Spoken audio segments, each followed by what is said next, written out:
What's up, Tricksters and Tricksetters, and welcome to another Tier 3 sub VOD review presented by our favorite Radiant coach, CHARLATAN Papito. Today at our coaching table, we have a very dear friend of ours. You know, he is always on streams for the last like 2 or 3 years. And I'm practically doing a free VOD review for him. You know, practically. But, you know, it's okay. We gotta help our friends sometimes. Now, today we're coaching our friend Aman. He is a Platinum 3/Diamond 1 Jett main playing on Split. He wrote his whole history apparently here, like my dude made a whole on biography for us to read. So yeah, let's dive into it. You know, let's just dive into it. Good evening, CHARLATAN. Good evening. I've been playing Valorant since 2021, Episode 3, Act 1. Valorant is my first tactical FPS game. Before that, I used to play only story-rich games on my PC. Gaming laptop, to be honest, LOL. Okay. And for a long period of time, I just used to play it for random chaos and fun, especially with my friends. I didn't even know how to peek an angle. I used to just W-peek everything and manage my way to gold without much trying. I used to play whatever agent I used to see in flashy clips on YouTube at that moment of time, just to replicate those plays. So don't be surprised if you see too many hours on too many agents played on my tracker. On a random name, I came across Wukujin's videos on YouTube, and I started to learn the basic mechanics of Valorant in general. For example, how not to shift peek or a common angle when you expect an enemy there.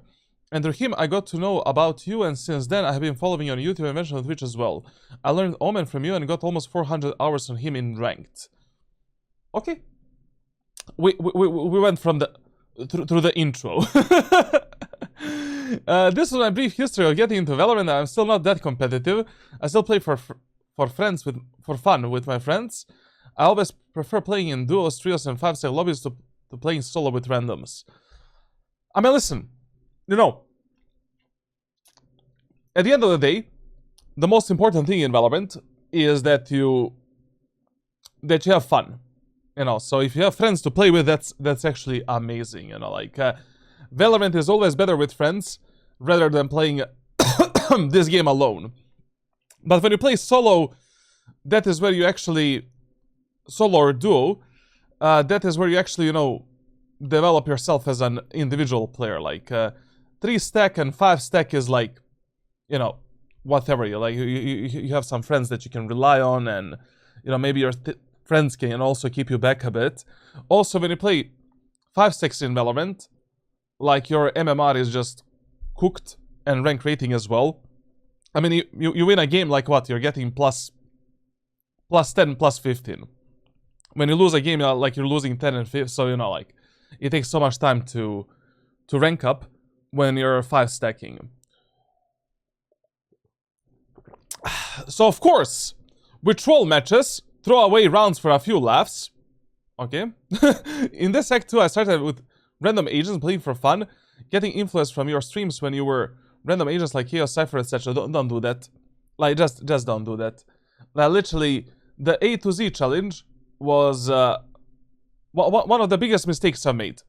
To be honest, like, it was fun for the first run, but you know, playing every single agent game by game is just, you know, criminal. Absolute full-on trolling mode. Eventually, I decided to try a bit in this act and focused on playing only Jett and Raze on their respective maps for the rest of the act. Also, I didn't play 5-stack in this act, but duos and trios were still there, including this VOD. Okay.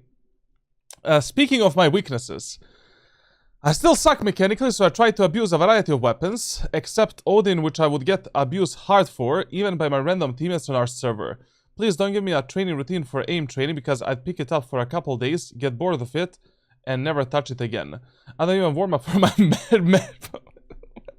My guy is like, hold on. My guy is full on Giga Chat, bro. Like, I don't aim train, I don't do anything. I just go, bro.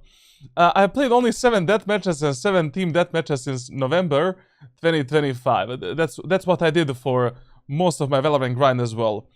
I'm pretty sure I'm in the right hands because you're the ones of the rare Valorant coaches who strongly advocate for game sense over mechanics. Okay, yeah. That's the type of players I coach usually.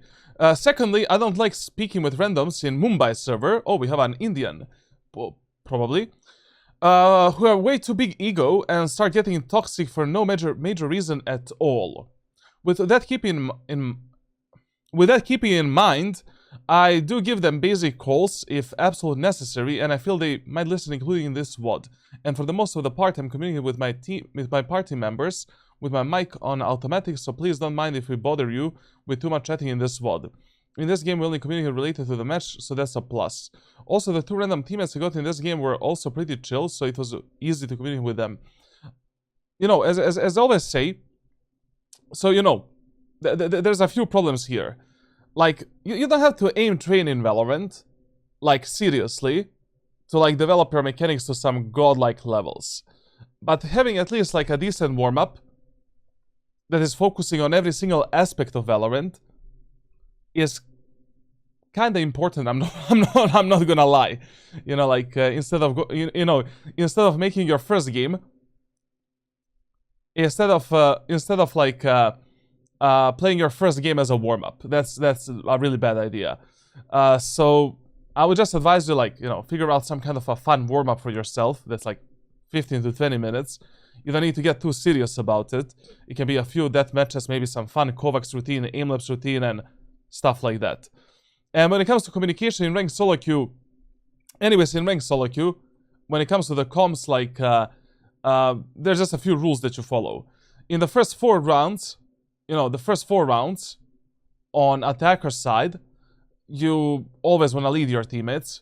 You always want to try to tell your teammates where to go, what to do, like, based on the map that you're playing and based on team compositions. Rule number 2 is, like, when it comes to micro-correcting your teammates, you micro-correct your teammates only if you really need some specific utility from them, or they're doing some really fucked up utility that is really effing up your chances of winning that specific game. You know, like, when it comes to micro corrections, like, the most important things that you should correct are your sentinels and controllers. You know, on the attacker side, if you have some kind of a smoke setup like this, you're really not gonna have a fun time. You know, or God forbid something like this. You know, you're not gonna have a fun time entering the bomb sites and taking the space, especially when you're playing Jett. You know, when you're playing Jett, like in ranked solo queue, the number one thing that's important for you is that you have a good smoke setup before you get into the bomb site. Like, you know, some of these most important choke points, they need to be covered up. You cannot just smoke dash into nothing, being overexposed, like, from 20 different positions, and then you're yapping in all chat and in voice chat, talking how your teammates are bad and no one is supporting you. Like, basically, when you're playing Jett, you really need to tell your controller to give you a proper smoke setup for every execute and every play that you want to do. And when it comes to the sentinels, like, you should just have a basic understanding and basic knowledge of sentinel setups on every map. Like, in this specific VOD, we have Cypher as a sentinel. So, you know, the Cypher should be giving us always the trips, you know, for the proper trips, for the B-main, for the B-main execute, for the default, for the A-main push and stuff like that. You know, why the hell is that guy playing a Cypher if we're not gonna have the trips for flanks, lurks, and, you know, those type of stuff. So yeah, that's how your communication should look like in ranked solo queue. It doesn't need to be super deep, just the basic stuff. And by the way, you should always tell what you see, what you wanna do, and give info when you gather some information. Like, tell where the enemies are, tell how many enemies are there, like, did you hear the noise from the enemies, how many enemies are in the A-main, B-main, etc, etc. Okay, beside these 2 weaknesses, obviously there are too many flaws in my gameplay, and therefore I'm hard stuck in low elo, even after having 2,000 plus hours in ranked. My guy, 2,500 hours and only Diamond 1. Okay. That's a bit of a problem. But the bigger problem lies outside my gameplay and in my mentality. Nope, I don't generally get tilt in a video game because, of course, I play for fun and rarely try hard. And that is how I get influenced by the streamers I watch, including you. I'm afraid watching your upcoming A to Z challenge streams, I may get influenced again and start playing F tier agents. Don't do that. Like I literally said at the start of that series that, you know, the only point of that series is just to have fun, try different agents, try to see like how that series is that series will heavily influence my new agents tier list that is coming tomorrow. Yes, I made some serious changes to some agents, and I just wanted to develop my game knowledge as a coach, like on some characters, and just understand a few stuff a bit. Like I think during that series I discovered 4 mechanics, around 4 or 5 mechanics that I was not aware of on some of the agents that I generally don't play, or I don't coach players on these characters ever. Like, for example, you know, my opinion on Astra changed a bit. Obviously, I'm not gonna give like S tier, A tier, or B tier to the Astra, but I'm gonna put her a bit higher. Like, she's like, okay, you know, maybe after Immortal or Ascendant 1. But don't do feeling in Valorant and every single game playing a different agent, playing 10 agents is the worst thing you can do for your solo development as a player and for your rank grind. Like, you just don't have enough time to master all of these characters, to master all of the playstyles, and it's literally just, you know, a bit of waste of time. It's always better if you know, lock in yourself on 2 main agents, 2 alternative flex picks, and that's it. That's like a maximum. All the way maybe to Immortal 3, maybe even Radiant, to be honest. Like, one tricking in every hero-based game is always better than trying to be a master of everything. Because, I mean, unless you are super talented or you just wanna, you know, invest 10,000 hours of playing Valorant in the next 5 years to reach Radiant. You know, it's just dumb. It's just stupid. And when I say one tricking, I don't really mean like, you know, you're just playing like one agent for the rest of your life. Like, 2 main picks, 2 alternative flex picks, and that's enough. You know, enough. I do get heavily influenced by you. That I'm really scared. I'm like, I need to change my language a bit. You know, that's what I've noticed. You know, we need to remove the word like retarded from our language, because right now I cannot stream on TikTok for the next like 20 days because of that. That definitely needs to be gone. Like that part. Even my skin collection is inspired by yours, like Prime Classics, Arexis, Operator, Exa, Vandal, Singularity, Ghost, and so on. Though I can assure my main agent picks will continue to be duelist, except Reyna and Iso, Omen, and Chamber. Okay. Listen, Aman is a very, very interesting dude. I'm not gonna lie. Like, yesterday, we were doing a stream for like 3 hours, and for 3 hours straight, he was in our stream. And then, by like, I never watch any other streamers, like, literally, or YouTubers, like, related to Valorant. Almost never. Maybe I tune a bit into a MySki stream to see what's going on, you know, if he's bolding. Sometimes Voodoo, maybe just to see what the fuck he is doing. Practically that's it, like, to be honest. And Jett videos about the Valorant drama and Valorant updates. But yesterday, I tuned into the Worthy TV stream, and Aman was there for additional 3 hours watching his coaching as well. My dude is spending 6 hours per day minimum watching the coaching and Valorant gameplay. Absolute respect, bro. The guy is, you know, maybe he's not grinding in real life, but he is grinding something else. Though I can assure my main agent picks will continue to be... Okay, sorry, I'm stupid. You look at my tracker for the act and might be surprised with some of the statistics. Like how I picked Diamond with just 35% win rate. I have a higher headshot percentage with Classic, my second most used weapon in this act. Then with my main assault rifle and I have such KD ratio in KST, yes, such low win for those stats. Okay. Okay. They are good because I learned baiting from you. I literally never said in my life that you should bait your teammates for your stats. Like, you bait your teammates when that is required from you to learn how to play Valorant, how to clutch, how to close the rounds, when your teammates are shit, when you don't know if your teammates are shit, and when you don't know if your teammates are gonna refrag you or play with you. But you should not be baiting your team, just let your teammates die for nothing. You always gotta get something out of every single death. Your death or your teammate's death in ranked solo queue. Like, that's what solo carry impact means in Valorant. Like, every single time when you die for nothing, no info, no space, no traits, no kills, you done nothing in that round. And even if you get a kill alone and you immediately get traded, so you're 1-1, and your teammates cannot capitalize on your kill, your solo carry impact was also absolute potato. Think about it. Having said that, I played Jett on Split in this VOD. I generally play Raze on this map, but as one of my friends is a Raze main, I had to shift to Jett for this specific match.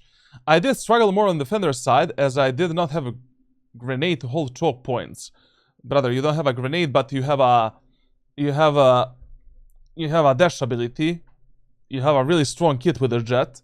We should be abusing the operator and shotguns to oblivion. So, yeah.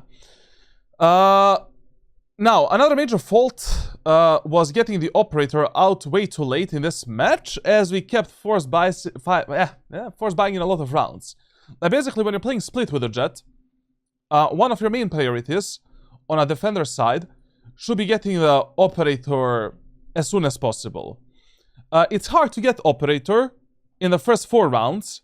If you lose the first round, then operator should not be your main focus. But whenever you win the first round, you really want to get that op in the round number 4 on Split. And it's very easy to do that with proper economy management. If you lose the first round, then you're probably not going to see the operator maybe until the round number 6, or until you get the first ultimate, so you can save up the money for the operator. But already, in the first 4 to 6 rounds with a Jett, you should pull out the big guns, the op. And anyway, so now literally defender side of Split, you can literally win with shotguns and operator and outlaw. Like, you literally don't even have to touch a Vandal or Phantom to win on a defender side of Split. Of course, you should not do that. Like, you should still play Phantom and Vandal. I'm just telling that map is really favorable for these type of weapons in ranked solo queue. Now, not saying my win rate with Raze is any good on this map, but the fact that I had less utility to hold the site did affect me. You know, what does it mean? What does this mean? This simply means that your positioning sucks. Like, if you need to rely on angle holding, if you need to rely on Raze nade, boombot, and those type of utility to hold something, and you cannot get a kill or capitalize on a kill with a Jett, it simply means that we have problems with how you hold the angles and how you position and reposition on the map. There's also the fact that I consume a lot of your content, so I can already tell certain mistakes that you're gonna point out during my VOD review, and repeat yourself, like don't rush your shots and with a shorty. Don't get in a smoke where they can easily spam you. Have a better economy management to bring out the operator by round 5 to 6 on the defender side, or hold the smoke from its edges. But it's one thing to know all of these tips, another thing to remember and implement each and every single one of them during a game where your teammates are dying left and right, and 100 voices going in your head through voice comms. Listen, this is why, like, I always say that, if you're not strictly getting coached by someone, like you don't have a private coach, that is there for you for a longer period of time. The best shit that you can do to get better in Valorant consistently is by improving yourself by 1% every day and by following the 3-1-1 learning rule. Like this is what 99% of Valorant players should do. And you're gonna be, if you just implement the 3-1-1 learning rule, you will be above 99%, 99% of players in Valorant that do absolutely fucking nothing, because 99% of players in Valorant are just spamming the ranked games, playing for fun, playing on an autopilot mode, doing absolutely nothing proactively to get better. Because they don't understand how to get better. Now, what is a 3-1-1 learning? What is this rule? So basically, for 3 weeks, for every 3 weeks, you just focus on one gameplay problem that you have, one map-specific problem, and one agent-specific problem. So, for an example, if one of your gameplay problems is poor positioning on a defender side, that is the only thing that you should focus on for 3 weeks straight. And the only thing that you think about. You don't think about tracking your teammates, you don't think about this, just you're thinking only about proper positioning on a defender side on every single map. Proper positioning and repositioning. And you're just focusing on countering the enemies, reading the enemies, reading the game, and on yourself. Now, map-specific problem. You really suck playing Jett on Split, for an example. For 3 weeks, you just focus yourself on getting better on Split. So, for 3 weeks, you analyze the playbooks for Split. You watch the Split VOD reviews from other Radiant coaches and other players. And you're just trying to pick as many tips, tricks, rules as possible on that map, and you just practice that map and execute on that map in the custom server. For 3 weeks straight. Only one map. Agent-specific problem. So, with Jett, for an example, you really suck when it comes to using your knives, the ultimate. Every single time you get ultimate in the game, you use it immediately in that round and try to get better. Practice range, 5 to 10 to 20 minutes practice, only with the knives. That game mode, like Swift Play, then, I don't know, like in Team Deathmatch, use the Jett as well. Whenever you get a chance to use a Jett knives, just focus on getting better with the Jett knives. Also, you can, make some kind of a Kovacs routine for yourself that consists of like 5 tasks that are only focusing on, point clicking, essentially. And that's it. Or, for an example with Jett, like, you're not maximizing the efficiency of your dash ability. Like, you enter the bomb site with Jett, but you never flick left and right to gather the info. So for like 3 weeks straight, you just hyper focus on this problem. And then, once you complete, 3 weeks of practicing these 3 problems, fixing these 3 problems, then for the next 3 weeks, you focus on another set of 3 problems, while also trying to keep all of the good habits that you developed in the last 3 weeks. Most of the Valorant players, that are grinding ranked seriously, that are getting coaching, that are watching educational content, you guys will probably play Valorant and watch Valorant for a very long period of time. Like probably like 1, 2, 3, 4 years. It is better if you improve yourself by 1% every single day and incrementally incrementally and, you know, step by step, instead of, you know, for a few weeks you do some training, you get bored, you get burned out, and then you do nothing. Or you don't do, you know, you don't do anything at all, you just spam ranked games mindlessly. Do you prioritize movement or headshots with Jett knives? Both. Both. But also, like, when it comes to using the Jett knives, players just have a huge misconception when it comes to this ability. Like, when you're using the Jett knives, you don't have to go for the headshots always.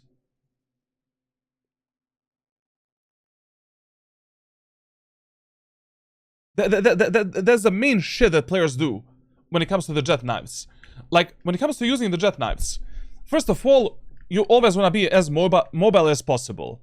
Like, you want to be a floating jet, not a jet that is stuck on the ground.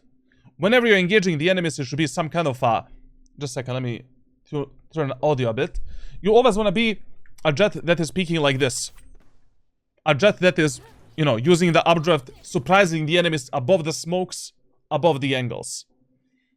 Now, second thing when it comes to the Jett knives. Second tip.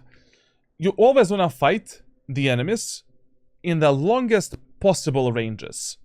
Because the longer the range, the longer the distance between you and an enemy, the higher chances you have to take a kill. Because it is much, much harder for this enemy to hit a moving jet in the head with a Vandal Phantom Sheriff than for you to go for a headshot, or what you can even do is just go for 3 body shots. Especially if you're fighting like only one enemy at that moment of time. If you're fighting that enemy, you know, in super long ranges, you don't need to go for a headshot. Especially if you're playing below Immortal. You can simply just do this, you know. Let's say you're fighting an enemy on 30 to 50 meters. You can just do this. And delete him. You can move around, track that enemy, and kill him. 90% of times you will get a kill, and you're not gonna die. The only times when it is required from you to go for a headshots with a Jett knife is like when you're fighting multiple enemies, then it would be a really good, you know, thing if you can just instantly delete 2 enemies. Or if you're very low HP. You know, like, enemies can kill you only with 2 body shot bullets with a Phantom and Vandal. So you have like less than 60 HP. Actually, not 60, like less than 80 health points, I think. Yeah, less than 80 health points. Then, you know, maybe you should prioritize, you know, going for the head. When it comes to using the right click with Jett doesn't exist. Like, the right click is only good if you know that an enemy is low HP and you can just instantly delete him like this in close range. And the second time when you should be using a right click is, once again, when you're engaging the enemies in a close range and you're low HP. Like, you, for an example, have like 40, 50, 30 health points. You need to gamble it. But whenever you're full HP, like, this doesn't exist. You know, always try to kill the enemies. Basically going for a headshot. Or, you know, if you miss the first bullet, you can just try spamming like 3 knives into the enemy body. The fire rate of the knives is pretty fast. You know? Each knife deals 50 damage. And whenever you're fighting enemies in 20 to 50 meters, you will see even pro players. Even pro players are not gonna always do this. A lot of times pro players are gonna do something like this. They just spam the knives, delete that guy, reset the knives, reset for the next fight, and move on with their life. So yeah. Now, where were we? Okay. Just keep smurfing in my game all the time, never going to get up. You know, like, smurfing is still a huge problem in Valorant. That's why I stopped smurfing, like, long time ago. I think it's completely, like, stupid thing to do in Valorant. Like, there's nothing you can do about it. But at the end of the day, like, trust me, when you play 1000 games of Valorant, you will get smurfs in the enemy team and in your team equal amount of time across 1000 games. So maybe one act or 1 week or 1 month, you can get unlucky and enemies are probably, you know, enemies can have like maybe 10, 20 smurfs in 10, 20 different matches. But at the end of the day, like, you always focus on a long-term grind. Like, whenever you're pulling out any statistics out of Valorant, and whenever you're looking at your progress and improvement, you always look at your progress and improvement and data across, like, 1000 matches. Because across 1000 matches, like, 40% of games are always gonna be, like, insta lose. 60% of matches you impact. How you play, how you position yourself, how you know, how good of a player you are, actually. So, you know, you're just looking for that 60% win rate across 1000 games that you play in Valorant. Not every match is, you know, not every round is winnable. Every match is winnable to some degree. Surrender is never an option. 60% win rate across 1000 matches is what you're looking for. Not a 60% win rate in one act or one episode. 60% win rate across 1000 matches. And that's how you grind Valorant. Because depending on your playtime, when you play Valorant, how much you play Valorant, depending on certain acts, you can get in some lobbies and some matchmaking where you can really get a bit unlucky, you know? Where literally, like, in the enemy team, there can be, like, a lot of boosters, a lot of smurfs, like, you might get some bot accounts in your team. It happens, you know, it's a competitive game. But that's why I always say that your main focus should always be you getting better as an individual player. You know, if you just focus on self-improvement and say fuck to the rank, all of these losses and wins won't matter at all. You'll just get better, you'll start grinding, you'll start getting better win rate, higher solo carry potential, and that's it. The question is, why are you not the smurf? Why are you not the smurf? Now, Jett knives have 100% accuracy. Yes. Is Jett Raze still a great combo for ranked, or have those agents been nerfed heavily? Jett and Raze are still S tier. Absolutely. Where did I find your ranked playbook in your Discord? You need to be a tier 1 Discord sub. And once you get a tier 1 Discord sub, you're gonna unlock all of these channels on the left side. And at agent guides, you will get you can find the playbook. Also, chat, listen. We need to start doing this. We need to start doing this because, Aman, by the way, yesterday I saw that you were cheating a bit, you know? Yesterday I saw you in the Worthy TV, like, stream.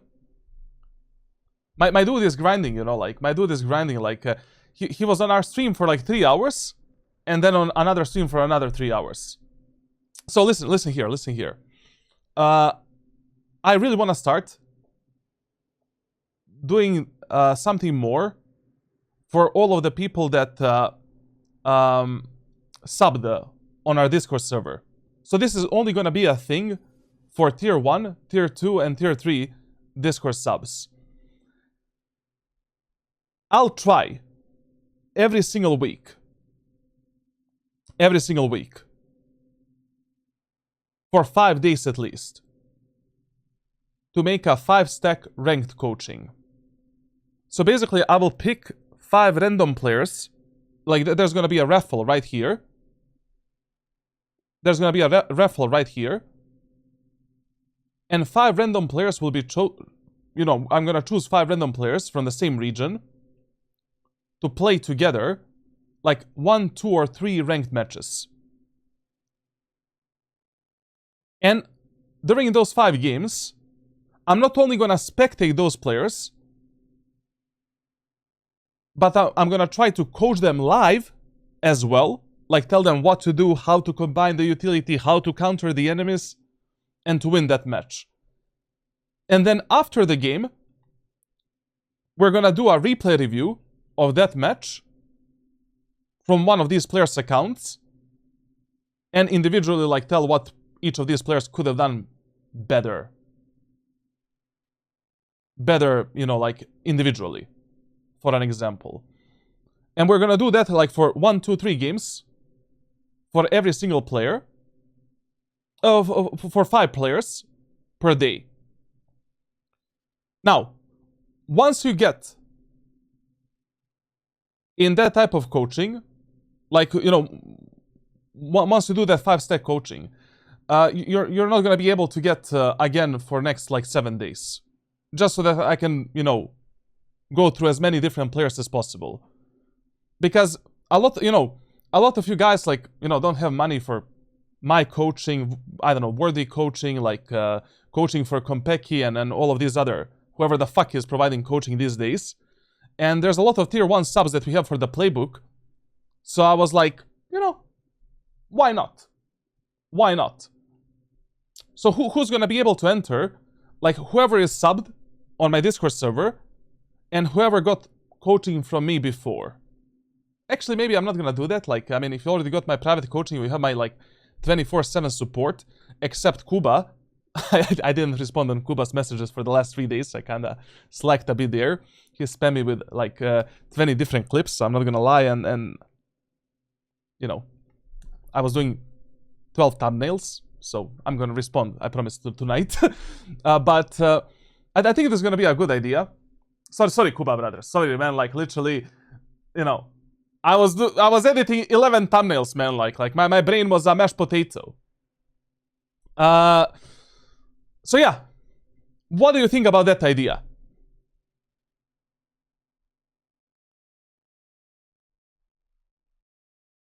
So 2, 3 games, 5 different players every stream, live coaching, and individual coaching at the end as well, a bit. When we do the replay review, like, it's just gonna be, I don't know, like 30 minutes maximum.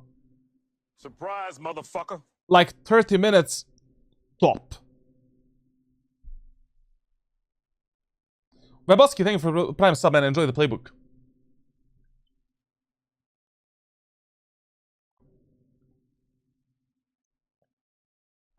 Because I really, I was just thinking about yesterday, like, I want to do the custom games with you guys as well. And we're going to do more custom games, definitely. Like, I want to play with you, and we're maybe going to 5-stack as well. That's 100%.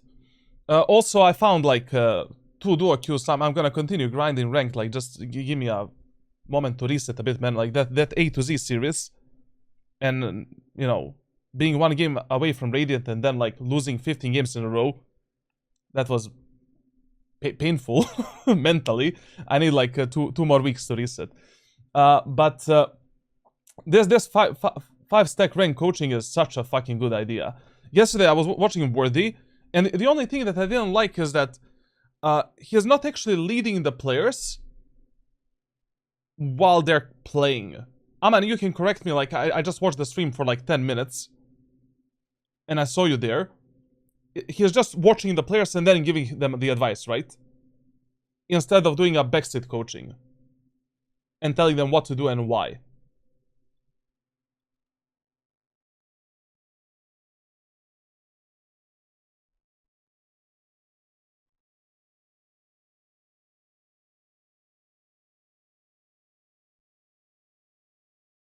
He was, yeah, I watched 2. He is leading them live? Or he is just watching? He corrects them when in pre-rounds, when he sees they're losing a couple of rounds in a row. Ma, fuck that shit, bro. Fuck that shit, man. You know, what is my idea? Is I literally wanna lead them based on the playbook and to showcase like how many times the playbook can work. Like, guys, let's push the 3 times in a row. A site, Omen do this smoke, that smoke, Jett try to dash into this position, Sova use this recon dart.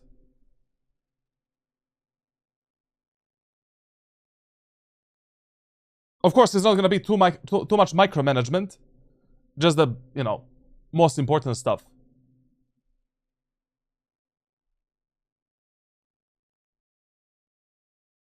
I wanna try it. I really wanna try it. I really wanna try it. That's something that I never did, Like, I personally love more, like, individual coaching because I can actually dedicate my time. Like, to that player and, understand him a bit better. Similar to Eggwick, that might be cool. I really never watched Eggwick, like, so I don't know, like, I mean, Eggwick is a great guy. I know him, like a content creator, like, we talked a few times, but, I don't know what he does. Okay. Hello, what agent would you recommend for 60 Hz? I'll be stuck with one for 1-2 weeks, because my main monitor stopped working, thank you.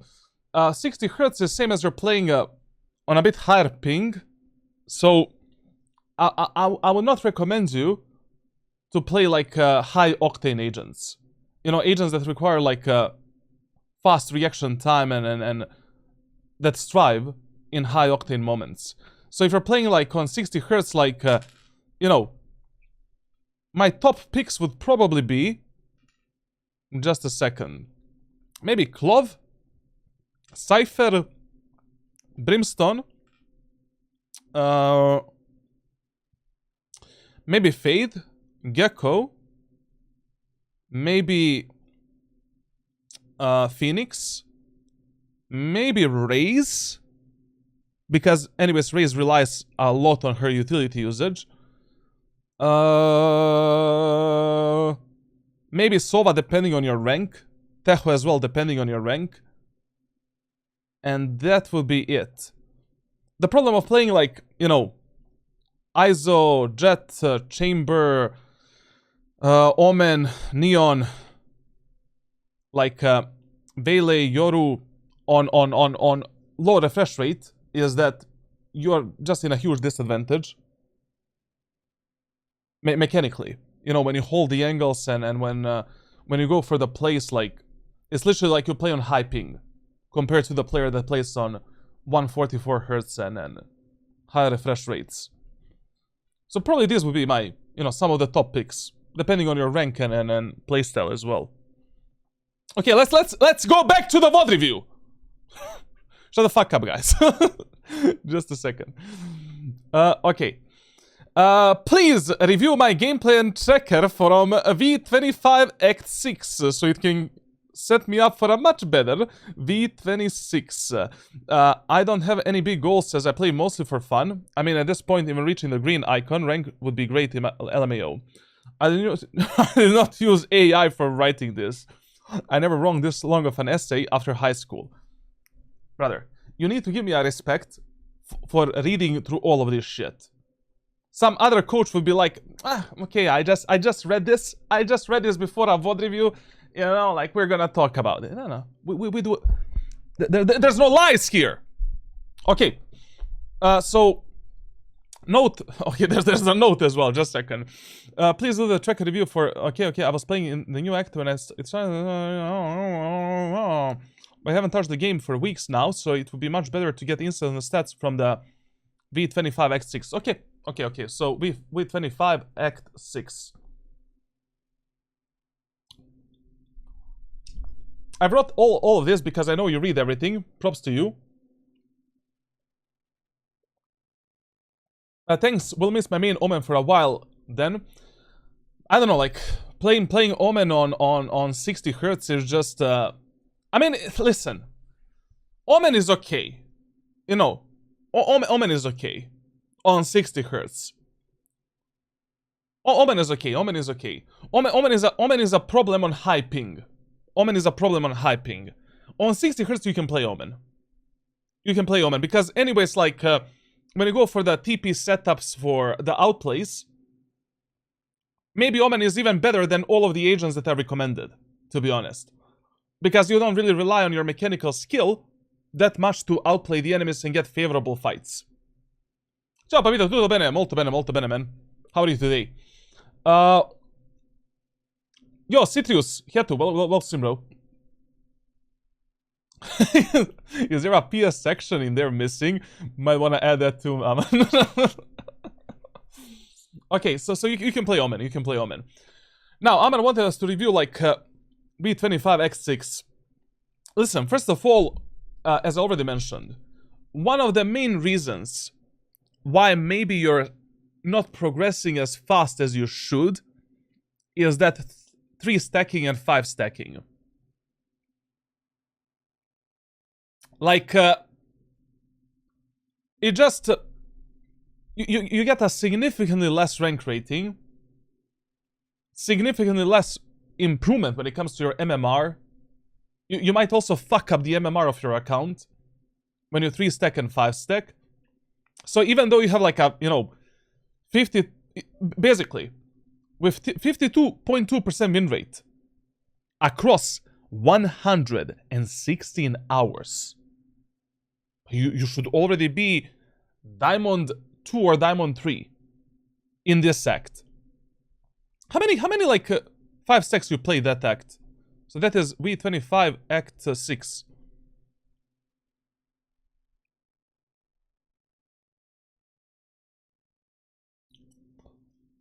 Okay, you didn't play that much, actually. You didn't play that much. You lost a lot of duo games. Who the fuck you duo with, bro? Like, who is your duo, man? And only 4 matches. What the fuck? Okay, man, like, you need to cut your duo. Your duo is like, don't play with that guy. Don't play with that guy. Okay, you play better solo. You play better solo. Okay, listen, when it comes to your stats, everything is pretty much optimal. Way too optimal. Literally way too optimal, to be honest. Like, none of this is bad. ADR, really nice. KD, really good shit. KST, optimal. Win rate, good. Headshot percentage, okay. You know? Like, basically, as long like, general headshot percentage doesn't matter in Valorant. Why? Because it also calculates, you know, your headshots with the what? With the shotguns and other weapons as well. So the only headshot percentage ratio that you're looking for is the gun headshot percentage. And basically, as long as you can have a 28% and above with Vandal and Phantom, you're fine. You know, 28 to 30% headshot ratio with Phantom and Vandal, that's it. You know, it's totally fine. It's like optimal. It can be better, of course, but that's not the reason why you're losing the rounds, losing the matches, or not getting the kills. Now, very good stats. I'm not gonna lie. You know, this act you played really well. Really, really well. Jett really suits you. Fuck all of this bullshit. You know, don't flex, don't play multiple agents. Like, if I was you, Aman, brother, I would be just insta-locking the Jett all the way up to Immortal 3. All the way up to Immortal 3. Until the Jett stops working for me. And even then, when the Jett stops working for me, I would ask myself, why did it stop? Am I doing something bad in this elo, in this rank with the Jett that is not working at all? Can I somehow fix my gameplay or adapt my gameplay to this rank and elo with the Jett? And if you don't find a solution, you just get out of your comfort zone. Time to main something else. Time to develop yourself as a player. Time to maybe main the other set of agents. That's why I always say, like, you should never get emotionally attached to the agents in Valorant. Even though some agent in Valorant is like super good for your solo ranked grind. Even if some agent is like, you know, allowed you to go, like, let's say from gold to Immortal 1.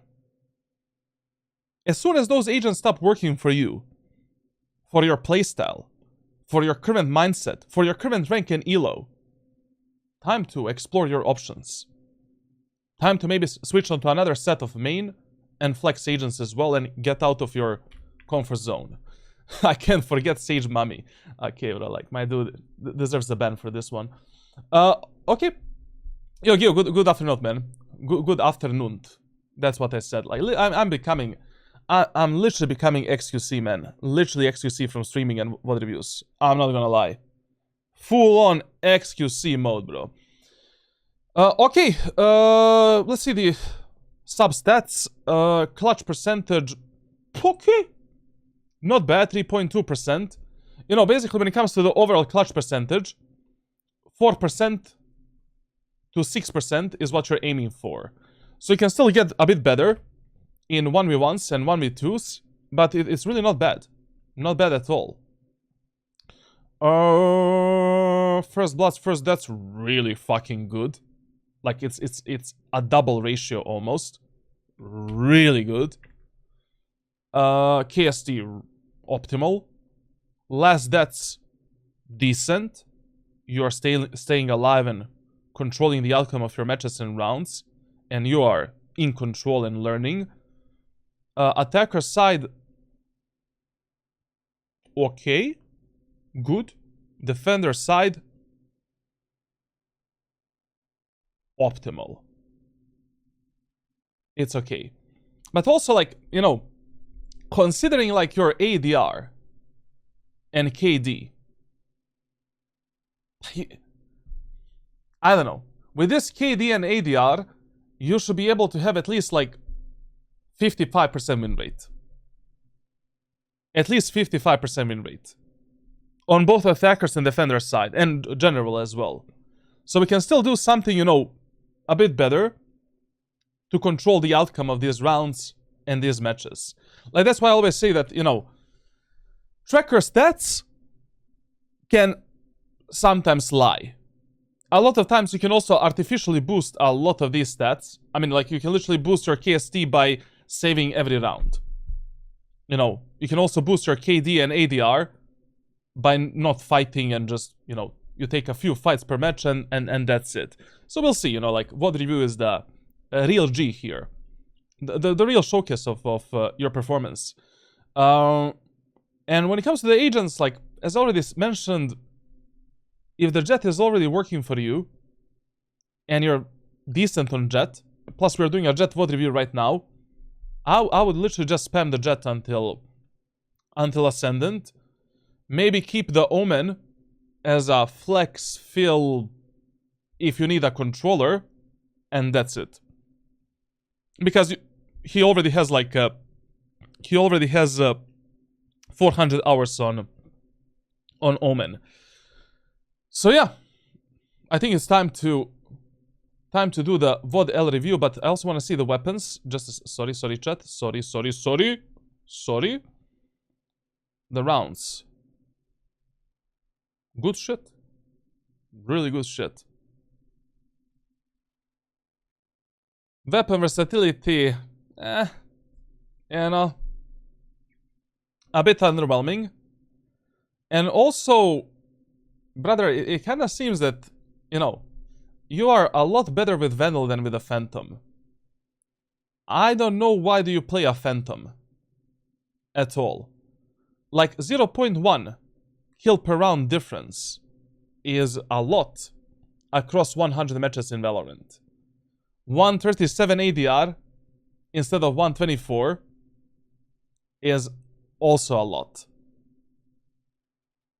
So if I was you, I would probably pick Vandal as my, main weapon out of these two. And when it comes to your overall weapon versatility, brother, you cannot have like 2,000 kills on Vandal and Phantom, and your second most used weapon is Classic. Let's give a bit more love to the Operator, to the Judge, to the Outlaw, to the Shorty, to the Stinger, to every single weapon, like, Spectre, Odin, Bucky, Bandit, Marshall, everything. Especially because you want to have fun in Valorant. But is there something that's more fun than abusing every single weapon in this game? And having a versatile playstyle where you can find a solution for different problems and different team compositions. More fun than playing Phantom, Classic, and Vandal every single round.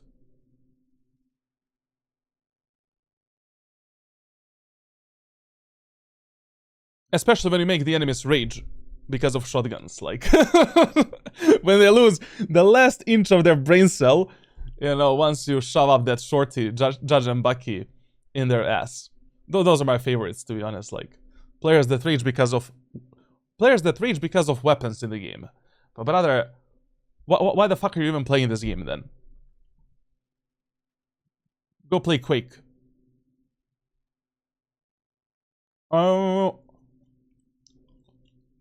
Okay. These Riot devs were smoking something different when making this fuck-ass Waylay agent. I don't... the only problem with Waylay is that you can go with Waylay for a lot of solo plays, and you can almost replicate everything that Jett can do as well. But the problem of Waylay is the attacker side. Like, on the attacker side, if you don't have a team around yourself that can actually support you, a lot of times you'll just be dashing into your death and just dying alone.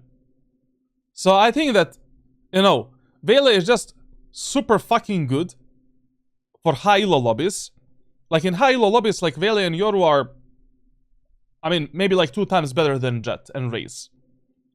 But the problem is, like, in every other elo and rank, Waylay is a bit of a hit and miss.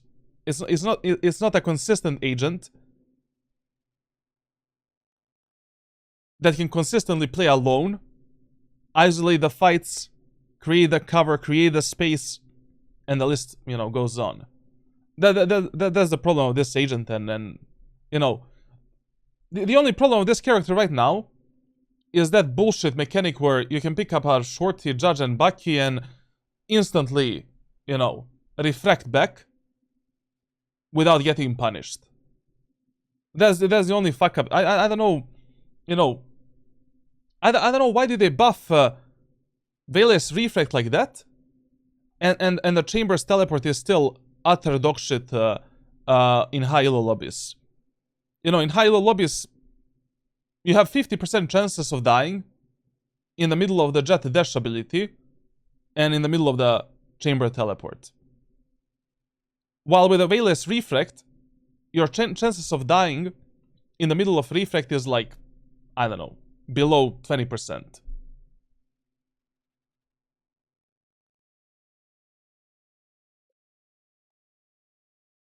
Jett having to buffer a dash in 2026 is illegal, not gonna lie. Considering that this agent exists, like, I don't know. I really don't know. Like, if I was a Riot developer, I would revert this refract change, or I would buff the Jett's dash ability and Chamber's teleport. But then, then then Yoru, Vele, Jett, and Chamber will be, once again, mega annoying to play against. I don't know. Like, you know, I think that Valorant, Riot Games really, really fucked up with some of these agents buff and like, I just don't know. How do they decide to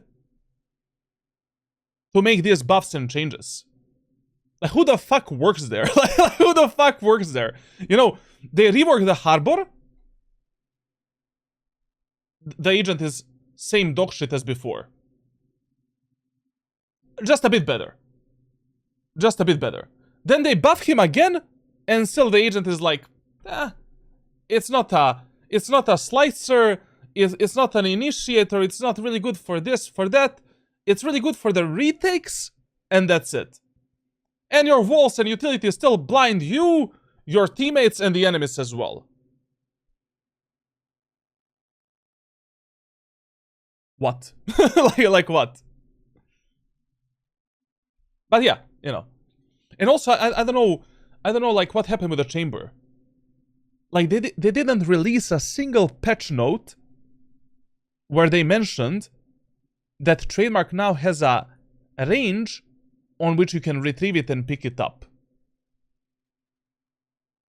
Just all of a sudden in November, you just cannot pick a trademark anymore across the map. So I don't know what happened there, like, but whatever. It really doesn't matter, like, I mean. And also, like, to be honest, that patch they did, like, in November, with the initiators and cooldowns, I don't know. Like, on some maps, gameplay is better. But on other maps, like, they really fucked up a lot of these agents, and now we don't have utility to clear the angles and to do the, you know, retakes, to do the post plans, to do the fakes and stuff like that. Yeah, Vice Flash hit also is like a huge nerf. So yeah, where are you from, my friend? I'm from Bangladesh, man. You don't feel my Bangladeshian accent. Come on, bro. Okay. Let's start with the VOD review. Let's start with the VOD review. Like, let's see what Aman presented. We're starting on the attacker side. Splinter Cell and yeah, cheats are on.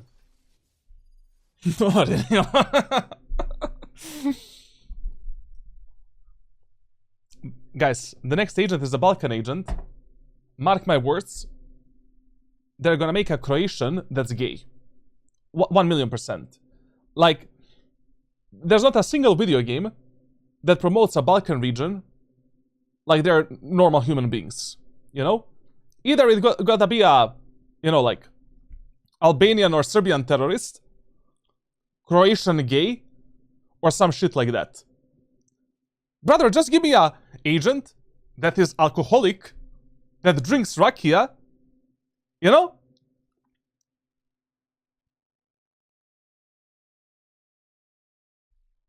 That's it.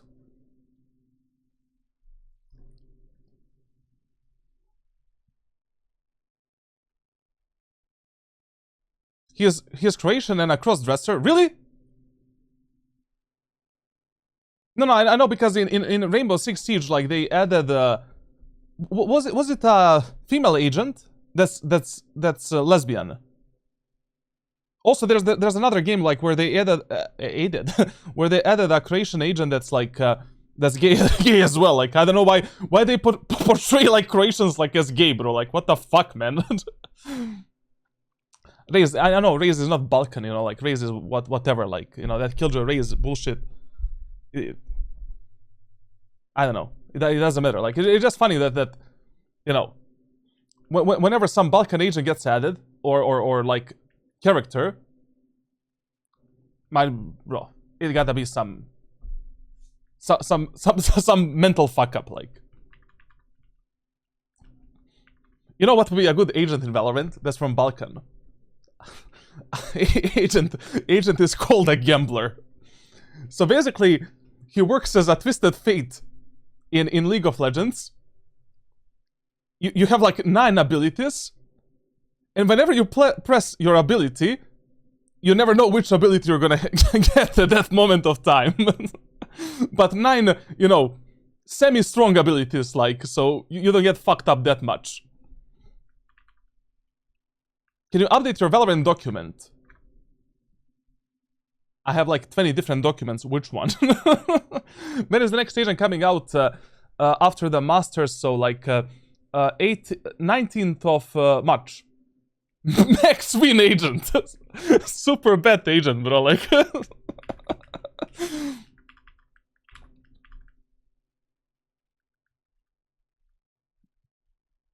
Okay. Let's start with the VOD review. This one is gonna be really long one. Agent with house loans.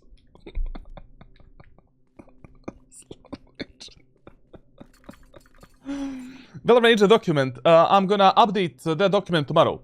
Tomorrow we're doing a new tier list, and once again it's gonna be very interesting, to be honest.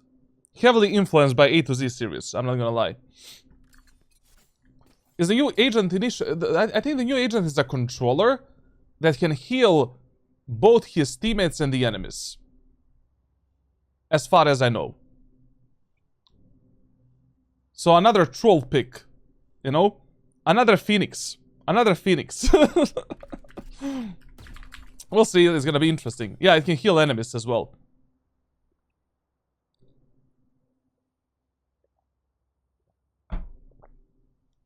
There's some kind of a data mine in the documents that said like allies healed and enemies healed. In what exactly healing enemies would be useful? Nowhere, but you know, you also need to keep in mind that that fucking harbor can fucking harbor can blind enemies and blind himself and teammates as well. So you know.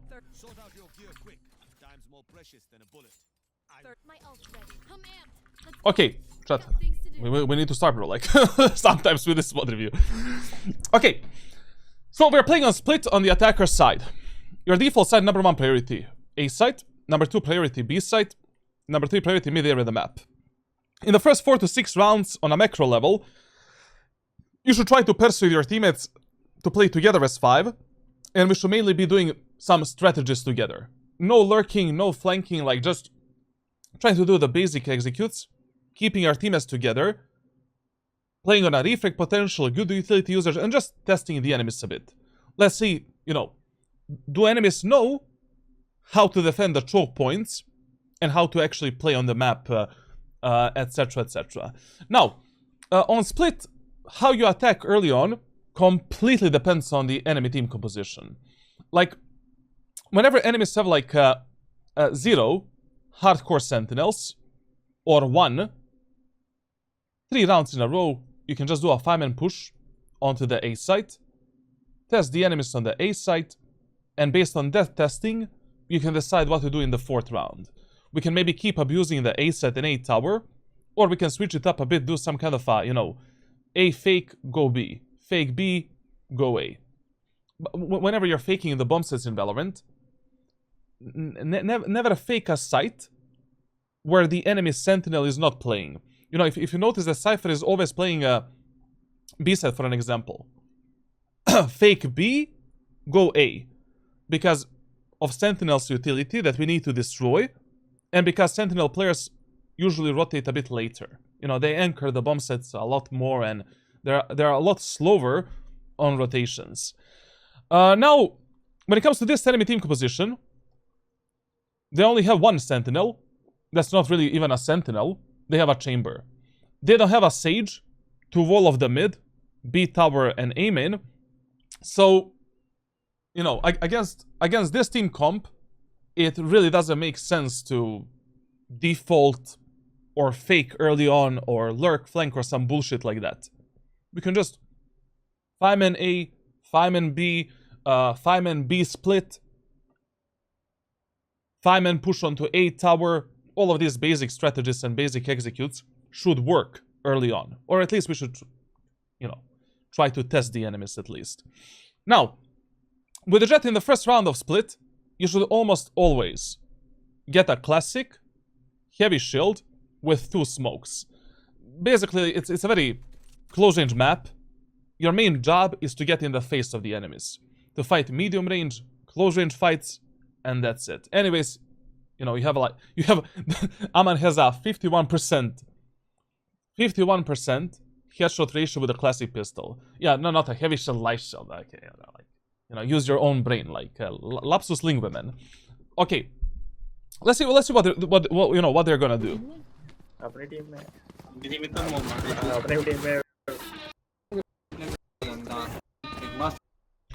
Okay, it's gonna be a lot of Indian yapping this match, right?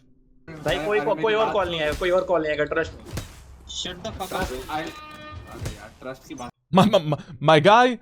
My guy is yapping with a yapping with a Robocop, man. Like, what is this microphone, man? Okay, we're going A. So basically, against this team composition that doesn't have any agents that can actually defend the choke points hard, we should just do a 5-man push on A, you know, through the aim and choke point. There's really no reason to take the ramp or A tower or to, you know, complicate things at all. Let's do a 5-man push right now. So, first thing that we need to do, we need to tell our Omen to give us this and to give us this smoke. Then, your job in the first round with Jett, and in most of the rounds, when you're scaling out onto A site, is to drop this 90-degree smoke, flick left and right to reveal the enemies on this and this position in the middle of your dash ability, and of course on these 2 locations. Then, based on the information that you gathered, you have 2 options. Option number 1, you can simply scale into this position, and from this position just take the space and take the fights together with your teammates and wait for them a bit. Option number 2, from this smoke, you can simply immediately scale into the elbow and clear the A site clockwise. And that's it. There's no reason to complicate things. There's no reason to updraft onto the rafters. Like, we can just push in, to be honest. We can just go, you know, full-on push mode. Let's see what's gonna happen here. Activate the music. भरोसा कर सकते हो क्या मेरे इस पे? Yes कोई नहीं है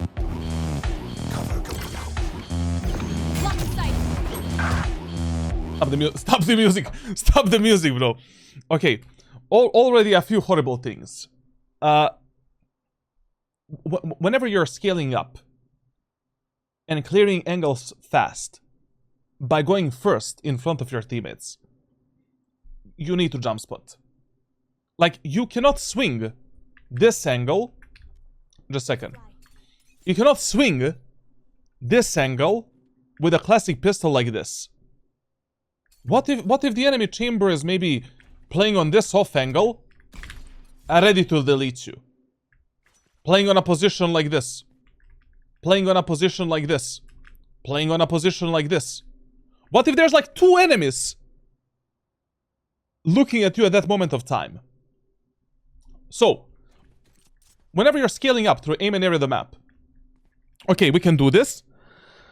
Basically, you know, check this spot, check these angles, get into this position, jump spot the enemies, and get the info.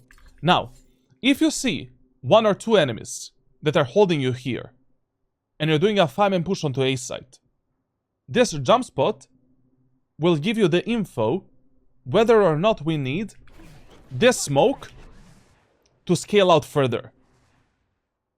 Like this smoke, this first smoke right here, allows us to take the cover for ourselves and our teammates to scale out without taking any unnecessary fights and having higher chances to get onto site as fast as possible.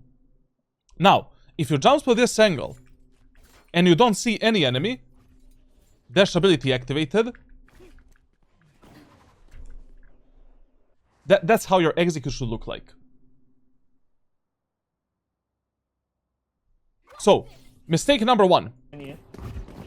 Not jump spotting this position. Activation of dash ability was good, if you're just running it down.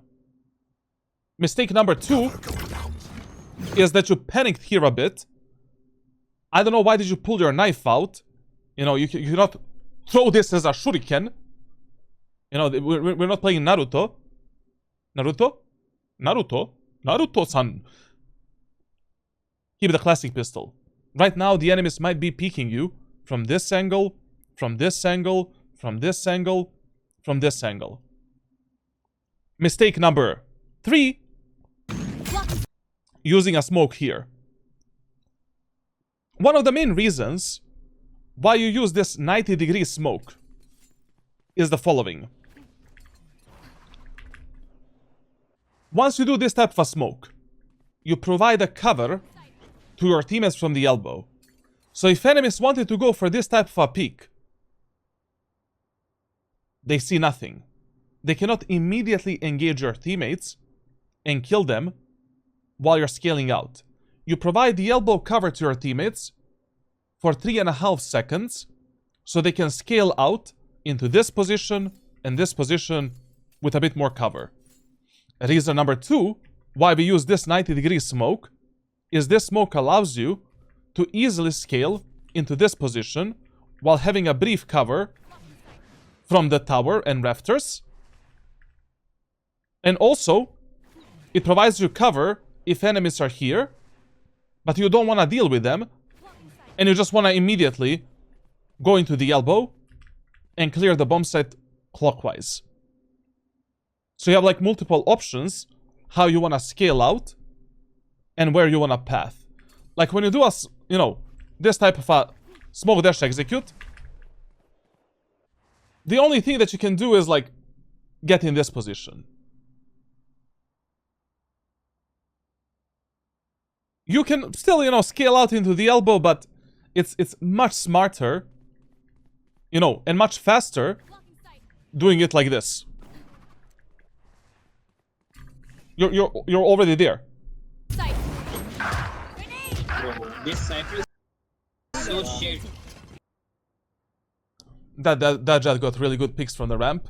So, whenever something happens on the map during your games in Valorant, mark it down. Remember it. So, enemy Jett likes to peek aggressively the ramp area of the map while we're pushing the A set of split. Enemy Teho likes to use his rockets in the A main choke point.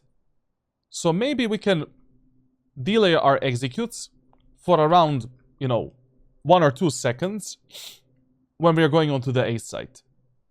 Or go in at the last rocket tick. So for an example, if Teho drops a rocket here, wait for 2 ticks before you go out. So that your teammates can follow you up and take the space with you. Sorry, my bad.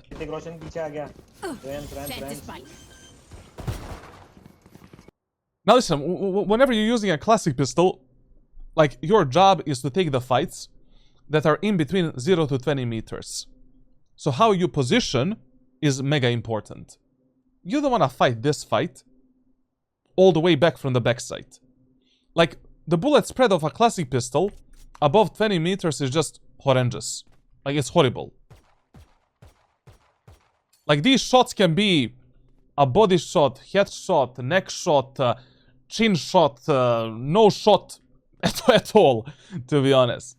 So, it is much better if we take this fight against the enemy Jett from a closer angle, like this, or simply going from the elbow once the enemy Jett dash here and we have a sage wall to maybe delete the enemy Jett with a triple shot. Enemy spotted A. Double peek. Need healing. Grenade. Also listen, during the post plants, I wanted to fight with the Raze. I know. And, you know, this fight that you took with the Raze was a really good fight. You need to take this fight. But the problem is, like, how you took this fight. You know, instead of taking this fight from this position, as soon as you took a side control, you should have just stayed here and play on the Raze contact. Take this fight. Take this fight. Take this fight. Take this fight. Going to the elbow, maybe prioritize these fights. And generally speaking, whenever you're playing the post-plant split from the bomb site, never play behind the screens. Like this area of the map is forbidden for you, especially if you have one teammate already playing there. Like, you should mostly be playing around this segment here. So in this situation, like where your Sage is left, your Raze is right, the main position that you want to play is this position right here. So that you're able to swing out on the Raze contact, and you're able to support your Sage as well, no matter what type of fight she takes. Enemy spotted A. Double peek. Need healing. Grenade. Especially here, you know, like, you know, when you finish this fight against the enemy Clove, you should have immediately repositioned at the backside so that we can take all of the fights with both Raze and the Sage as well. Like, post-plant positioning completely depends on the side that you're playing and also how your team is positioned. In most of the case scenarios, you just want to position in a way where you can refrag and play on the contact of your most aggressive teammates, or being able to refrag every ally on every angle where they fight. If you position behind this pillar, the only fight that you cannot take is if your Raze takes some kind of a deep fight against the enemies that are in this location. Which is okay, you know, it's just one angle, you know? But from this position where we're playing right now, we cannot support our Sage at all if she fights aggressively in the elbow. And that's, you know, gonna be a bit of a problem.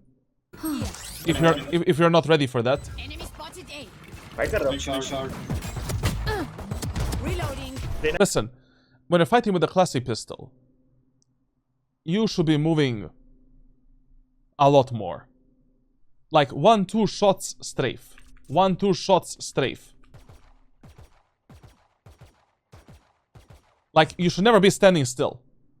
Mix it up. A bit of crouching, a bit of left strafes, right strafe again. Because anyways, like, with a classic pistol, you don't want to spam more than 2 bullets. Because the third bullet already kicks in with a bit of a recoil. Has a bit bigger bullet spread. And you're just relying on a bit of luck to get that kill.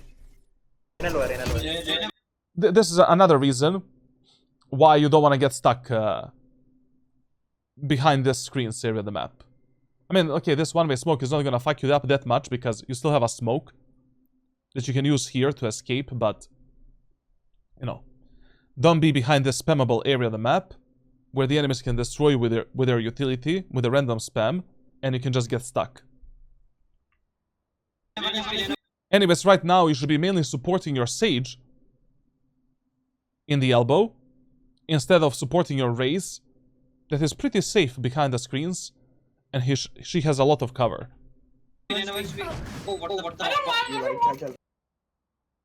How the hell our Sage got knifed? One enemy remaining. One enemy remaining. Do you want me to focus on your mechanics or not, bro? Like, because anyways, you said you don't want to aim train.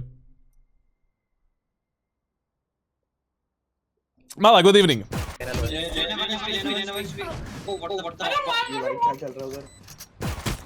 Listen.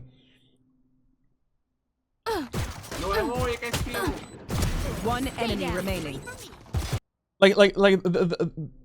The main problem that is super visible right now in your mechanics is that you're just rushing your shots out when enemies are already giving you a lot of time to hit those shots. Like basically, as long as you're playing below Ascendant 1, maybe even Immortal, like you're usually gonna have like around 1 second to hit 1 or 2 accurate shots in order to be more precise. Like you can just take your fights a bit slower. Like once you do a flick onto an enemy, first thing, try to, mentally confirm whether your crosshair is onto the enemy's head or not. And then decide if you want to press that left click. Like precision in Valorant is always more rewarding than speed. Speed and explosiveness comes with time, with proper practice, proper repetition. Like you'll naturally become faster as you execute the precise mechanics and precise utility usage. So here, like, especially if an enemy is not even looking at you, he's in a one-way smoke, you have plenty of time to, readjust your crosshair onto his head or directly onto his body and just delete him. Especially if an enemy is fully distracted by one of your teammates and he's not even paying attention on you. So, generally speaking, like, as long as you're playing in between Iron 1 and Diamond 3, your main focus on everything that you do in Valorant should be precision. You just want to become super efficient and precise at executing these basic fundamentals and mechanics. When it comes, to both your mechanical skill and gunplay and utility usage as well.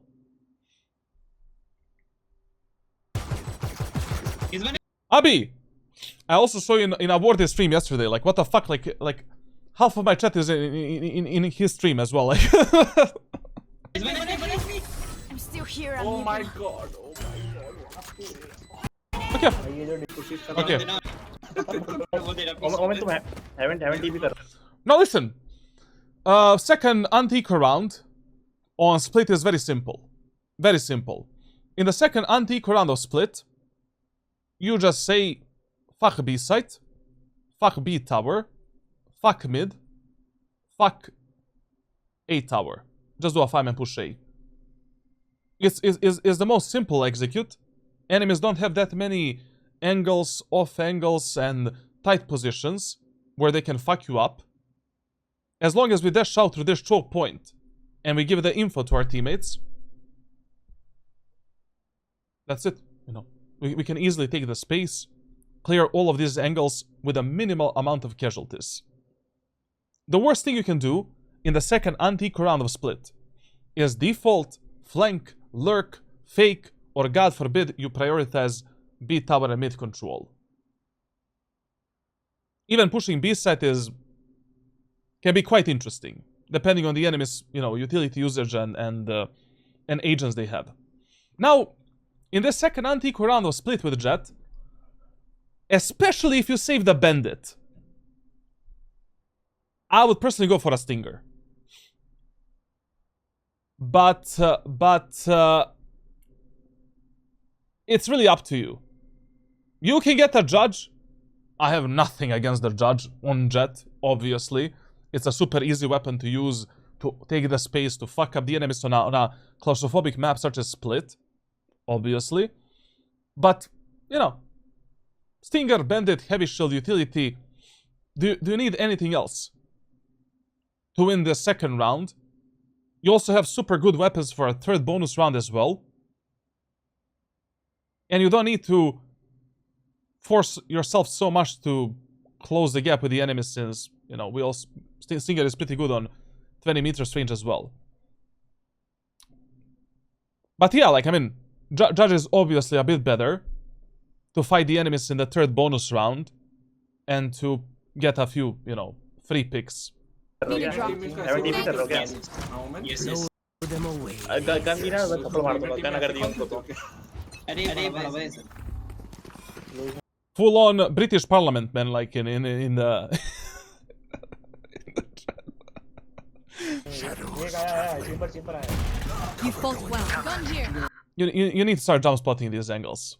Like, if you're going first, through these main areas of the maps and choke points, always jump spot the angles if you don't know on which angles and common angles and off angles enemies are playing. Get the info for your team, get the info for your crosshair placement, and then take a fight. If your teammates already want to swing first, then your only job is to position properly and get ready to swing out together with your teammates on their contact. And that's it. Chamber आया You fought well. Gun here. Blocking sight. Once again, like, I don't understand, like, why do you pull out your knife when you're doing these executes? And I don't know why do you jump so far upwards to do this basic execute on a set of split. Like, basically, this execute you can already do once you cross this position. You just jump, dash, you're in the smoke. If there is no smoke here and you feel afraid that enemies, you know, might peek you on timing and kill you, you can just smoke, dash out, take the space. Like, you know, why do you jump all the way here to do this execute? It makes no sense. You're overexposing yourself too much from all of these positions and off angles where the enemies can peek you on timing and get you out of the server. Like, try to pay more attention on the proper, like, position from which you should be using your dash ability to scale out onto bomb site.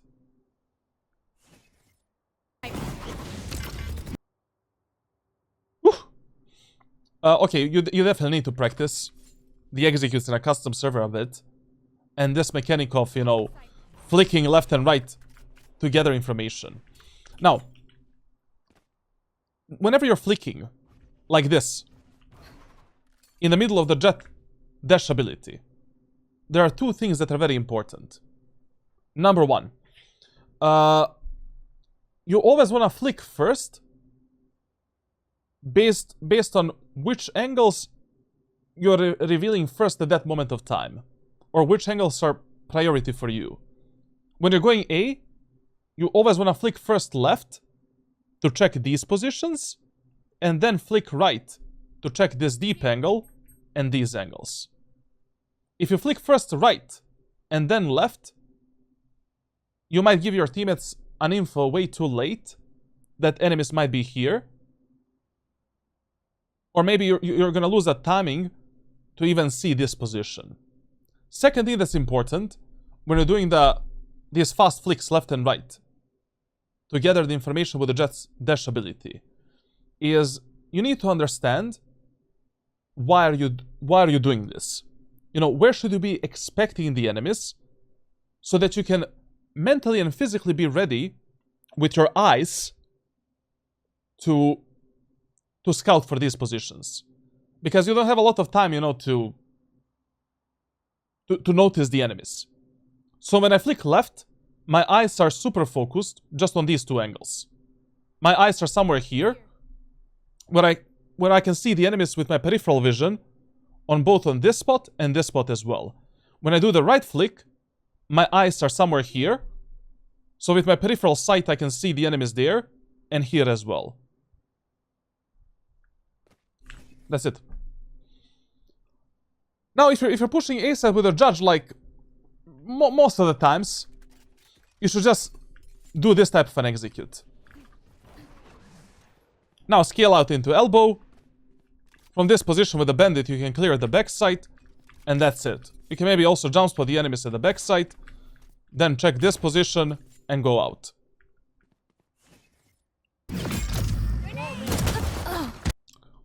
Because of this bullshit, you know, like it is just far easier to scale into the bomb site from the elbow instead of going through the middle.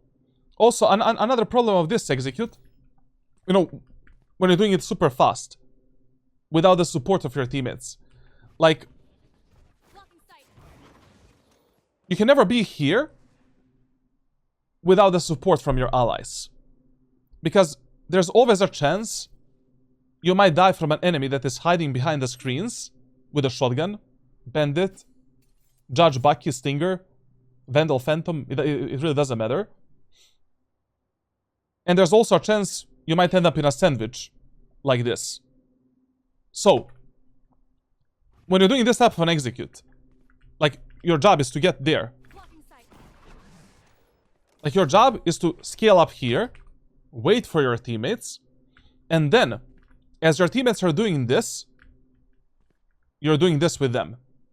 By that time, your teammates are also gonna clear the screens, and you can just hyper-focus on clearing the elbow.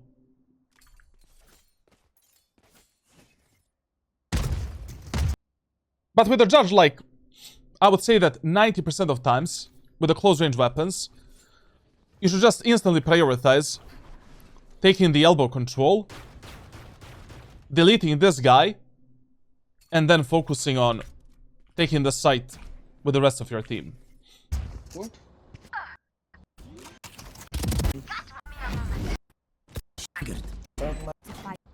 Okay.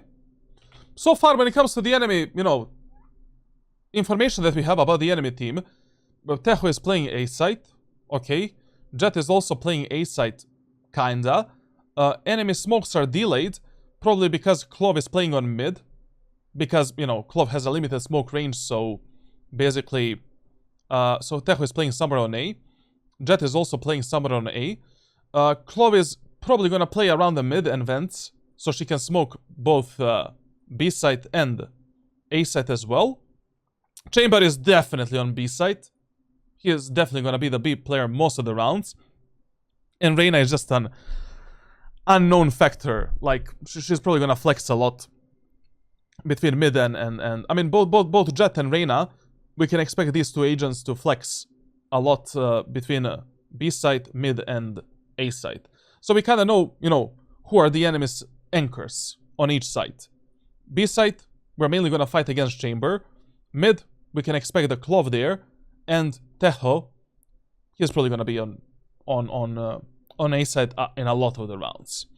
Now, considering how these first two rounds went, I'll simply go A again. We have a lot of good info. Enemies are shit at defending the A choke point. Let's just run it down, you know. It's far more unpredictable rather than going B or mid. But also, considering you have a Judge, in this round we can also prioritize fighting on mid. With the Judge, I think we can easily get a kill and a pick in vents and mail.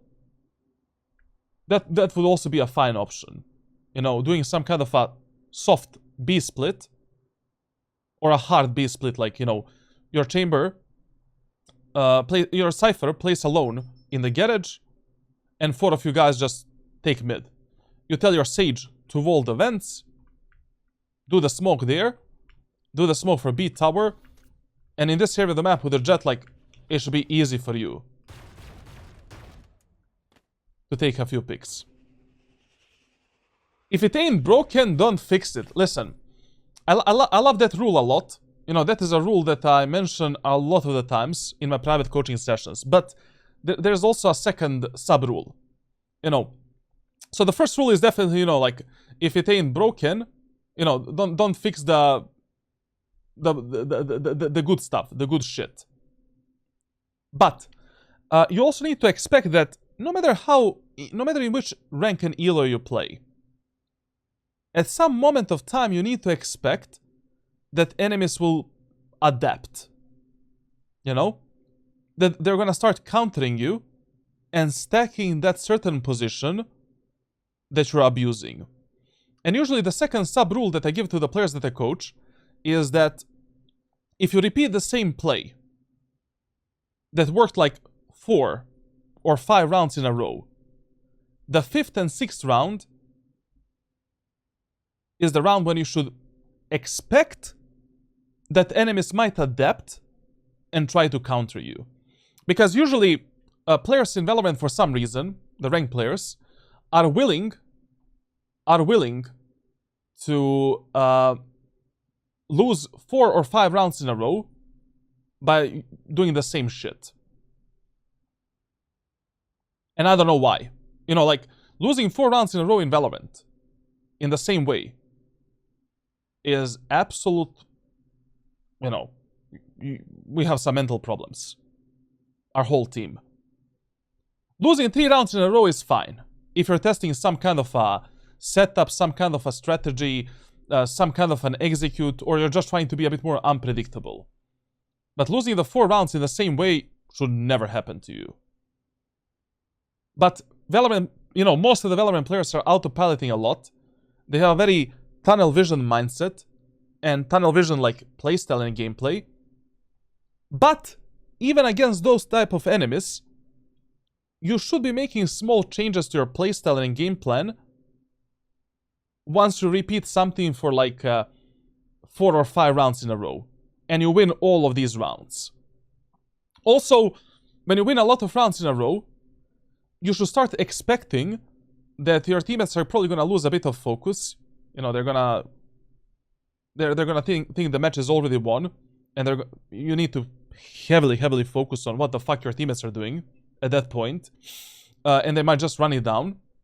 But also, like, you need to expect that enemies are either gonna start adapting and trying to counter you, or they're also, you know, gonna stop giving a fuck and start playing super aggressively or just doing some nonsense things that you need to expect. What the fuck are you calling, bro? What the fuck are you? Side side.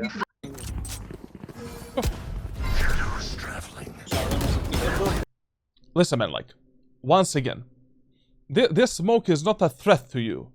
Even through this smoke, you can do a jump spot and get the info, you know? If you're already running in front of your teammates, you can just do this. Aha! I see the enemy Reyna, and I see the enemy Chamber in the choke point. What is your next step? Your next step is to curve this smoke, use a dash ability, and just run them down, like, practically. You know, you can also try to dash, you know, behind them like this, and now these 2 enemies are in the sandwich. You have a judge behind them, ready to delete them, and 4 of your teammates are engaging them face forward. Like, that should be your main reaction when you see, like, that 2 enemies are playing aggressively in a choke point such as this one. Also, a play that is really good when you know that, you know, when you get the info that 2 enemies are playing here aggressively, and your teammates are ready to swing out. Updraft. There's just no way. Like, no way that Diamond, Platinum, Ascendant, Gold players will be able to kill both you and your teammates as well. Now, doing this type of a play when you see only 1 enemy is a bit risky. Because a second enemy might be playing on some off angle, being ready to refrag, peek you on timing and stuff like that. But if you see 2 enemies in a choke point like this, choke point that is close to you, close to your teammates, those enemies are cooked if you have a judge. And you should just send it. Just send it. It's not even a 50-50 fight at that point. But they're just dead. That's a much better idea. Instead of spamming randomly through this smoke with a judge and wasting your time to properly, like, refrag your teammates and apply the pressure. You know, here with a judge through this smoke, man, only God knows if you're gonna get a kill, how much damage you're gonna apply. 2 enemies stuck in the choke point. Dash ability is ready. Just go out with these close range weapons. I got mine. Spike down A. Now listen, whenever you... So, updraft dashing onto this rafter smoke at this moment of time was not a bad play. If you kill 2 enemies in the choke point on the A site, it is safe to pre-assume that site is clear and that 3 of your teammates can take the bombs and control alone. So this is a good pressure that we applied. But when you're playing around this smoke on the rafters, it is mega risky to peek out through this smoke alone, especially with the shotgun, when you have no idea where the enemies might play. The best idea, the best play that you can do right now in this 4v3 numbers advantage is just take this cover. Like the smoke is here, you play in this angle of the smoke, wait for the enemies to get inside of the smoke, and fuck them up. And then once you get some audio cues, enemies are rotating through the CT, you hear them stomping here, you hear them using the ropes, then you can get in a smoke and be ready to pop out on timing, on sound, and just delete them. But now if you peek through this smoke based on 0 information, that's just, we're gonna need a bit of luck, to be honest, because I have no idea if maybe one more enemy played rafters, if one more enemy played on the A ramp, A tower. We don't really know, where are all of these enemies. Go close heaven. Satchel out. Do city. Heaven. Okay, now that you have Omen with yourself, we can just fight together. PvP. नहीं मेरे पास आ जा.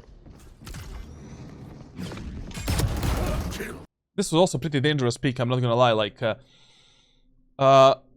So what was the problem of this play? They're going through this smoke right here from the right side, but we have 0 information if enemies are on the A tower, on the A ramp, and in the vents. If you want to scale a bit closer towards this position, a much better idea was to simply smoke this spot and close the gap with a Tejo like that and kill him.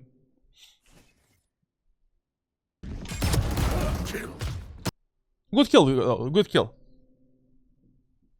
Good kill, good kill.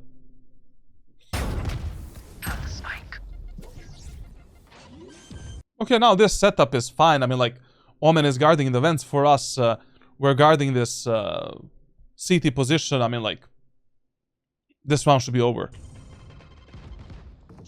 Now listen, whenever you're playing these close range angles with the shotguns, and you're just waiting for the enemies to pop out and peek you, don't stand still.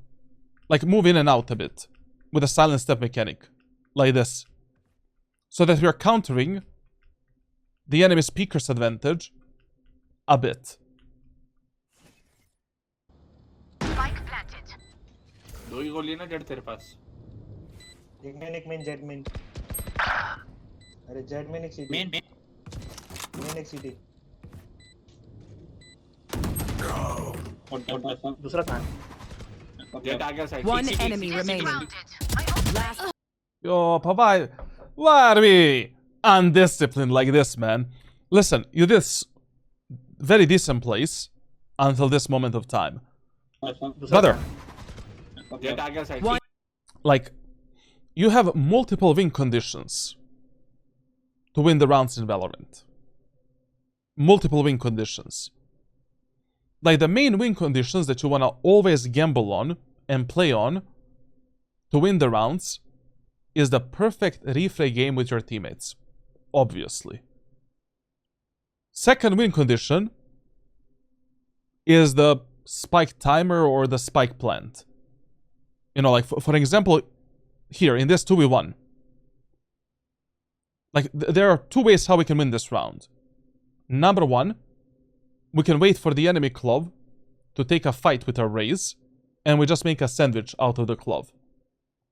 Number 2, we can just apply some pressure from the rafters And no matter what happens with our raise, we can easily kill the enemy Clove here. Even if she smokes off the spike, like, she cannot play, you know, in that many angles. And with a Phantom and 30 bullets, you should be able to get a kill. But the worst thing you can do in this type of 2v1 is that you overheat, you swing the CT alone, without any reflex setup with your raise. Good kill on the Jett. Very good kill on the Jett. But now that you ended up in a 2v1, and you know that Clove is in the CT, elbow, or screens, play a bit safe. You know, don't immediately swing out just to take a kill. Jiggle peek this angle, jiggle peek. Ah! Okay, Clove is there. Fuck it. Let's apply a bit of pressure. Play a bit safer. Wait for the raise to get ready for this refrag. And once the raise is ready to refrag us, we can just swing out and fight together with her. But also in this 2v1, you don't even need to fight this Clove. At all. You can just play passively from the tower. You know, hold the elbow for the raise. So the Clove cannot get into the elbow. And raise can only focus on the left side right here. And we keep all of the information for this round.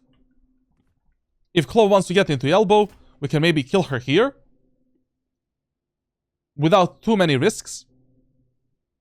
And if Clove gets in a fight with a raise, we can just swing out and refrag the raise without any problems. One enemy remaining. Last player 120. standing. 120. Yeah, but Overhealed है. Okay. they only fight. Push करता है वो. Now, in this round, going A again, okay. Basically, if you win 3 rounds in a row on the attacker's side, and you play the 4th anti-eco round, how you decide where to go simply depends on the map that you're playing. Like, you just want to avoid claustrophobic areas of the map, claustrophobic choke points, positions where enemies can just F you up with the shotguns, stingers, Bucky, and all of that bullshit. Going A here again, okay, we can do it one more time, and then in a 5th round, we can apply some kind of a change. Whatever. Here. Cover going on. Bomb buddy out. Close नहीं है अभी. Shadows traveling. You know, this is why this is so risky, man. Cover Like, going on. Bomb buddy out. Close नहीं है अभी. Shadows traveling. you swing out like here. You have 0 information if enemies are playing this off angle, rafters, this position, this position, this position, this off angle with a chamber teleport, and this off angle. With your crosshair placement, you're not ready for any of these fights. Mentally and physically, you cannot be ready to react on all of these fights and angles. If you're already going in first with 0 recon abilities, jump spot the enemies and then send it. Now also, you know, whenever enemy controllers do the smokes on your first footstep, on your first sound, or they do it based on timing, expect that enemies are gonna play around that smoke with the shotguns. So right now, chances are like around 50% that an enemy with a shotgun is sitting here or here. We need to be ready for that. Just as we're going out with the dash ability, we need to flick left and right, check for that enemy with a shotgun, and try to kill him before he kills our teammates. Satchel out. For an example, this enemy, but, you know, your execute was delayed a bit because of a dash ability, so yeah.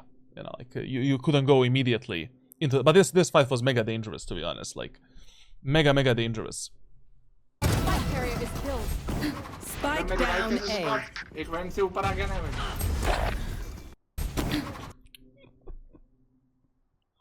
Spike. Okay, so you know, what you should have done in this round, as soon as you activate dash ability, instead of spamming through the smoke, you should have sent it in to reveal this Reyna with a shotgun and to potentially spray her down before she kills your teammates. Also, when you see this type of fast smokes, always tell your teammates, enemies have a judge in the smoke, just so that your teammates are a bit more careful as they're approaching the smoke. Yes, it's a ghost comm. I don't know if an enemy is here with a judge, but it's a positive ghost comm. You know, it's not gonna impact your round in a negative way. Your teammates should be mentally and physically prepared that one enemy can be in the smoke with a shotgun. Anyways, you know, we have smoke set up ready for A site. You're gonna send it out with a raise. And it's very important that your Omen, Cypher, and Sage don't die from that enemy in the smoke with a shotgun. You're probably not gonna die because you're gonna dash out, dash in. Also, when you're playing around these smokes, like what you can also do is you can updraft dash into the bomb sites. You know, you don't even have to get in a smoke. You can just do this to fully escape that enemy with a judge and shotgun.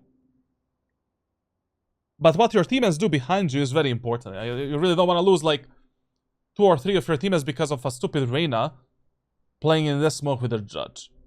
It's a predictable play. Predictable when you know, think about these smoke setups in this specific way. When you're Omen main, for an example.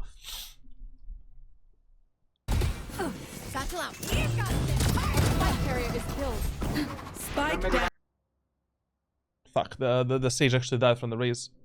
From the Reyna. A. It went super again. I just don't understand. What did your...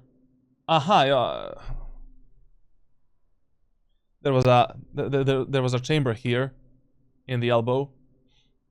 Chamber teleported away and happens. Yeah, happens. Now listen, whenever you enter the site in a 3v4 numbers disadvantage, it's a good idea if you fight for more space. But in this round, you don't have to do that. Why? Enemies are playing an eco halba anyways. We can still play this postman passively and win this round based on the raw gun advantage. We really don't need to take more space against this enemy team composition and considering the enemy's economy right now. You can just go into the elbow, from the elbow wait for the Omen to plant the spike and get ready for the post plant. What? NG? Very good, very good. सात गोली Spike planted. कहीं smoke कर सकते हैं smoke कर दो नहीं smoke नहीं है ब्लाइंड दे दो I can't use that. One enemy remaining. ये सिटी हो Listen, I would highly advise you. Don't hunt the enemies that are playing an eco round or halberd round. You have nothing to achieve from that. The only thing that you can achieve is losing this weapon.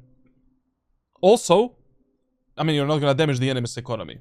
Also, your economy is still kinda scheiße. It's not that good. I mean, we only have like 1400 credits.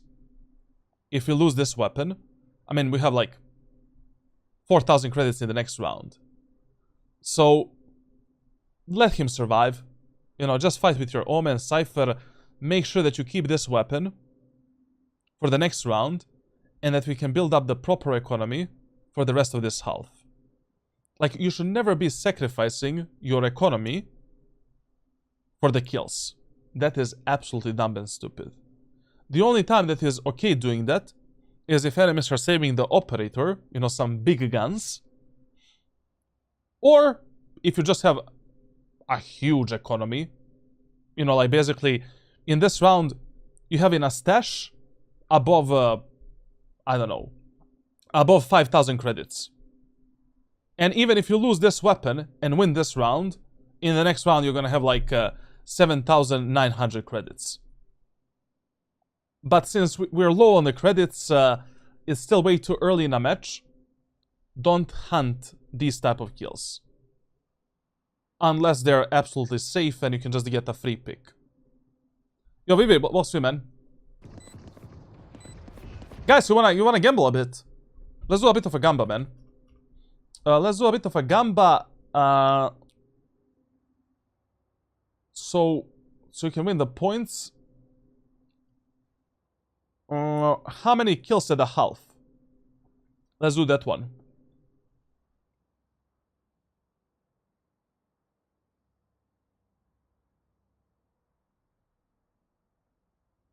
Is that good? Did I make a prediction or what the fuck happened? Yeah. Let's go.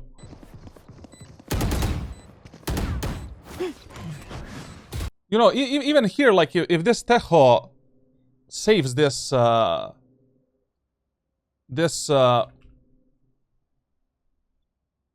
Vandal, it's okay. It's really okay. It's fine. Like, it's much more important for us that we can play the next 2-3 full buy rounds, even if we win. Even if we lose the next 2 rounds. Fine. Would have sucked. Fine.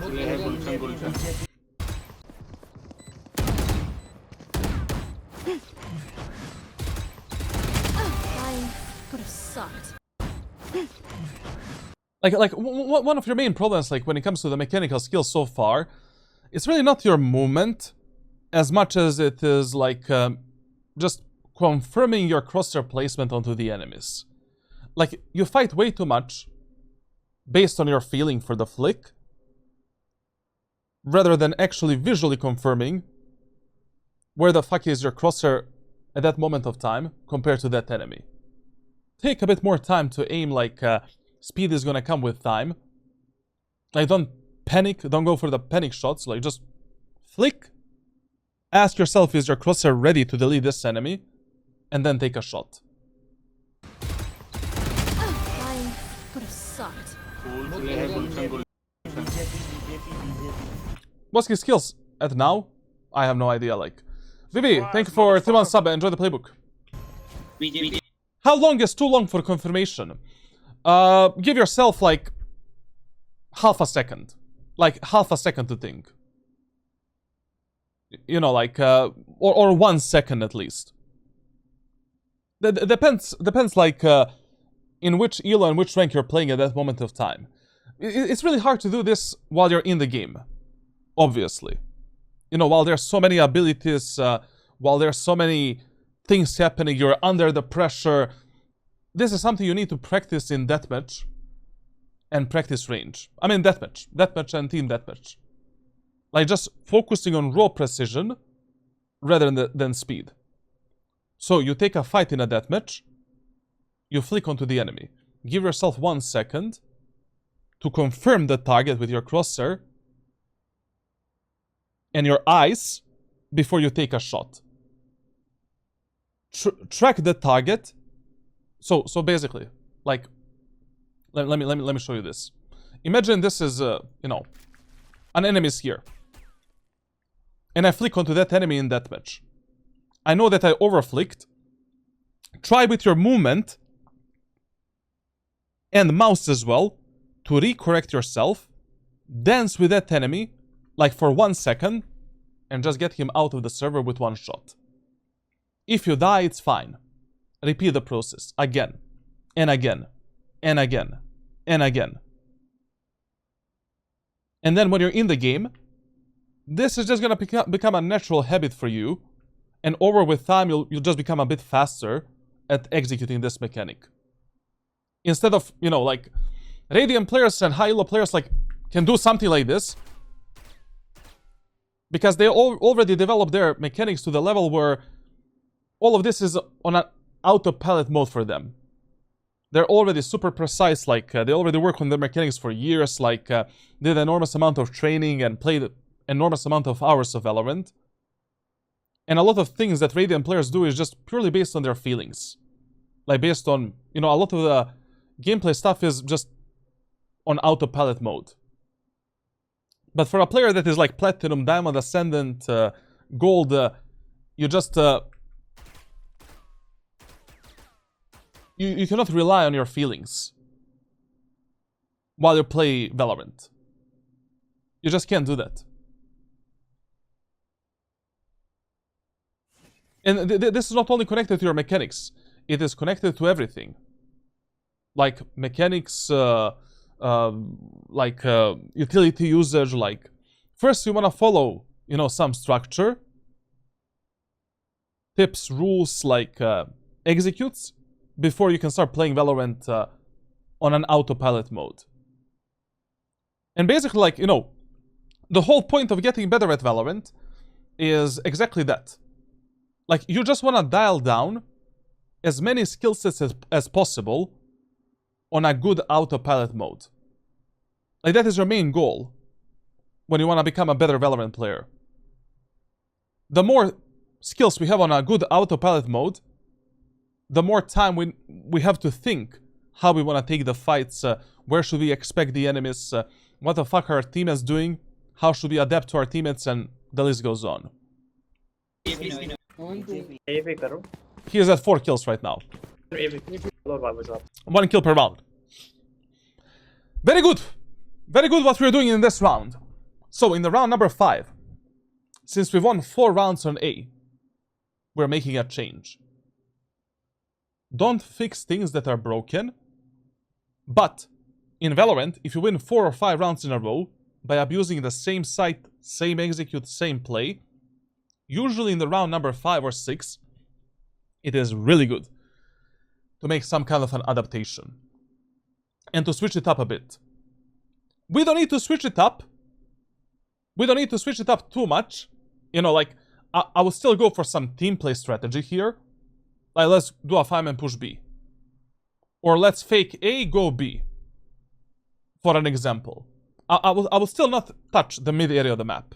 It just, you know, we don't need it. Enemies are really bad at defending the choke points. But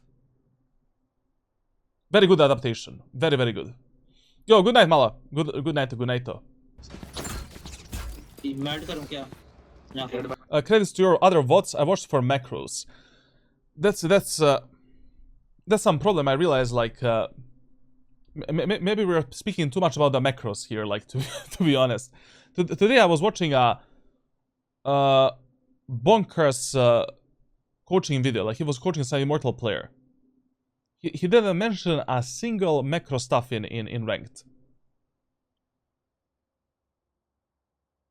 But all of the micro stuff is, I don't know, I just feel it's too basic in Valorant. Like, literally, even an, you know, I really don't like speaking about the crosshair placement, like, and stupid stuff like that over and over again.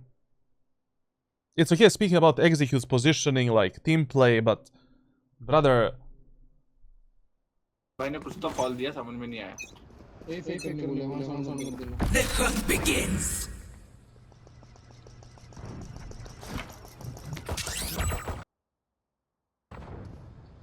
Okay, I mean, our plan got compromised here. So now we need to abort the mission. You know? Like, if the plan was to fake A and go B, mission abortimus, let's regroup A maybe. Now, why would I regroup A right now? Because enemy Tejo used the drone in B main. He saw us in the B main. We can just keep our location a secret. At least 1 or 2 enemies right now are gonna rotate towards the mid and B main. You know, right now we can expect at least 3 enemies. Or maybe even 4 in this area of the map. Let's just, you know, keep our location a secret, regroup A, and go A again. Only because of the info that enemies got. But also, to be honest, in this round we can wait a bit more. You know? And we're holding the whole map. We have info mid, info B main, info A main. Like, we can try to, we can just wait to see if enemies are gonna maybe push something, be overly aggressive and punish them left and we don't need to rush out right now. That's the whole point. We don't need to make any fast decision making. It's we have 1 minute and 30 seconds to finish this round. Plenty enough.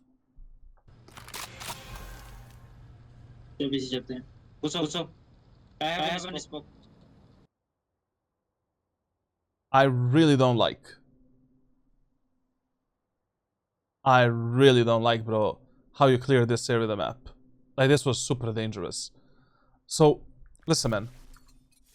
Whenever you don't push the beam in area of the map fast, and enemies have a timing to get onto an off angle like this, to get on a position like this, or in this angle, you need to play from this wall, jiggle in, jiggle out, jiggle in, jiggle out, and clear every position like an enemy will be there and can be there. You lose even 2 seconds, God forbid 3, in this area of the map, in this choke point. You need to behave like an enemy can be anywhere in this area of the map. And that is generally the rule that you use in Valorant. You lose info in an area of the map for more than 3 seconds, or maximum 3 seconds. Behave like an enemy, like enemies can be anywhere and everywhere. Charlatan, I just started playing LOL. Can you suggest me any coach like you, but for LOL? I have no idea, man. Literally no idea. Alois is really good. I don't know if Alois is coaching people and how much he charges. He understands the game on a macro and micro level very fucking good. Then there is one coach called Coach. Is he a Coach Joe or Coach Rogan? I'll see later, man. I follow some people in League of Legends. I'll tell you once I finish the VOD review. Can they see you first if you jiggle like that? Yes, they can, but that's why you jiggle. Yeah, I think his name is Coach Rogue. He has some really good videos. I don't know how good is his coaching, but the videos were like fine. You know, he explains the macro and micro level strategies like so. I would decide which coach to get based on what type of videos they promote on YouTube and Twitch, and also based on the quality of coaching. You know, like I would always try to find a coach that is gonna coach me for longer than one VOD review or some shit like that. Like someone that provides like longer support or 24/7 support or some kind of a system like that. So, yeah, man, like if you jiggle the angles like this, enemies can definitely see you before you see them because of angle perception disadvantage. But that's why you're not committing to these angles. You're just clearing them mainly for the information, and the chances that you die while doing this is like below 20%. Especially in the ranks below Ascendant 1. The worst thing you can do here is just walk out and just peel this angle. You're fucked 100%. You're peeking out way too slow. You need to commit to the fight. You cannot go back. An enemy sees you like 10 times faster than you see him. Of course, the best idea here would be like, you know, Sage plays behind you. You play here. Sage swings out. You swing in front of the Sage, and you take the fight together with her. But, you know, Sage is playing passively and we're walking out. So this walkout right here is just way too much. Way too much. When you call for a fake, do you micromanage the teammates on what to do, or is that too much of a risk? Mala, thank you a lot for the 7. Enjoy the playbook. The only thing you should tell your teammates is that Initiator should always fake. Controller needs to give them 1 smoke, the most important smoke for that site. And at least 1 duelist should go for a fake. And you should just tell those teammates on the opposite part of the map to send it. Whatever they do, it's gonna be okay, probably. In ranked solo queue. Where players usually rotate, you know, super fast and they don't think that much. Like what you do during the fake is far more important. With a spike. You know, because you need to start taking space. Once your teammate on the A site get a hard contact, they either die or they kill one of the enemies, or you just hear, you know, the enemies from the B site doing this. They're just rotating away from the site, and you can start taking space and clearing the angles. अरे तेहो ने देख ली है. Yeah, no one is there. Smoke the smoke. Let's say our Jett is a part of the fake. Should they dash onto site, or should they fake dash into the main? Dash into site. Dash into site. Smoke the city smoke though. Blocking sight. Very, very shit execute. This execute is horrible. Like, I see a lot of the Jett players doing this execute, but this execute is just horrendous. In one of the videos, called like... I think the video is called like everything you need to rank up fast in Valorant. We made that video like 4 days ago on my main YouTube channel. Executing fundamentals in the most efficient way possible is your main priority in Valorant. And whenever you're using your utility in Valorant, you always want to get the most out of it. So what is the problem of this execute? My guy just went in without checking any of these, you know, without checking this position and the rafters with the dash ability. You need to flick left and right. Second problem. This smoke does nothing for your teammates, and it's a very dangerous smoke to dash into. Like, when you dash into this smoke, it is so easy for the enemies to find your body if they're playing from the backside, from the site, and just spray you down and kill you once you dash. A 10 times better execute on the A set of split, on the B set of split, is dropping a smoke here and dashing into this position. And from this position, while the smoke is still active, you're mainly focusing on these two fights, and then as the smoke is expiring, you focus on the front side. Also, you can smoke the backside like this and take more space for your team. So, this smoke here doesn't only provide the cover to you, a proper cover, but it's harder for the enemies to spray your body down and to kill you through the smoke. Because look at this. Like, the smoke is here. Now enemies, you know, they don't know if you dashed into the smoke, if you dashed here, or if you dashed here.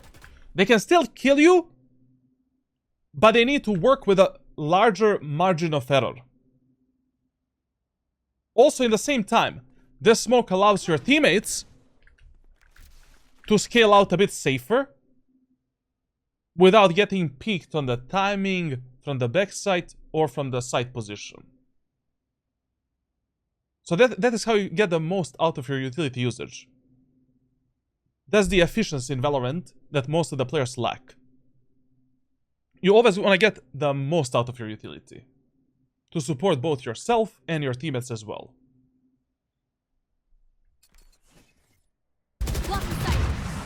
Like, I don't know how you didn't die here, I'm not gonna lie. Like that Tejo should have sent you into the afterlife. Also, right now you had zero info for this angle and this angle. But okay, you know, we had a Cypher on the B tower that lurked up and he checked everything for us, obviously. But, it is stupid to feed your bad habits in Valorant. Like, even if I have the info here, like, you should naturally... It should be your autopilot mode to check the angles left and right with the dash ability. Not something that you know... It should be something that you always do. A good habit of yours. Below Immortal, nobody would kill Jett in the smoke in that position. Okay, maybe not below Immortal, but below Ascendant, I would say. You know, Iron 1 to Diamond 3, you're probably not gonna die. Even if you do this type of an execute. But still, like, you know, that smoke that he did doesn't provide a cover for his teammates to scale out safely, to take more space in order to fight the enemies at the backside. Default back.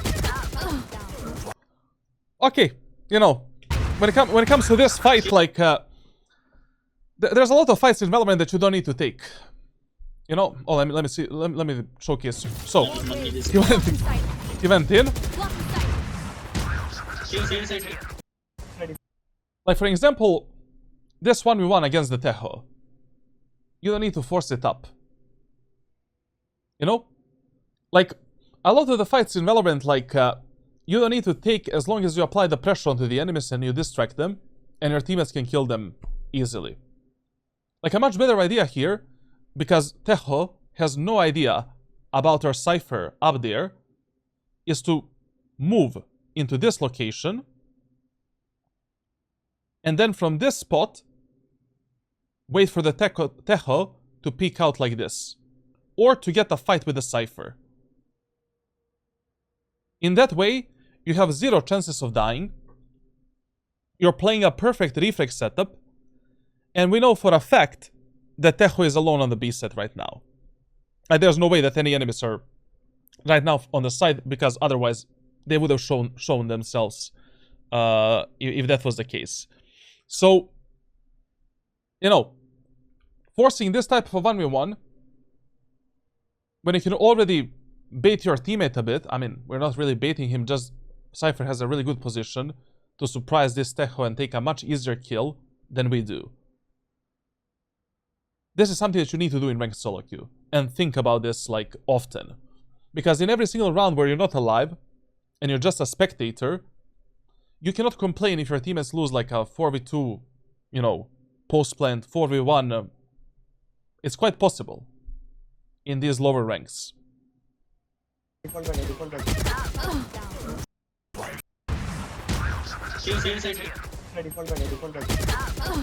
And once again, like, you need to think a bit more, like, about your crosshair placement and confirming your crosshair before, like, you take the shots. Like, for example, here.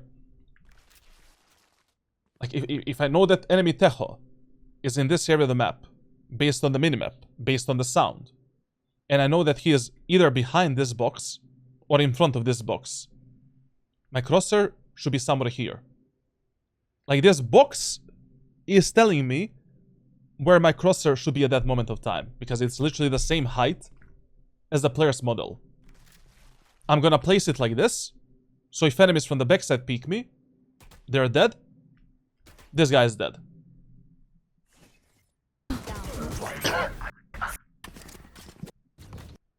Oh, you got revived.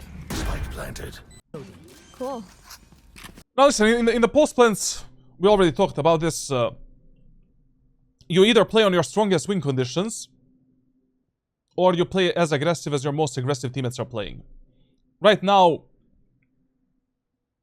it literally doesn't matter what you do. You can play at the backside with 3 of your teammates and sell the raise. But also you can play with your raise and just lock in the B tower and the CT area of the map. It's really up to you. Jett flank आती है रे bro, हाँ? Jett के. Yeah, it's okay, good. One enemy remaining. My ult's ready. No heal.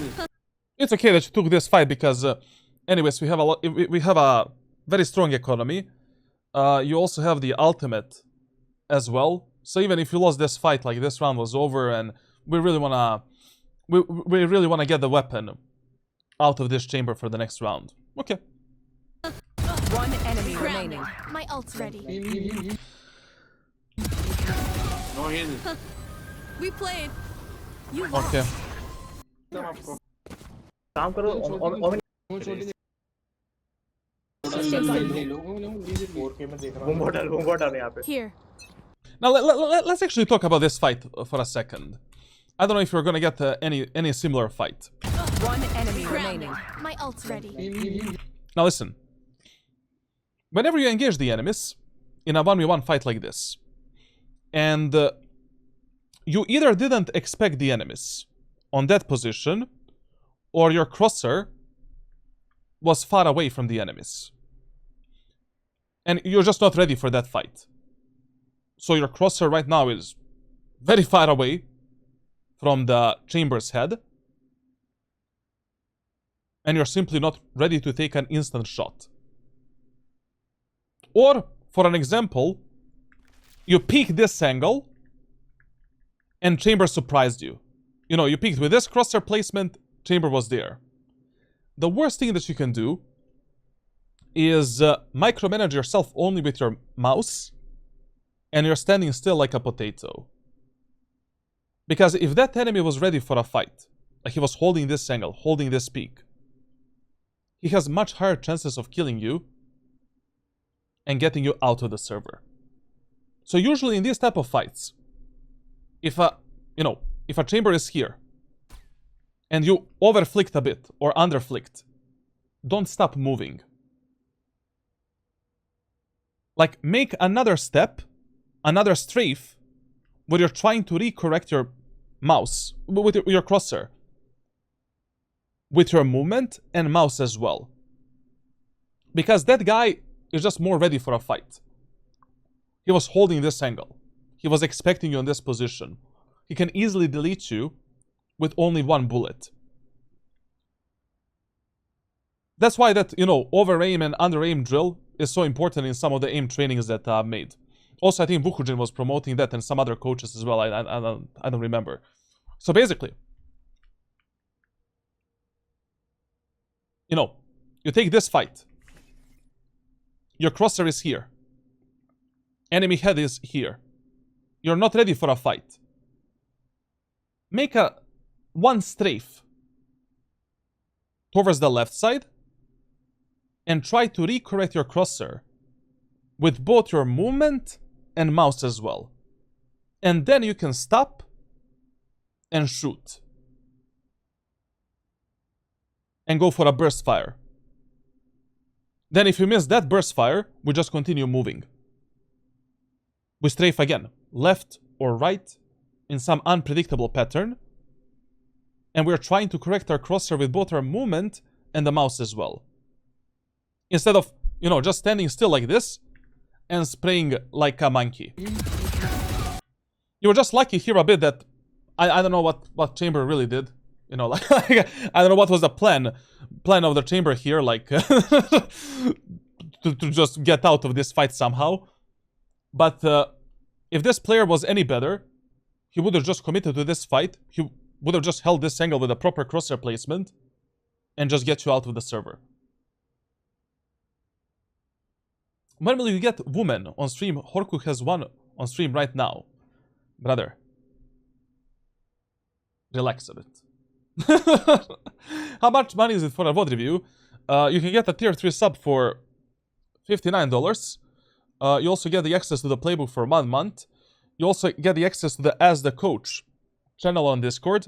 I'm answering on 3 messages per day, usually. Starting from a few days ago. And but you can also get a free VOD review through giveaways and raffles. I make them on every 7 days, usually. No hint. We played. You lost. So basically, this aiming mechanic and movement mechanic is super important. You should try to implement it more when you get surprised by the enemies, or you just notice that your crosshair and you are not ready for that fight.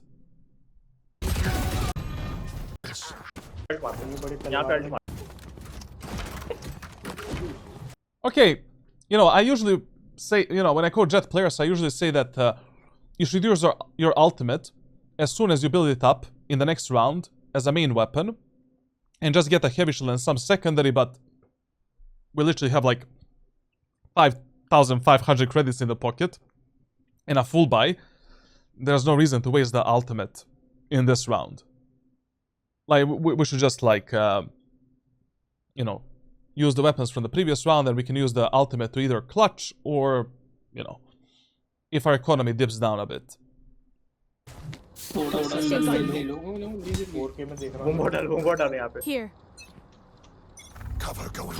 दो Any routines you'd recommend to do if I'm a returning player? One for all. One for all aim training routine, like, that's the main reason I made it. Basically, that routine covers every mechanical skill in Valorant. Like, if you do it every single day, you should get better, or at least keep your mechanics consistent. Jett और Jett I think it's like this. I should make an OFA as well. दो Jett और Jett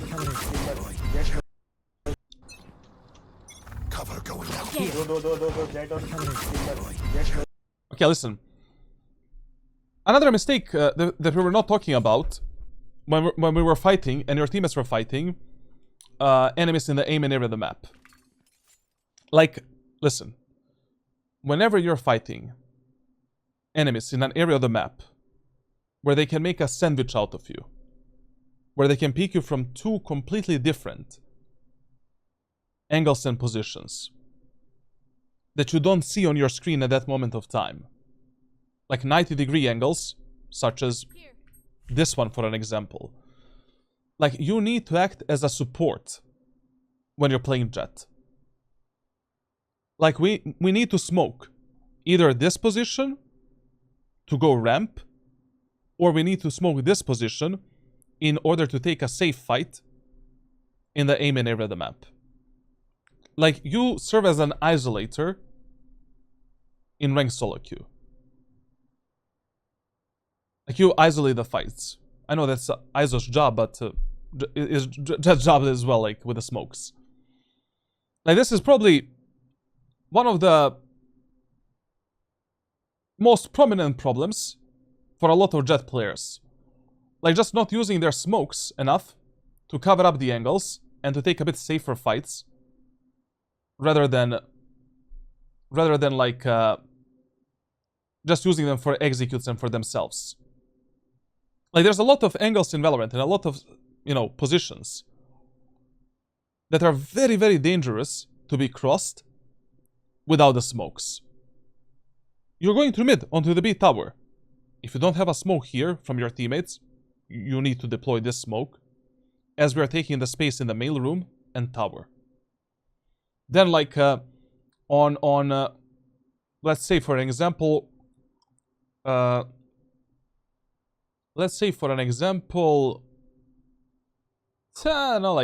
which map is in the cube?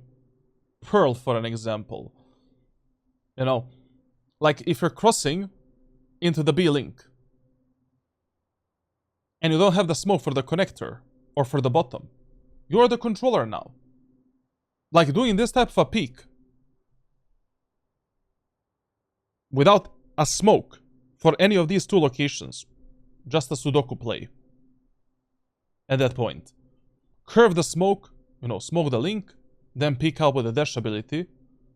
We clear these angles, then we can scale out to clear the link, and then focus back on the B link.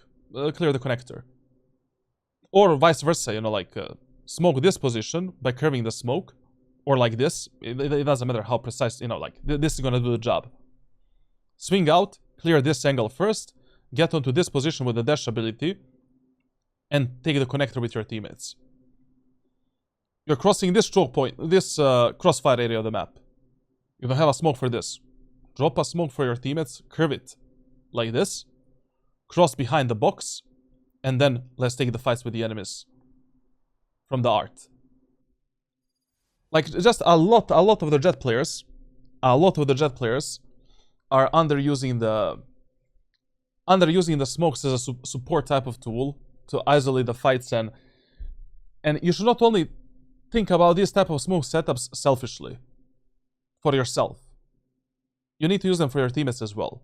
Especially if you're baiting your teammates a bit to get the first contact, like right now you were, standing in the smoke waiting for your teammates to peek out, activate the dash ability, drop a smoke, and just be ready for a fight. Brother, this VOD review is already 2 hours and 34 minutes, and I covered 7 minutes of the VOD review. Frost, good luck.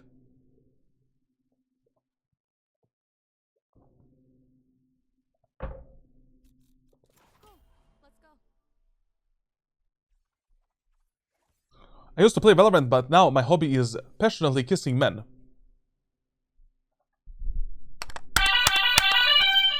W's in the chat. W's in the chat. Whatever makes you happy, bro. Whatever makes you happy, you just, you know. This is great. They don't stand a chance. Whatever makes you happy. As long as you're happy, I'm happy as well.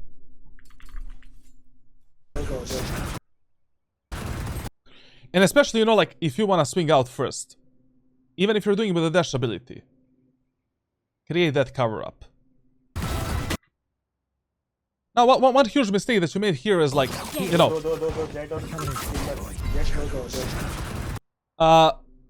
Whenever you see, like, two enemies on your screen, your job with the dash ability is to potentially get one kill and just dash away immediately. So as soon as you kill this Jett, you should have, as soon as you did this flick and a burst fire, even if you didn't kill the Jett, you should have dashed away. Like, the whole point of a just dash ability when you're taking the fights against the enemies. My ult's ready.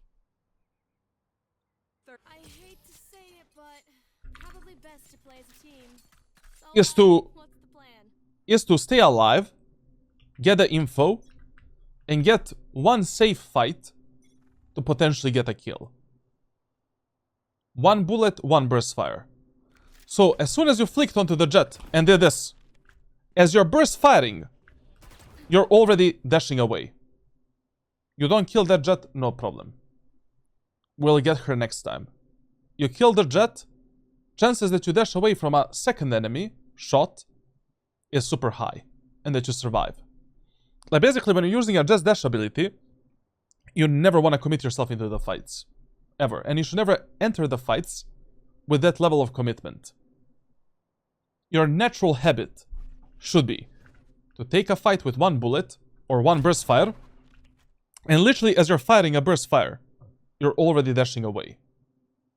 3 to 4 bullets maximum, and you're already out as you're firing the last shot. So, you know, like, the problem that we can see here is that you wanted to fight this chamber as well. But it is super dangerous flicking onto this chamber. See, he's simply ready for this fight. He is already on your body, on your head. Even if he had a Phantom or Vandal, you would probably lose this fight. Because you're losing a reaction time here to flick and micro-correct while he's just, you know, holding this angle, and he is in such a much higher advantage than you. You need to have like 2 times better reaction time and precision than this chamber in order to win this type of a fight. Why would you risk it?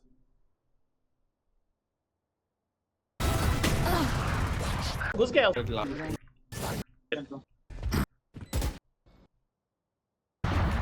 One enemy remaining. Like, for example, like when you're doing VOD reviews, self-reflection, self-VOD reviews, like the problem is, like, even if a bad play or a bad habit, you know, doesn't fuck you up at that moment of time, it is still a bad habit and a bad autopilot mode, a bad, like, a bad mechanic, essentially. Like, that's why I'm talking about all of these problems. Like, in a lot of these rounds, like, you didn't get punished by doing some of this stuff, but you will definitely get punished in the future. In some of the rounds, some of the matches. And you don't, why would you do that? Brother, did we win this round, this half 12-0?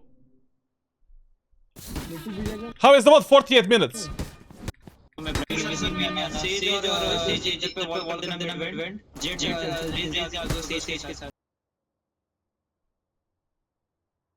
Okay, we're going mid.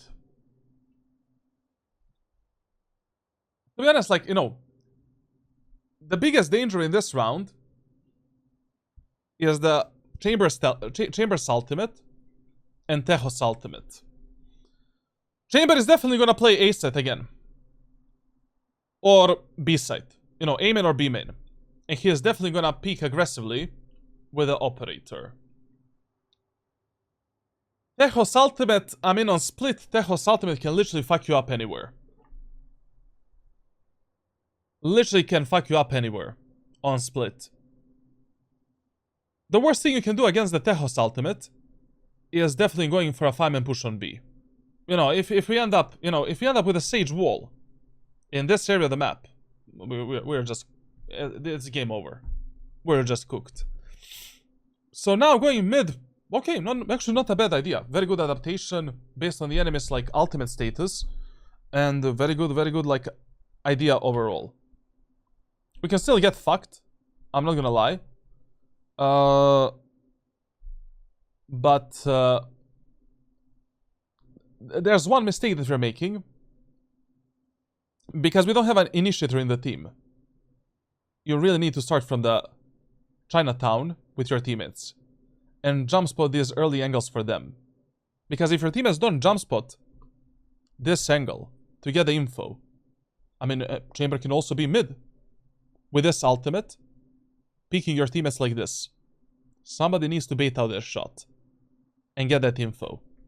Also, we need a smoke for the vents in this round, obviously. You want to play? Let's play. Can you push fast? Go ahead. Stand your... What the hell was this ultimate in the B main? Maybe I overestimate like platinum and diamond players in Valorant sometimes. Get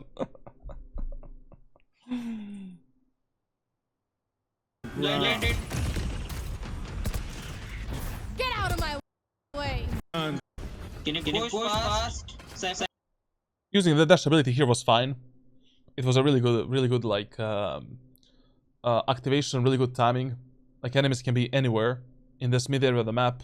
Very good. Go ahead. Stand your ground. Listen, once again, you're not using your smokes to take the space safely. Like, we have absolutely no idea if anyone is in the vents. Like, if your whole team wants to scale up onto the B tower and no one is guarding the vents, just do a smoke like this and try to get into this position as soon as possible with your teammates, so that we don't end up in some kind of a crossfire like this. Get out of my way! And you really don't wanna scale out onto the B tower by being overexposed from this angle, and, you know, the peek to the vents as well. Your main job, like, with any agent in Valorant, when you're going onto the B tower, is to get a cover for your ass as soon as possible from a potential vents peak. And to basically get into this corner. And from this corner, we are engaging the enemies, you know, like, onto the tower with our teammates. Get out of my way! So, I mean, you know, it was an okay idea to use a one-way smoke there. I really have nothing against it. A bit of an unlucky timing. Also, I have no idea why don't we have a smoke already for the B tower. You know, that's controller problem. Not really your problem. And also, a two-man push through mid is never a good idea. Like, you need to tell your teammates, three or four players should play mid during the B split. Especially when you have Sage in the team. That Sage should play mid. She needs to wall off the vents or wall off the B tower. That's her main job on this map. So that is the type of micromanagement that you need to do in ranked solo queue. You have Sage on the attacker side of split, she needs to wall the vents. Or wall the B tower. And it needs to be a minimum 3 men push through mid. Minimum. There's a lot of off angles, crossfire setups that enemies can play in this area of the map right here. B main area of the map, like one player can take B main area of the map and apply the pressure through there. Cypher with a camera, you know, Raze with a boombot. It's a super easy area of the map to be taken and cleared. So yeah, I don't know, personally, I would probably abort this mission. If I see that 2 of us are like going through mid, I would just fuck it. Let's go B main. Because this is way too dangerous. 120. मुझे पता है. कौन करना call? Thanks. But okay, in this round, like, we burnt out enormous amount of utility from the enemies. Jett did the ultimate, Tejo did the ultimate, Chamber did the ultimate, like, it's okay, you know. Now this is the round where you should use the ultimate. You know, our economy took a bit of a heavy hit. Use the ultimate, get a heavy shield, get some secondary weapon. Shorty, Bandit, Stinger, Bucky. And, you know, until the end of this half, we can build one more ultimate. And we can probably play, you know, the next 5 full buy rounds. Push करेगा. एक second hold करना. Bomb डालने से पहले. Watching this spot. एक CT है. Brother, it's not even a autumn, and I'm already having some allergies. Like literally, what's going on? Screen. Here. Crosshair placement here is not good. You know, Watching. crosshair right here should be placed somewhere like this, slightly lower. That's the enemy head position. एक CT है. Screen. Here. Zero है chamber I है. have retrieved the spike. Shadows traveling. Once again, we have a problem when it comes to scaling and pathing in your gameplay. Like whenever you're scaling up through the aim and area of the map, you should never end up in this position. Like basically, you should never end up in this, behind this line. Reason is very simple. A lot of the players like to play this off angle. They're just gonna hold this position from the B tower, from the A tower, A ramp. You don't want to end up in that crossfire. Like, you just swing here, get into this position, clear this angle, check this, get up on this plateau area of the map, and now with your teammates, we just clear all of these angles one at a time, or we swing out. But you need to be ready for this off angle always. When you're scaling up through aim in. If you're scared that your teammates might die, if you already have a smoke for aim in, here, or you did a smoke, instantly check this position.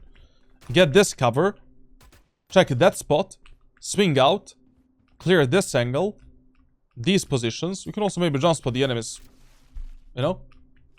Pull yourself back, so you don't get fucked by the enemy judge here. And then, you know, engage the enemies from far back angle with your teammates. Or with a dash ability. That was a bit stupid, I'm not gonna lie. Like, you know, dying from this very common off angle is just something you should be aware of. Already. My ultimate is ready.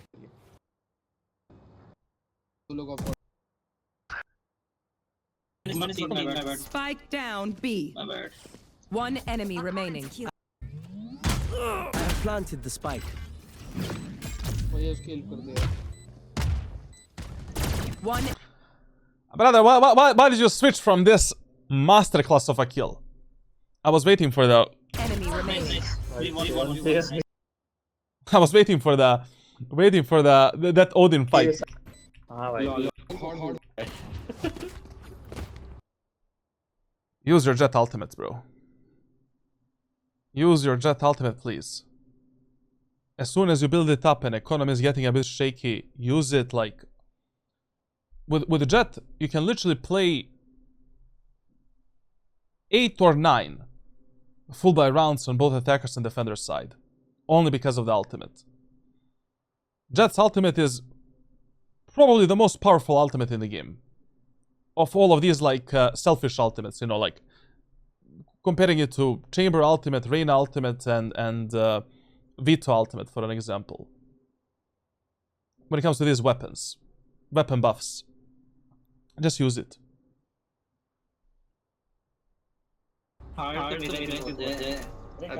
Okay, it's maybe not the most powerful, it's just the most versatile. You know, it stays throughout the whole round. You can use it for both close range, medium range, long range fights. Like, it's just easy. You can use it while in the air, while you're moving like a monkey left and right. You know, you can be in a full-on, like... And still like, take the kills. I mean, just look how the enemy Jett killed you here.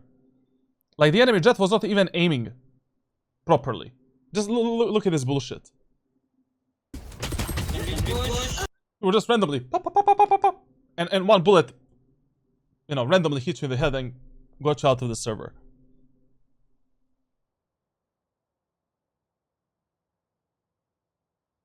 Okay, we're going A again. I really don't understand like what your Omen is doing in this round. You know? And on a macro level, like, this match is really simple. Personally, I love that you're not complicating it. We don't need to fake, we don't need to lurk, we don't need to flank, we don't need to default. You know, enemy's defense is pretty horrible. Enemy's retakes are pretty horrible. Enemy's positioning is horrible as well. We can just do A split, B split, fast 5-man A push, 5-man A tower push, 5-man B man push, and that's it. It's okay. Simple match on a macro level. But you are making a lot of micro mistakes that needs to be fixed. Let me do something. 7-6-9. Close here. Close chamber. Right में close. Listen, when you're jump spotting the enemies, you're primarily jump spotting for the information. So make sure that you see as many of these angles as possible. And if you need to use 2 jump spots, use 2 jump spots, you know, like, first you can jump spot the enemies, you know, there, then do it a bit wider. Blocking sight. That was a pretty fast smoke again. I'm not gonna lie. I really hope we're gonna flick backwards and check the angles. Oh, there's a guy there! Okay. Jett. Let's pray for a second. Almighty Lord, save our teammates from the judge and Reyna. Amen. Holy shit! The page actually worked, man! Sight. Look at this masterclass from our Raze. Deleted. Deleted. Blocking sight. You really need to practice, you know, flicking left and right a bit faster. Aman, what is your sensitivity? Like, you need to be able to do this. Like, you should have known that Reyna is here and the chamber is here before you exit the smoke. So you can instantly take this fight with a proper crosshair placement and then focus on the Reyna. 0-2-2 1600, but that is fast. That is pretty fast, to be honest. But that is on a high end, you know, higher end. You should be able to easily do this with your full arm.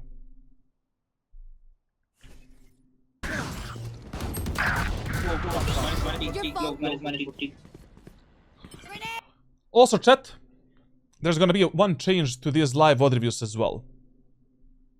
Starting from the next week, I'll be doing the live VOD reviews with the players present on Discord. You know? So they're not gonna be done like this anymore. Of course, if the player can be on stream, you know, you know, if you can manage the time. Because I want to hear from you, like, a lot of the times I'm asking, like, why did this guy do this, do that? The only reason why I was not, you know, forcing the players to be on the stream is because of the time zones, and only God knows when I'm gonna stream. But we'll see. I'll try to get the players, like, you know, when I'm doing these VOD reviews here on Discord, then, and we can actually talk with them. Aman, no, Aman, this is okay. We can chit chat like this for now. It's fine. Just in the future, like, I'll do it differently. Do you know Jason the Ween? I heard about him, but never watched him. Reloading. Satchel out.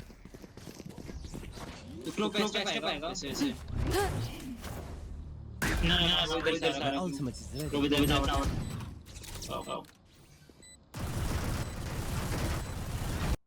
It's pretty dangerous what you're doing right now, man. I'm not gonna lie. Like, you can never play on the rafters like this if enemies can kill you from the screens and from the CT area of the map. And, you know, without any cover-up. Like, when you updraft up here, like, without a cover, some kind of a cover for the CT, for the vents, for the screens area of the map, you cannot stay in a position like this. You're just way too overexposed. First mistake we made here is, like, you updrafted to play with the Raze? Why did we sell it like this? We had a perfect reflex setup.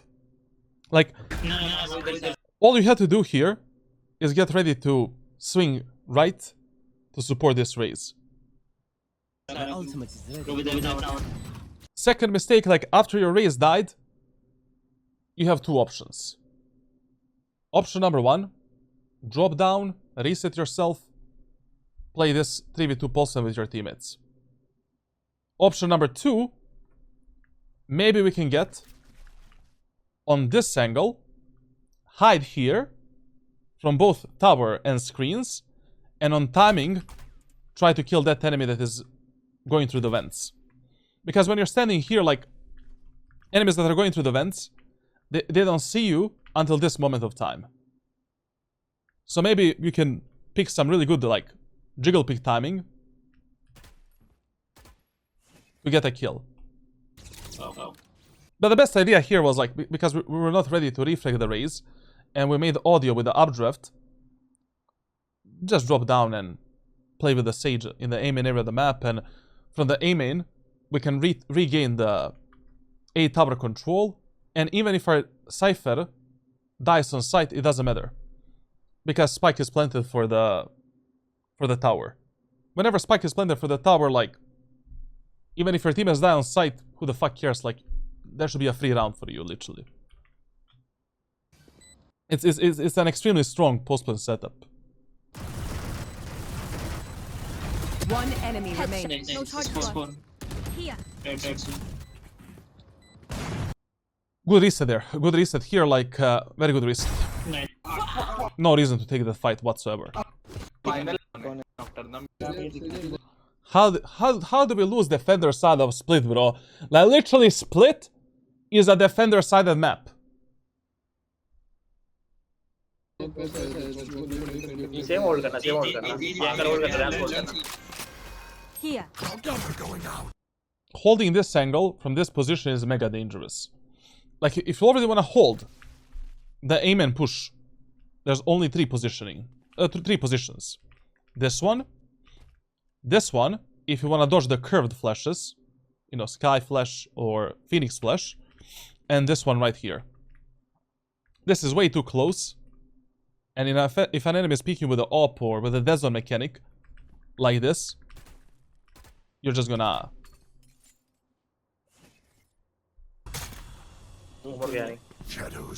You're gonna see a god soon. Once again, like, we need to support our teammates with the smokes. Smoke the ramp. Let's pick the Amen with the Omen. Very good. Smoke should have been a bit better. And we should have been faster with the speak. We should have been faster with this play.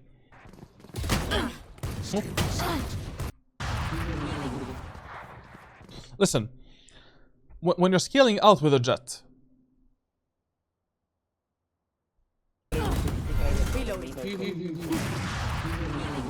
when you're scaling out with a Jett, you wanna minimize the amount of time that you spend in the choke points.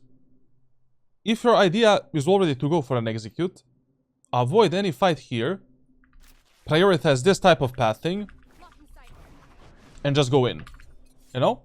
Or, you know, if you're fully wide open, do this, and just send it.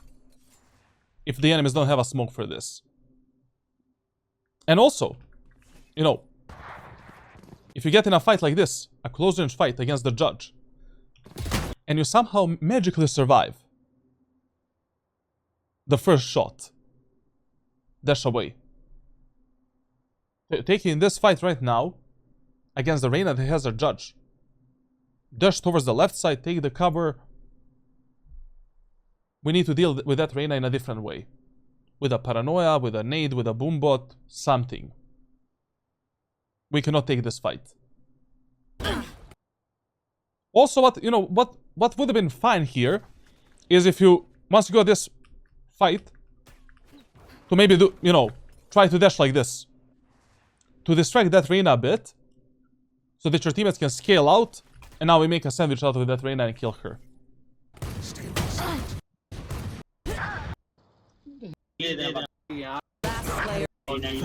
I don't really understand, like, why did the Cypher start lurking and flanking when, you know, our 5-man playstyle was working quite good. I'm not gonna lie.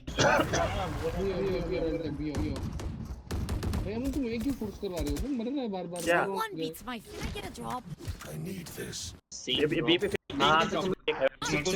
I mean, you also said that you kind of suffer. I mean, to be honest, like, I didn't even see you use the Jett ultimate at all. Like,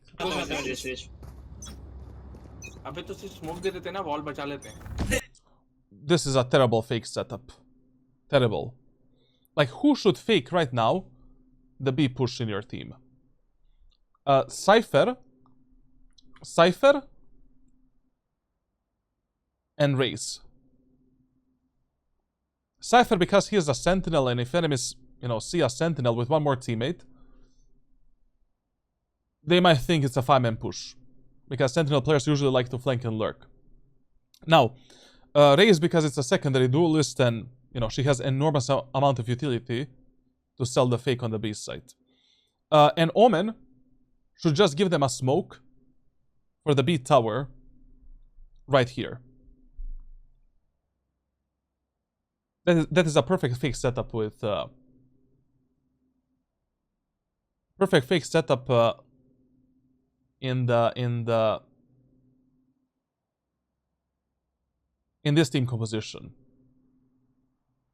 Your controller faking is the worst shit ever. We need at least one smoke of that controller if the things go south to try to take the space in the aim and area of the map on A side. You know, if our teammates on B die immediately or the fake is not good enough. Controller can never fake. The only job of controller is to give one smoke for the opposite part of the map.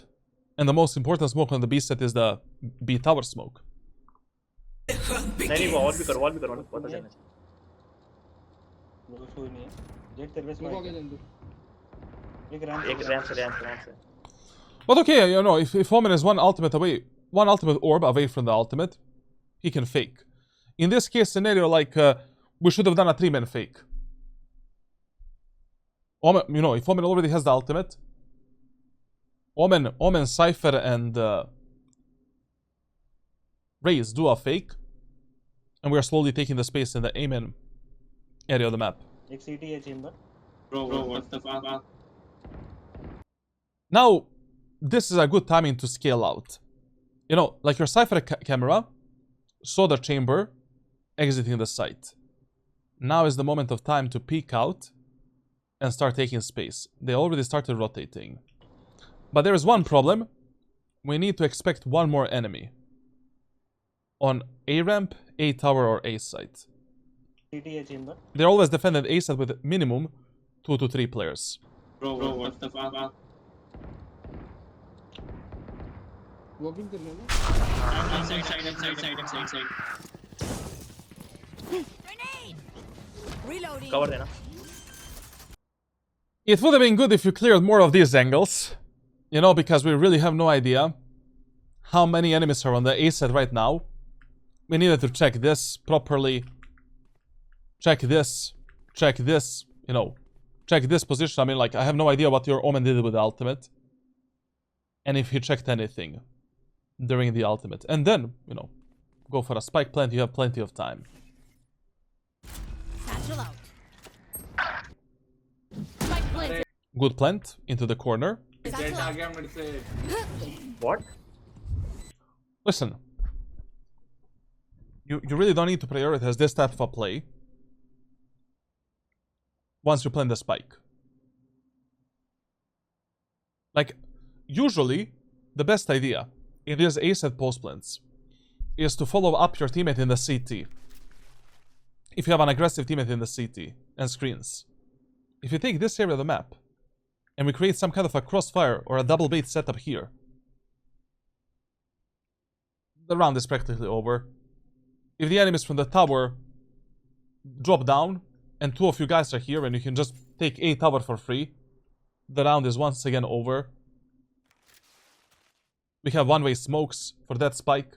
We can just fight from the tower and the round is just over.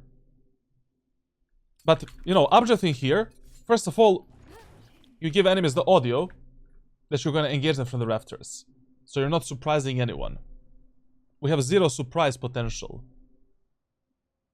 when we take this type of a fight.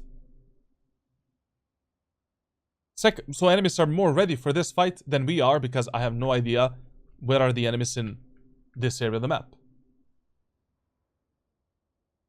Even if you have the raise with yourself, I would still follow the Omen. Because locking down the screens area of the map and having a potential to do this during the postman where you're playing the spike there. Very good win condition and very good, like, even if you end up like, I don't know, 2v3 or 2v4 and all of the enemies are on the side trying to defuse the spike, we can still win that round with the one-way smokes and from the tower position. Blind दोगे heaven blind दोगे यहाँ पे से. Decline आ रहा है. दे दिया. Okay. Blocking sight. Good reset. Very good reset. Heaven का plant है. Cypher is playing alone. Raze and Omen are playing together. So we should support the Cypher. They found my wire. Jet backstab Get out of my way. कूद गए One enemy remaining. Last player standing. This should be a W. Yeah, what is this smoke from the Omen, bro? Oh, oof. What is this smoke, bro? इन्हें smoke तो खुले वाला है. Oh yeah, never mind. It disappeared. Yeah. What is this spray, man?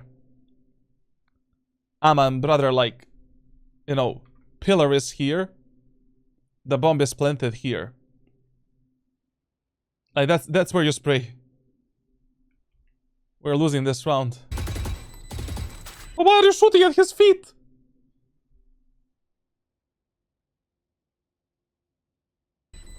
What the fuck? Okay, we have a bit of a problem with angle perception in this game. I mean, like, you know, at the end of the day, you can also look at the minimap, you know? And, you know, if the smoke is here, like, this is where you spray.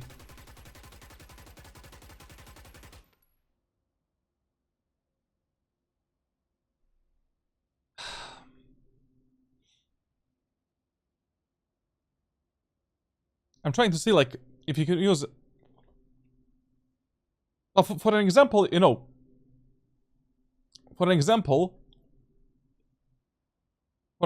like, one thing that you can use as a crosshair placement tool for this spray and for this pillar is, like, this bottom line of the screens. Or this line, for an example.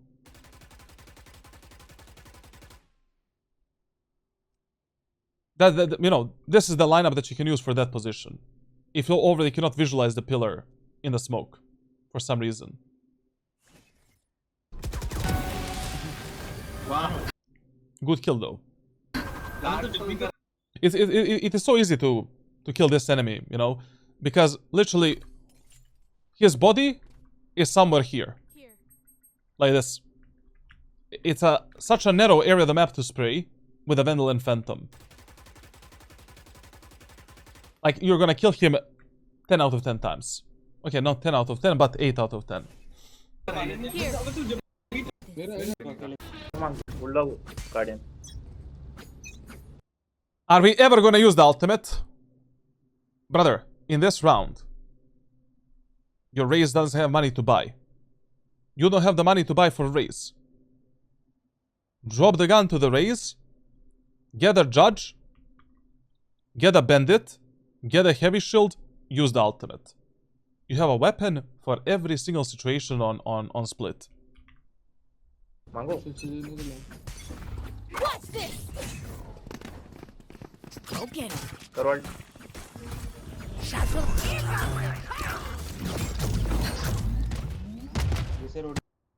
Once again, you know, I don't really like how you enter this site. Because, you know, we have zero information if enemies can be here or here. Like, there is one more really good execute with Jett that you can do on the B set of split. Basically, you can do a smoke here, so your teammates can safely execute the site through multiple different directions. And then, you can use a second smoke all the way there and do this. And you instantly end up at the backside, forcing medium range and long range fights consistently. If an enemy is there, you can just use your updraft to kill him to support your teammates. And this is a very, very good execute and very safe execute when you have the Jett knives. Because most of the duels you'll be playing are medium range and long range duels. Where the Jett knives are just, you know, amazing.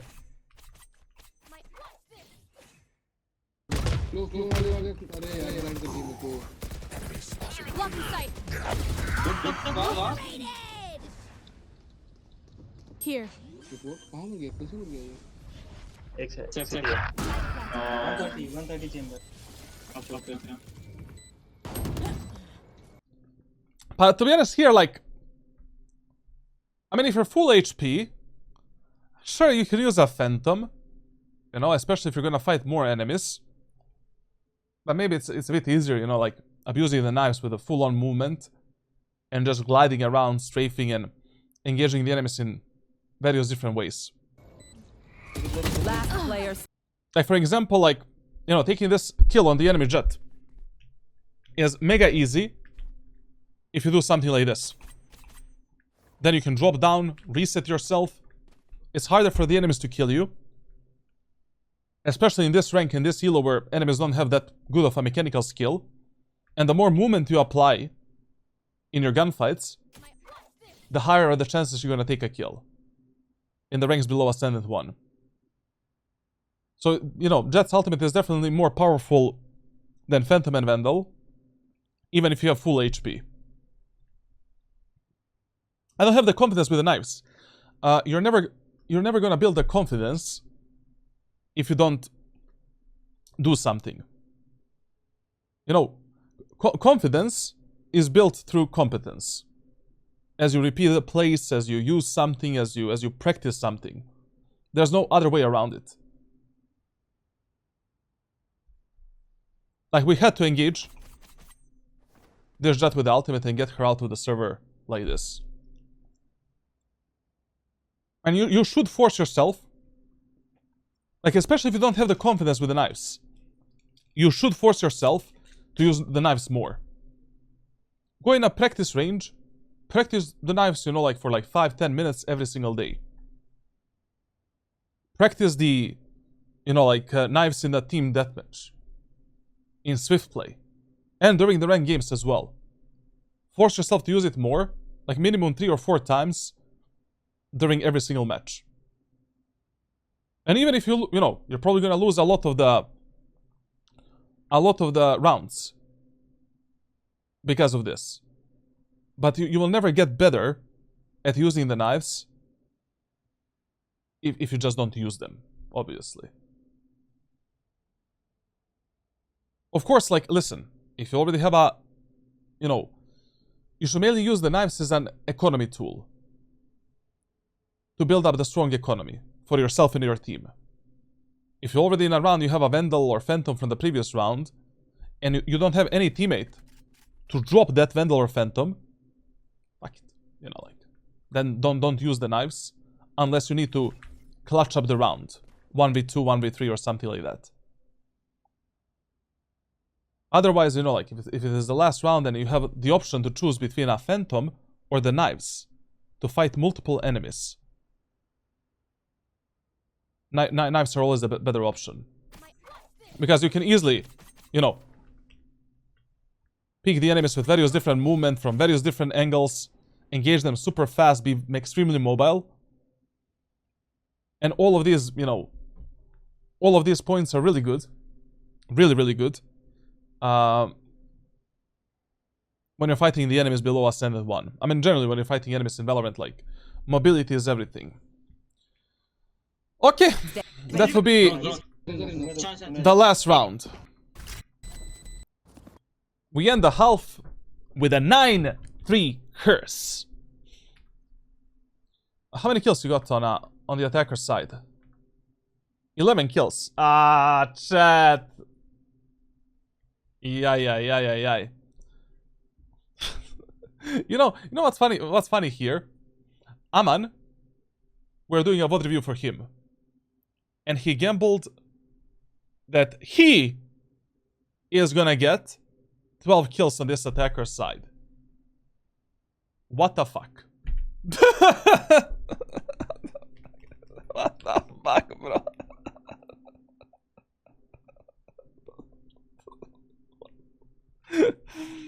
Aman, what the hell, bro? Horoscope decision making. No way, bro. No way. All of you guys lost the points. No way, bro. This is insane. This was straight up insane. Okay. Moving on to defender side, where we lost pretty much every round.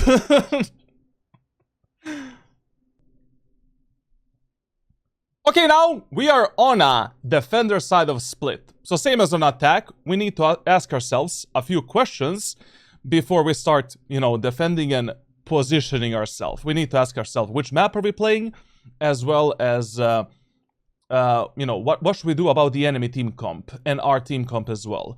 So first thing about the split on a defender side, it's a fast rotation map. So basically on split, like FD map control, like always in ranked solo queue, prioritize on team play and raw refrag potential. Like whenever your teammates need a help, whenever you get some kind of an information, you need to make some kind of a move on this map. Map is heavily defender sided map. Literally, like, you know, on defender side, if you don't win 7 or 8 rounds minimum, I don't know what you're doing on this map. Now on split, you always prioritize the B tower and A tower control over the A site and B site. So whenever enemies are splitting you, you know, on A and B, or they're pressuring your teammates on A tower and B tower, help them out. Now on split also, you should never die alone trying to defend the A site and B site in the first round and in the full bar rounds as well. You should try to get a kill You should try to abuse some strategies, setups, utility, good off angles, tight angles, uncommon positions, but do not die alone. It's okay if you die with your teammates, you know, trying to fight together with them to stop the enemy's execute completely, but just abuse as many strategies and tactics and slowly back away, wait for your teammates, play the retakes. Now, on this map, starting from the first full buy round, where both you and the enemies are full buy, we need to play semi-aggressively. Like in every single round, we need to have the information in B main, mid, and A main area of the map. And we need to do various different, you know, types of, you know, dead zone peaks, jump spotting to gather this information to pressure the enemies and also to potentially get a kill as well. Now, on split in the first round, you always gamble and play on the A site because the site is much harder for the retake than B site. And 60% of times in ranked solo queue, enemies are gonna push A in the first, you know, random ranked, you know, enemies are gonna push the A site and have that type of a mentality. In the second round, no matter if you win or lose the first round, you always play on the B tower and you gamble on the B tower. Because whenever enemies on the attacker side of split are eco, hull buy, bonus, or force buy on the attacker side of split, chances are 80% that the first contact between your team and enemy team is gonna happen somewhere here. And that's where your teammates are gonna make the most amount of mistakes. Where they're gonna lose the space, lose their life, give the enemies, you know, more space to work with, and you will be absolutely fucked, essentially. Now, in the first round with Jett, on the attacker side, like, you really have a lot of different strategies that you can abuse. Like, first of all, you can play shorty ghost strategy or shorty classic light shield strategy right here. Now, just when you're playing this shorty strategy in the aim and area of the map, you need to ask, before the round even starts, from your controller to give you this smoke right here like this, if the enemies are pushing the A site. Like, you need to tell your random solo queue teammate, controller, that you need this type of a smoke if the enemies are pushing A site, so that we can play around the smoke, around this cubby position, to isolate the enemies, get some free picks, and then with a classic or ghost, we can try to take one more fight as we are backing away and resetting ourselves. You can also go with a ghost. You can also play the bandit. You can also play the sheriff, you know, and position like this. Hold this angle first, try to delete the first enemy. Reset onto this angle, try to delete another enemy. Then, with the dash ability from the elbow, try to take one more fight, dash away into the CT smoke, and reset yourself from the bomb site and play the retake with your teammates. Then you can focus yourself on, you know, regaining the tower control, ramp control, and then from these 3 choke points, we can go for the retake together with our team. So it's really up to you, you know, what you wanna, how you wanna play, and which weapon option you wanna prioritize. It really depends on your playstyle, you know, and how confident you feel in all of these weapons. Just play A site in the first round. Now, when it comes to like team compositions, let me just become a Picasso quickly.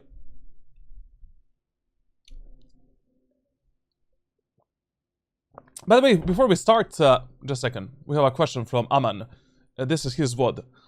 Before we start defense side, I have a question from the attack side. The Jett execute on B, you told yesterday, you told to dash beside that smoke to cover your teammates, but if a player is playing on close left on the boxes, he can easily kill us as we'll land after the dash. Listen, like when you're doing this type of an execute on the B set of split, like when should you execute the site? Like, when is the right moment of time to do the Jett execute in ranked solo queue? The right moment of time to do the execute with Jett is when you have both of the smokes ready for the execute and one of your teammates is already near the choke point ready to go out with you. So once you dash like this, First of all, this enemy needs to flick hard and be super precise to kill you. Second of all, there's a second enemy, your teammate, engaging him up front.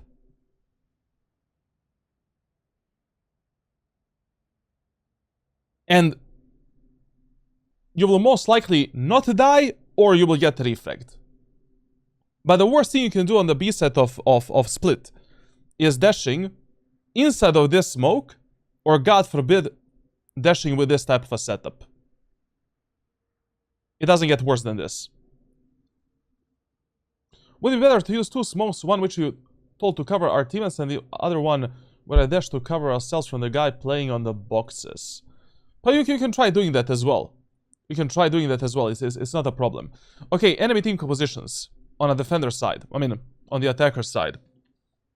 So, first of all, enemies have the chamber as a solo sentinel.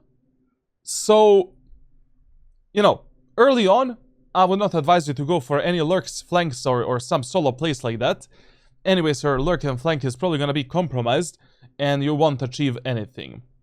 Also, the lurks and flanks on this map take too much time. Like, it's simply better to prioritize fast rotations through the shortest route possible to support your teammates ASAP, at least early on. Now, okay, enemies have a Reyna flash. Whatever, we can easily destroy that. Jett to execute the site, Clove as a controller. And when it comes to Tejo, you know, the only thing we need to worry about Tejo is the rockets. Like, we really cannot be stuck in some one-and-done angles and positions from which we cannot escape if we don't have a dash ability. Otherwise, we are cooked. And also, probably the most important enemy on which we need to pay attention on when it comes to his utility usage is the Tejo. We need to pay attention where he is using the stun, where he is using the drone, where he is using the rockets, so we can avoid them, dodge them, and, you know, position better. Now, let's see what our friend Aman is gonna do. Okay, we're playing A side. Damn, Sage. Good Scheiße. How about meta agents for Split? I mean, Raze. Raze is also fine on Split, you know, she's still good. Just the only problem with Raze, instead of the Jett on Split, is if you don't have proper smoke setups. If you don't have proper smoke setups to enter the site, and God forbid you enter some area of the map alone. You know? Raze is still like somewhat team play oriented agent that relies on, you know, others' utility. So yeah.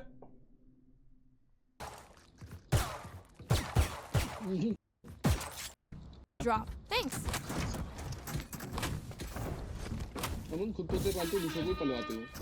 Okay, we're doing a shorty play with our friend. By the way, our friend Aman is in a trio stack. So basically, Omen, Raze, and Jett are in trio queue. Okay, you know, especially if your friend is playing a controller, just tell him to use this type of a smoke.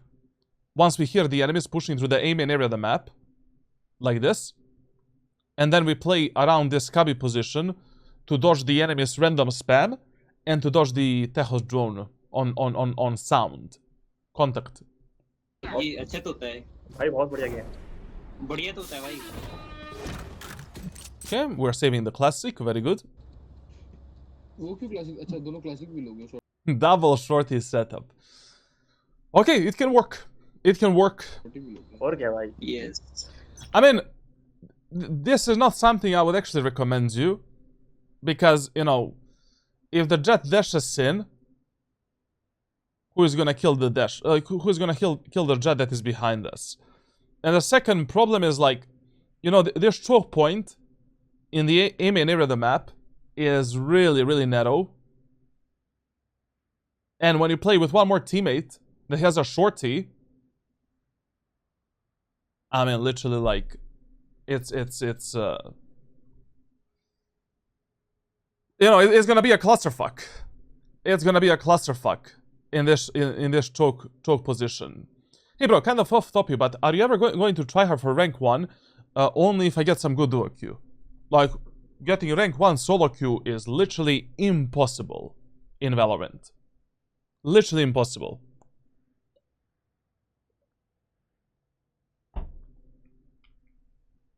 भाई ये strategy जानता है भाई radiant coach smoke करो Cover going out. एक का scene है. Listen, if you get this type of a smoke, don't play inside of it. Like, inside of this smoke, you cannot play with a shorty. This is a terrible smoke, bro.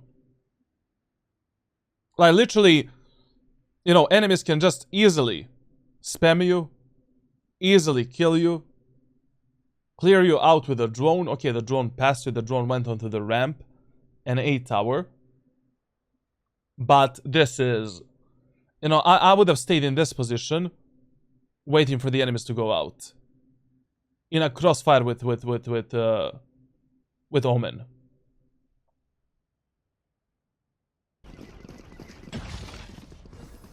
I mean, this is still like, you know, platinum diamond. Enemies are probably not going to expect this, and they're not going to be ready for it, and maybe they're not even going to spam through it. But too much of a risk. I don't know. You can die like a potato. Also, one thing I don't like here in this round is your dash ability usage. Brother, already at this moment of time, listen to the footsteps. So you hear an enemy approaching you. You need to have a dash ability ready. So that we can get a free kill, dash out, backwards, take a classic pistol that we left on the ground right here, and continue fighting in a crossfire setup with our Omen. And baiting for the Omen. You cannot play inside of this smoke when the enemies are already close to you without the dash ability. You kill this guy, dash away, pick up the classic pistol. That's it.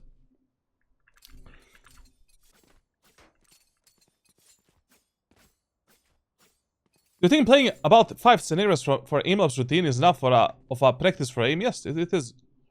If those 5 scenarios are, like, you know, focusing on your problems and are helping you out, sure.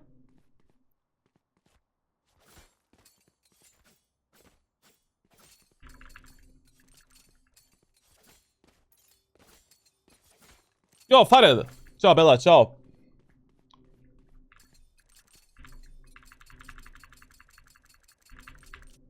Okay, let's go.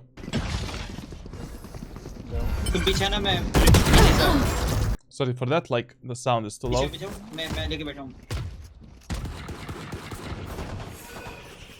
Okay, this situation here is really good. This is a very common situation. So, listen here. You killed the enemy duelist with a shorty here. Enemy stopped, and they resetted.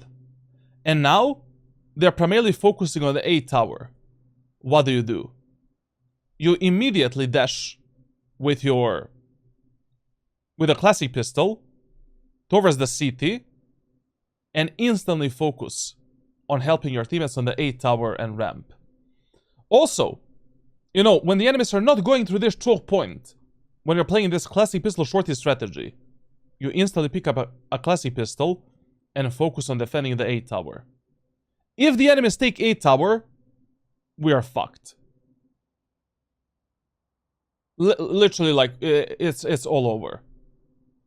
It is all over.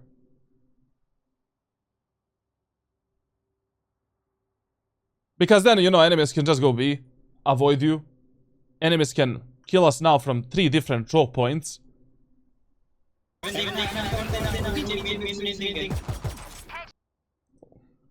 Aman. Can we look at the minimap sometimes? Like, right now. Your Sage did a slow orb. No one can approach you from the aiming area of the map. Nobody.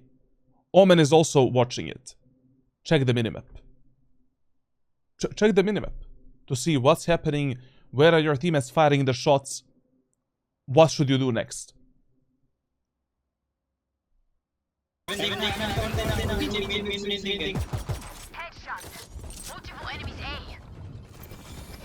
Oven आगे push करना है नहीं okay Blind है क्या?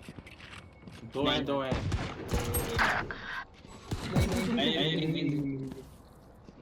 Also, this is another reason. This is another reason why I would recommend you, after killing this enemy Jett here, to immediately go onto the A tower and A ramp. Because just from this position, you cannot support your teammates, and you cannot refrag your teammates if they take some kind of an aggressive deep fight from the ramp like this. Right now, we can literally lose the Cypher and raise for nada. Nothing. Your OFA training has helped me get much better with reaction time and tracking, specifically multi-shot and strafe track. Props to you, coach. No problemo, no problemo. Do you suggest me to go to uni or start a business? Brother, I'm not your mother, I'm not your father, I'm nobody to you. You know, like, you do whatever makes you happy. Whatever you think, you know, you're gonna be satisfied with. One enemy remaining. Omen is just crazy, bro. Literally crazy.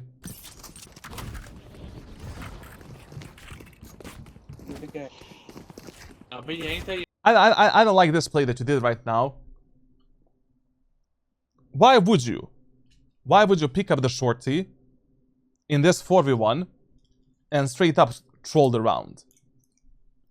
Like, brother, it's 4v1. In 4v1s, you always want to have some automatic weapon, semi-automatic weapon, more opportunities to deal damage, get a kill. Anyways, with a classic pistol, you have a triple shot as well. You can dash into the enemy face, fuck up his crosshair placement and flick. Go for a triple shot, you just have higher chances of killing that Clove. No matter where she is at that moment of time. Like right now, I have no idea where is the Clove. Enemy Clove can literally be deep in the sewers, deep into spawn. How do you know you're gonna get some kind of a close range fight? Reloading. Reloading. रुक जा normal में heal है No, especially if you're hunting this Clove now, without the dash ability, instantly, take a classic pistol and play the refrag game with your teammates. Like, this round here is still losable, literally. We can still lose it. Like, the whole point of a classic shorty strategy is to get one safe surprise kill instead of these, you know, like, choke points. And once you do that, you switch to the secondary weapon. You know, classic or, I don't know, stinger, whatever you had, like, you know, at that moment of time. You're not using shorty anymore. We only use the shorty for these type of frags. Okay, There once was a fundamental rule in CS: after killing somebody on attackers, you push deeper, and on the feather side you reposition. I kind of like that. But yeah, I mean, like, that's how you play Valorant as well. Pretty much. मैं launch चले जाऊंगा go, I'm calling you. Here. 30 seconds left. I'm going up. You're clear. Close clear. Yeah, he's here. मेरे को shot दिया. Go. Go in that. Starting भी काट दे.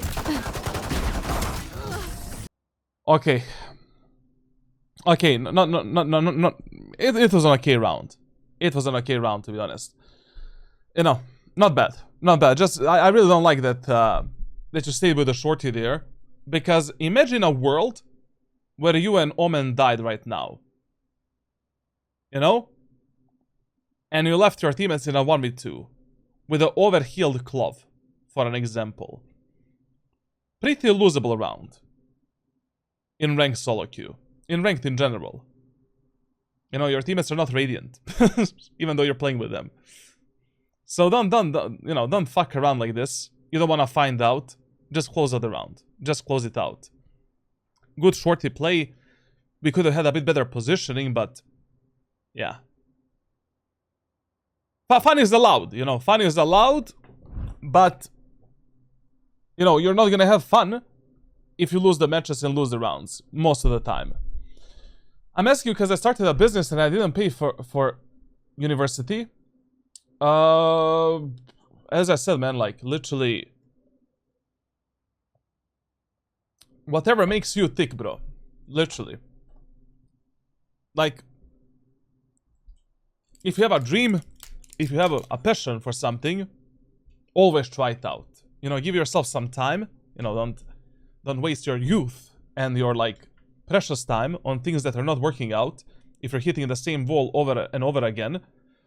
You know, why not? You can start some kind of a business for like 1 year, 2 years, see how it goes. If it doesn't, you know, if it doesn't work out, it's gonna be a great life lesson. Amazing, to be honest.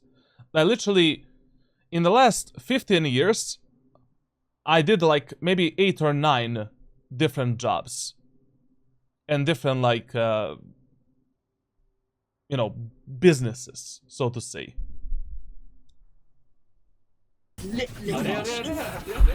And I literally learned from every single one of them something new. Okay, as already mentioned, in the second anti-eco round on split, you always play on the B tower. Always. And from the B tower, you're supporting your teammates in mid and on the B side. Like, chances in this round that enemies go mid or B is above 80%. Especially because enemies failed the 5-man execute onto the A site.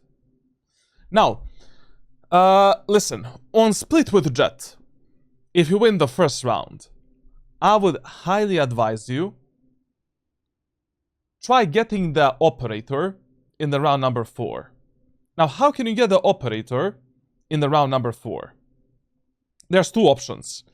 In this second round, with a shorty, we can get a heavy shield and get a stinger.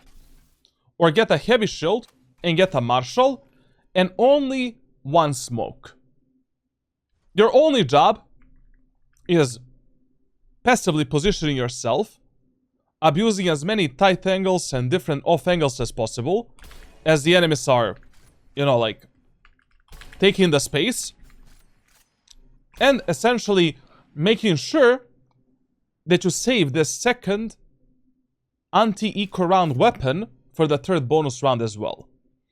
And then, in the 4th round, you're gonna have enough money to get the operator with maybe light shield and some utility. And start being a menace on a defender side with aggressive peaks in the A main, ramp, B main, and mid. Like, players below Ascendant 1 are mega bad. Mega bad when it comes to utility usage, angle clearing, jump spotting, and gathering information. Most of the players just swing out like a monkeys, and it is so easy to get free picks with Jett. I mean, with any agent on split. When you get operator. I mean, listen, like, you didn't make a mistake getting the Outlaw right now. Obviously. Outlaw is amazing in this second anti-eco round and for the third bonus round as well. Yes, especially if the enemies mismanage their economy and they maybe force a bit in the second round, and then in a third round they're playing with light shields and some BS like that. But still, you know, let's try to, if you already win the first round, let's try to get you up in the round number 4. Fuck me. Yes. Now, if you're positioning passively in the vents, there are 2 spots that you should hold. This is the first position. This is the second position. And when you're playing this position, like, once you think that enemies are crossing from the right side on timing, you just activate the dash ability and you try to get a pick. Also, what's really important when you're playing the vents, if you didn't use your dash ability to take a fight with the enemies smoke you off, instantly reposition towards the B tower. Instantly reposition to the B tower. Like, the main mistake that players do when they're playing in the vents is they simply get stuck in the vents. You get slow orbed, molotoved, naded, Sage walls you off, and you do nothing. And then you need to do this type of a rotation to help your teammates on the B tower. It is totally fine when you're playing Jett to use a dash ability to maybe peek out, dash towards the tower, or instantly just, you know, as soon as you finish the fight from the vents, just do this. So that you're not risking your teammates dying on the B tower while you're completely useless inside of the vents and you cannot support them in any way. तुरंत मत करना wall. मेरे shot लेने के बाद. Anyways, like in this second anti-eco round, just start on the B tower. Like B tower is your main point of defense in this second anti-eco round. Also, since we have the Sage in the team, if you're playing from the vents and you want to get a pick from the vents with a sniper, tell the Sage to delay the wall a bit. Sage, use a wall once I go for the shot. I don't understand the Hindi language. Obviously, I'm not Indian, as you can see. You know, I'm not from Canada. But hopefully, that's what you said. तेरे shot के बाद करूंगा.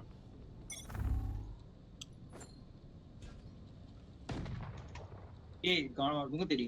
पहले बोल रहा हूँ.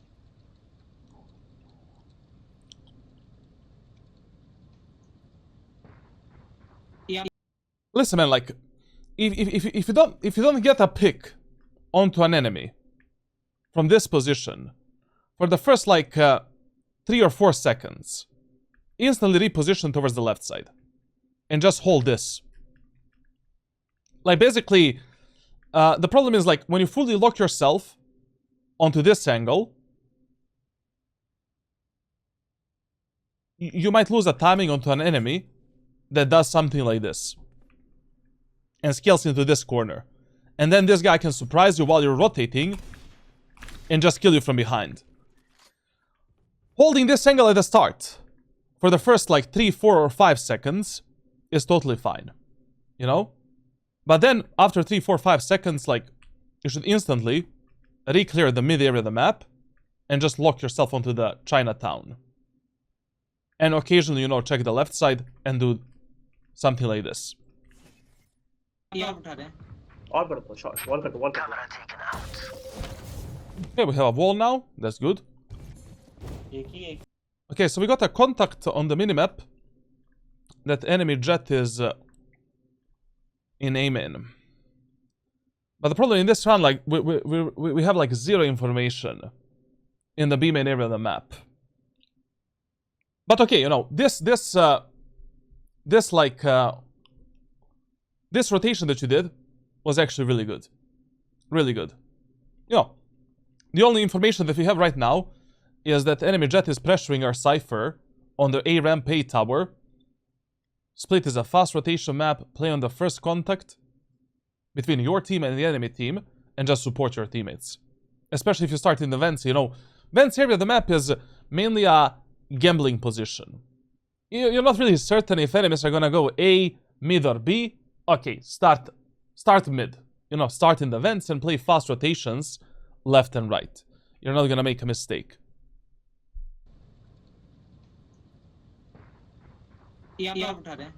All but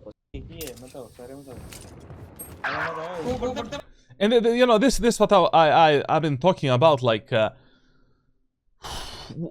your Omen was positioning so bad. I mean, if this Omen is already your teammate, you know, here's your duo queue.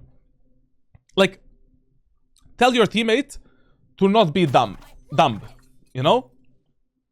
Like, tell your Omen, if he already wants to play around this smoke to fuck up the enemies with a shotgun, tell him, Omen brother, at the start of the round, jump spot the enemies like this to get information in the B main area of the map, and then use some kind of a smoke setup to fuck them up with a shotgun. Like, playing split without the info in A main and B main is just stupid. It's such a defender side of the map, like, once you get some early info, it is so easy to stop the enemies, go for some fast lurks and flanks through mid, take more space from them, rotate fast, like, 100 HP. Goodbye. Ooh. Listen now. Like this Cypher kill on the chamber. I mean, changes things a bit, you know. I would actually still go and back and play with a Cypher. Maybe. Or I will stay in the vents here a bit to see how this is gonna develop. Your Sage and Raze can play together. At the start of the round, we saw the enemy Jett in the aiming area of the map. So the enemies are doing some kind of a default. You know? Like, we don't really know where the enemies are gonna go. But okay, like, let's see what our friend Aman is gonna do. Cyber रुकना. What is this positioning, bro? Like, listen. Never play on top of the rafters, being fully overexposed. Never. But if you want to take some kind of an angle like this, that's actually good. But you know, the best decision right now that you could have made is simply staying on mid. You know, locking down this angle and this area of the map. We don't really know what enemies are doing. Your Sage can easily slow down the enemies and their execute on the B main area of the map.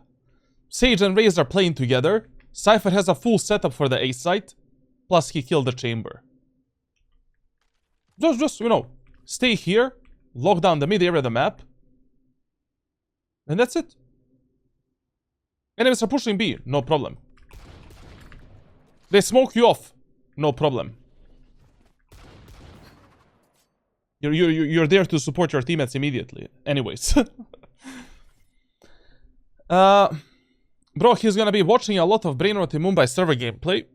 I coached like around 50 Indian players in the last like 6 years.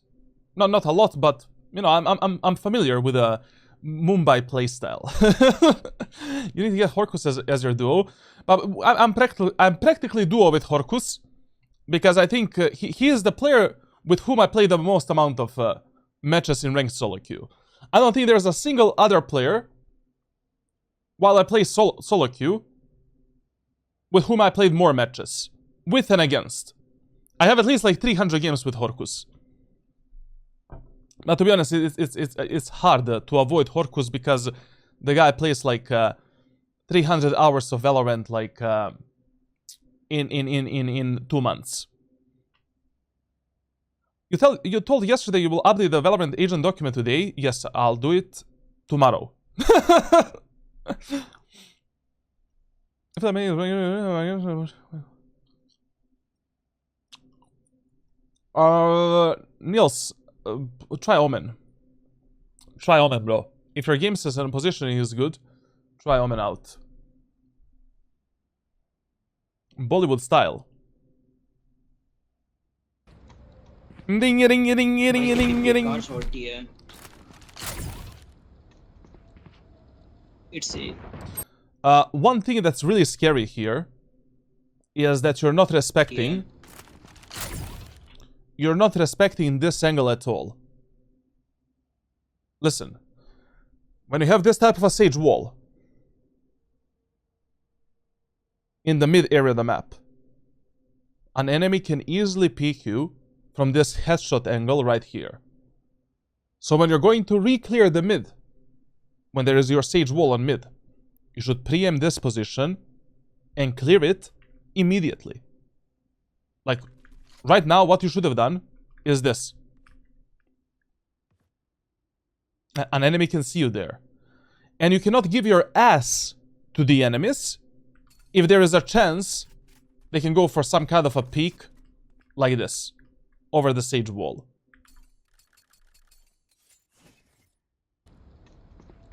What do you think Mumbai playstyle is? Man, nothing, bro. Like, literally, like... every server in Valorant is the same, bro. Like, same bullshit, to be honest. The only difference is the ranks and toxicity. You know, like, North American players speak the most. But also North American players are also very unhinged as well. And a lot of the games they lose because they just fuck around and find out. Then like every Asia and Europe, the most toxic regions, absolute fucking shit show, bro. Like in every round you need to be 300-400% focused. You cannot lose a single round, important round. You lose second anti-eco, the match is over. You know, there's no coming back. It's a. Oh, wow. ये आ गया सारे आ गया एक एक कुत्ते में माशाल्लाह guns भी तुम्हें एकदम सेज को आगे भेजो एक कुत्ते में माशाल्लाह गन्स भी तुम्हें एकदम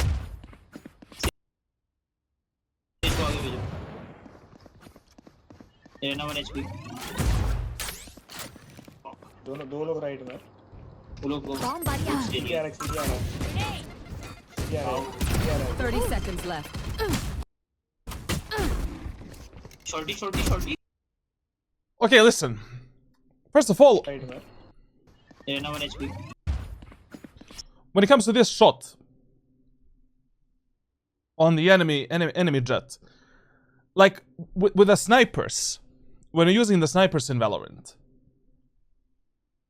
it is a bit better if you're not trying to correct your aim with your movement. Like as soon as an enemy appears on your screen, just focus on raw micro adjustments and flicks. Like don't fuck up your micro adjustments and flicks because, you know, because you want to move a bit. Because that movement literally doesn't matter when you're scoping in. Second of all, when you're using the shotguns, take your time before you take the shots. Like shotguns are the close range Guardian Sheriff operator. Like don't fire your shot until you're 100% certain that that crosshair is on the enemy body and that you have enough range to kill that enemy. Here for an example. 30 seconds left. So, there is Tejo there. You pulled out your shorty to engage that Tejo. Taking the shot here is totally fine. You know, on this range, you can kill this Tejo with 2 shots of the shorty. But, before you take the shot, analyze his movement for a second and make sure that this circle looks like this. Then take a shot. Don't panic. Like, panic aiming with shotguns is the worst shit you can do. Like, it is better for you to die while trying to be precise rather than dying because you don't have any more bullets in a shorty to kill this enemy, or you didn't kill this enemy with 2 shorty shots because you were not precise, or, you know, you just miss everything. You just miss everything. Now, when this Tejo went towards the right side, like how should we engage this Tejo with a shotgun, with a shorty right now? So basically, whenever you're engaging the enemies with the shotguns, you always want to move closer to the wall from which you're engaging that enemy. Like if that enemy is stuck inside of this position, and this is the furthest angle that he can play at that moment of time. You know, because Tejo is not a speed demon, like he cannot run like this in a matter of, you know, 1 second. You always want to move closer to the angle, jump around the corner, and then take a shot. And if that enemy is even further away, like he is not 0 to 4 or 5 meters away from you, it is totally fine if you risk 1 bunny hop to close the gap with that enemy in order to have the right distance to kill that enemy. Like the worst thing you can do with the shotguns is like trying to take some crazy kills on ranges, you know, like above 5, you know, 10 meters, 15 meters, 20, you're not gonna get a kill.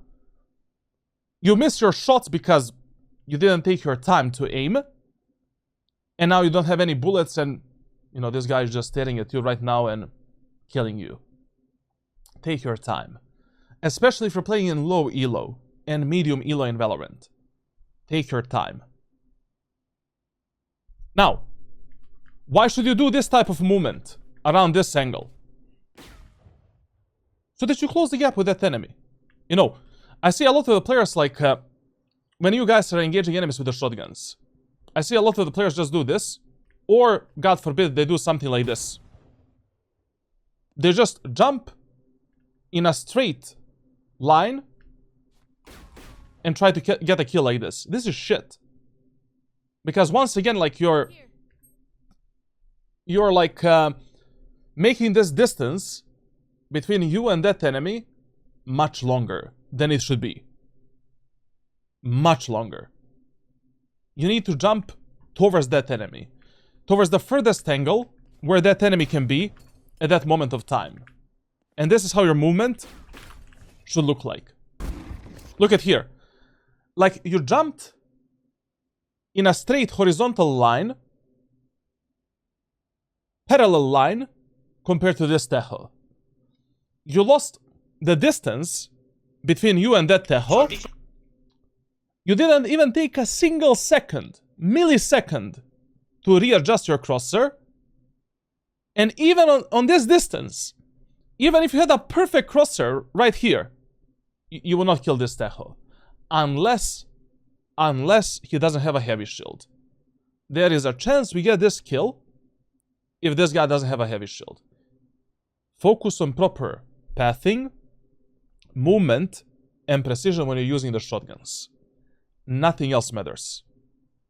Nothing. Shorty. Oh. This was also a nice try, I'm not gonna lie. I would have tried this shit as well. Like, a lot of the players, like, undervalue the knife in Valorant.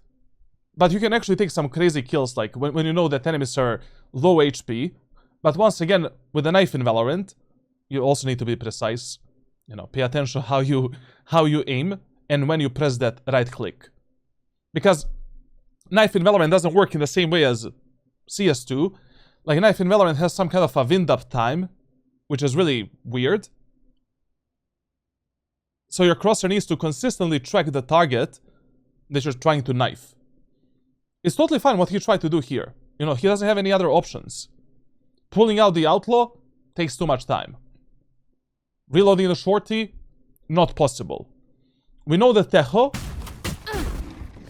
Shorty. We know that Tejo definitely has less than 75 HP right now. Okay? We can jump towards this guy, but the problem is this. And try to knife him. Especially in low elo, like, I mean, we can do this type of shenanigans, like, quite easily. But my dude, you see, like, you press the right click when your crosshair was here. Aim. Take your time, brother. We can still get a kill. Okay. Let's focus on the next round. We lost the, you know, the first anti-eco. The second anti-eco. This is not good. Like, this is not good at all. Spike planted.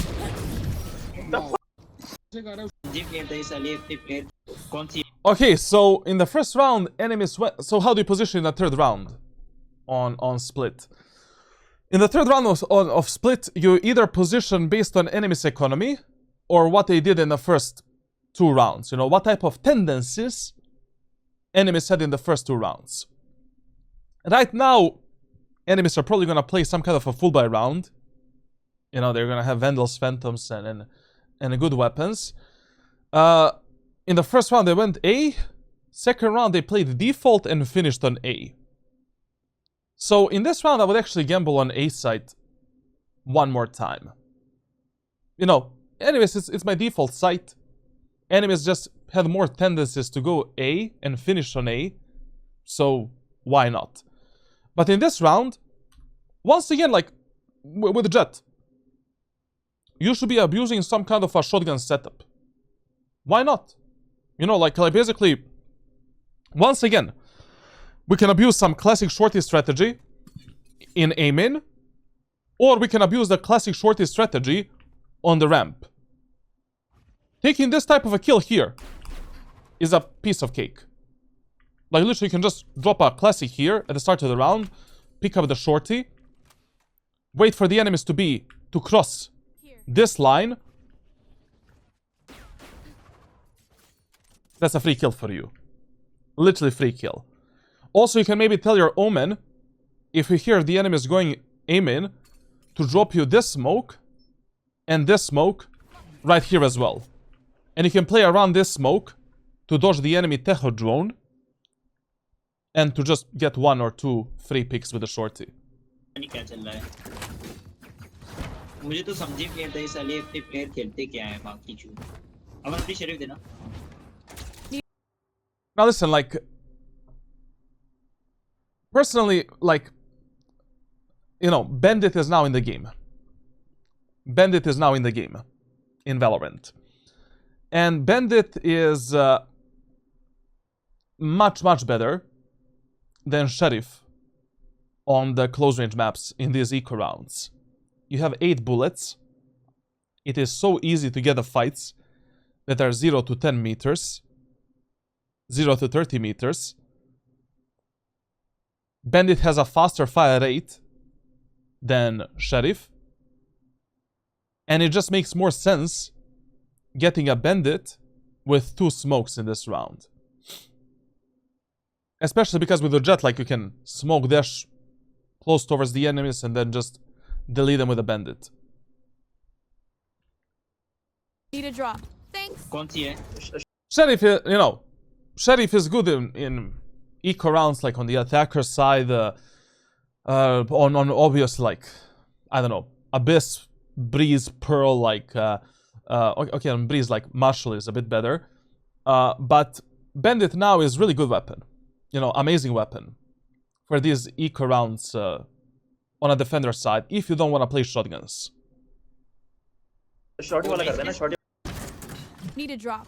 Like, also, you know, with a Bandit, you can get away with some crazy bullshit. Like, crazy bullshit. Like, literally, basically, the first 2 shots of a Bandit, when you spam them, practically go in the same line. Practically going in the center. Look at this. And it's just so easy to get a fast pick onto an enemy and just finish him off, then finish one more guy.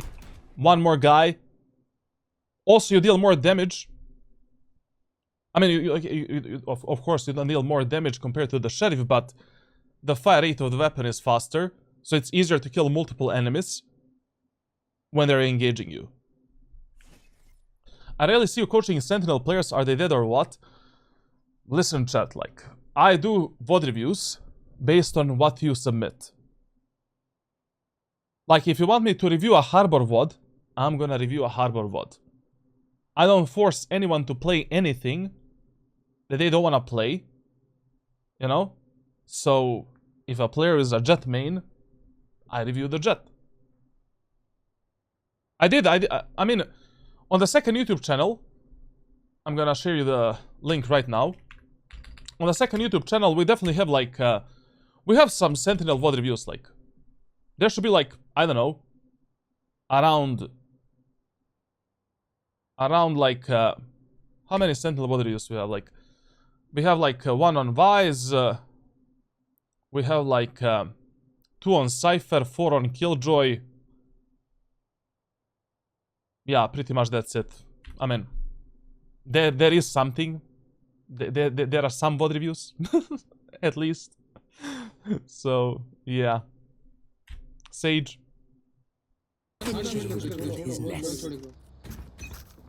नहीं वो क्या है?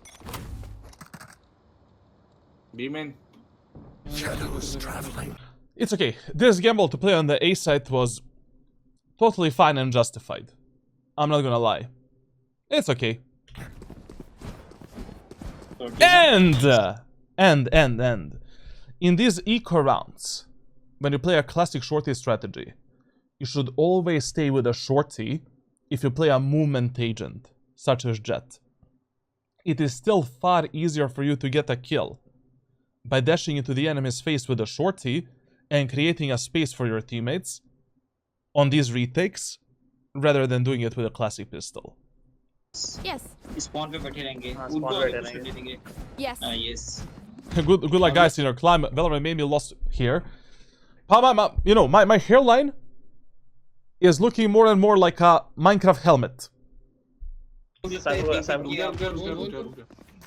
Walk करो बेटा. Spike planted. Smoke.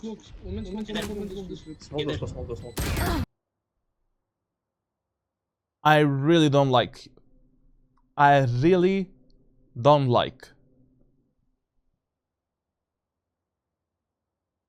how much you're not respecting that enemies can take the space from you. Like, listen here. Like, enemies took the B site on 1:32 on the clock. It took you 10 seconds to get into this position. Right now, enemies can easily be on the B tower, and they can easily be in the CT as well. So, while you were slowly scaling up here, Planted. like, you should have just tried getting into this angle as soon as possible, instead of wasting your time holding this type of a peak. Also, because we already have the Omen in this position, a much better idea is to simply play on this spot.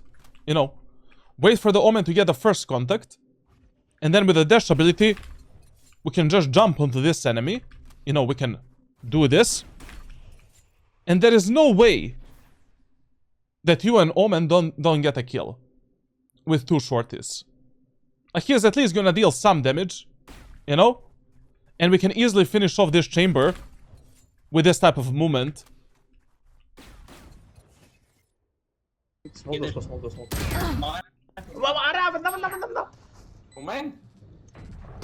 Okay, it was an eco round. We can forget about it. Okay, so enemies went B in this round with the full buy weapons. We're playing the first full buy round against the full buy enemies. It is time to go for the semi-aggressive peaks in the A main, A ramp, and B main area of the map. So if you want to start on A set in this round, which is an okay gamble, you know, we can kind of gamble on the AB rule in this round to position onto the A site. Brother, you need to do this.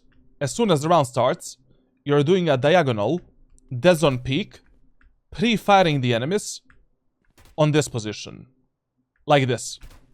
No dash ability, you're not stopping for a millisecond. Like, you just want to make sure that 2 bullets go in the straight line and that your crosshair is ready for the enemies that are playing here. You do this to apply damage, to apply pressure, reveal the enemies, potentially get a kill, and then we can reset to play onto another angle, safe angle, to take another fight. Then on that info, we use the dash ability to take another fight, and then maybe we can position some off angle to additionally fuck up the enemies and get more kills. Thanks. साथ खेल ले. ऊपर. Okay, we can also pick the enemies from the ramp. But, you know, considering here, you know, like, so what your Omen wants to do right now? Our Omen wants to go into this corner. We can play a really good double bait setup with our Omen. So what we can do in this round is like what enemy Reyna did in some of the rounds, like when we played on the attack. Omen can play there with a teleport. We play on this off angle, try to get this pick. Then we can drop down, additionally bait for Omen with a dash ability, reset, play behind the box, wait for the Omen to get a contact, and be ready to kill the enemies. Or we can just play here, you know, wait for the enemies to engage our Omen, and just play a basic reflex setup. Crossfire setup.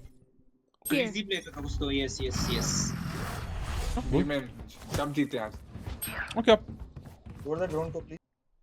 Another reason, you know, why in this round it was totally fine to play on the A site and A ramp like this with your Omen. We have a Cypher and Sage defending B site with a Raze. If a Cypher, Sage and Raze, I cannot slow down the enemy's execute for at least 5 seconds. Why are we even playing this video game? You know? Also, one more tip on split. Whenever you're playing A site, never position on the site if you think that your teammates from the ramp are gonna take this type of a fight aggressively. Or play deep into this angle. It is always the much better idea to keep the full ramp control and A tower control and prioritize fighting from the ramp with your teammates. Now,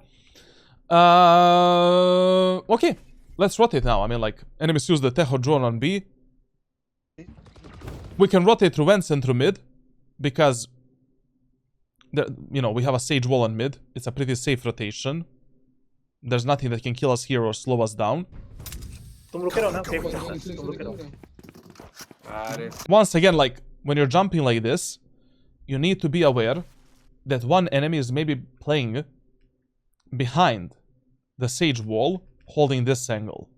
So when you're going through mid towards the B tower, you need to take this as a cover, and then, once you end up on tower, clear that headshot angle. And then, you know, focus on defending the B side. Sexy. Hi coach, I just got out of a jail. Missed ya. Jail means with my wife.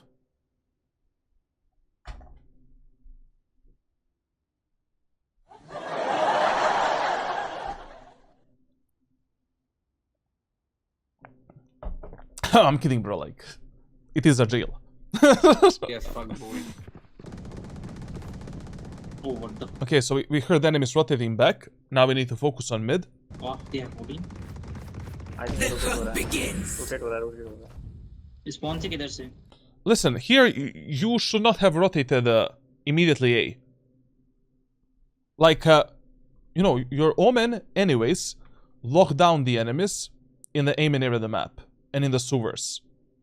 You should have stayed on mid fighting with your teammates. Basically, in ranked solo queue, whenever you stop, the enemies push somewhere. Whenever we stop, the enemies push somewhere. You should always expect from the enemies that they're gonna instantly focus on the next area of the map and just rotate there. So here, you know, you should have stayed on mid to see if the enemies are gonna destroy the Sage wall, to see if your teammates are gonna fight on mid, and to pick up these fights together with them. Omen cleared the full aiming area of the map. There's no one there. Yet. He's probably gonna surprise the enemies from the sewers. He can maybe get some kills. But the real danger in this round is that our teammates might die on mid like potatoes, and we really cannot make that happen. Why are we meeting people we don't want to be around? That's a good question, to be honest. Like, that's a really good question. Okay. Sewers आ रहा है. It's a joke, bro. It's a joke. Okay, now we rotate. मुझे लगा एक और है वहाँ पे. तीनों One really good thing that he did here is he kept his location a secret. Because right now, we don't know if one enemy is maybe still on mid. We don't know if all 3 enemies are going towards the A main. So, if he just run towards the A site, this enemy on mid, you know, if there's one enemy on mid, he will get the info that it is safe for him to go for some kind of a backstab or to take more space onto the B tower. And also maybe if enemies hear his rotation through the vents, they might decide to reset this round and go B instead. So keeping your location a secret in Valorant is mega important, especially when, you know, enemies already don't know where you are at that moment of time. And when you also don't know if enemies can be close to you. Very good, very good, very good. Heavy cabin. Enemy killed. Good pick. Good dash ability. Good pick. Loved it. Spike planted. Sorry, chat saw nothing. Heavy cabin. Good dash ability and good pick on this chamber. Like, we heard that chamber is the last enemy. Going through the aiming area of the map. We heard a jump here. Very nice, very nice. The only problem right now is, you know, Sage is too far away. We cannot play with a Cypher. Enemy Jett did updraft and dash, so she can also be on the rafters. In the rafter smoke right now. So, you know, this round is mainly gonna boil down to the raw fights that we take. Killed. Spike planted. Is dashing forward a misplay? No, this was good. Enemy killed. This was really good. Because Clove, you know, he heard the dash of the enemy Jett in the site. He also heard the footsteps of the Clove. And he heard the step from the chamber right here. It was a good idea. Trying to make more space here. And also preventing a potential refrag if the enemy Jett did something like this. Because we heard during the execute updraft and dash. And I have absolutely no idea where did the enemy Jett go. Did she go site or, you know, on the rafters? Spike planted.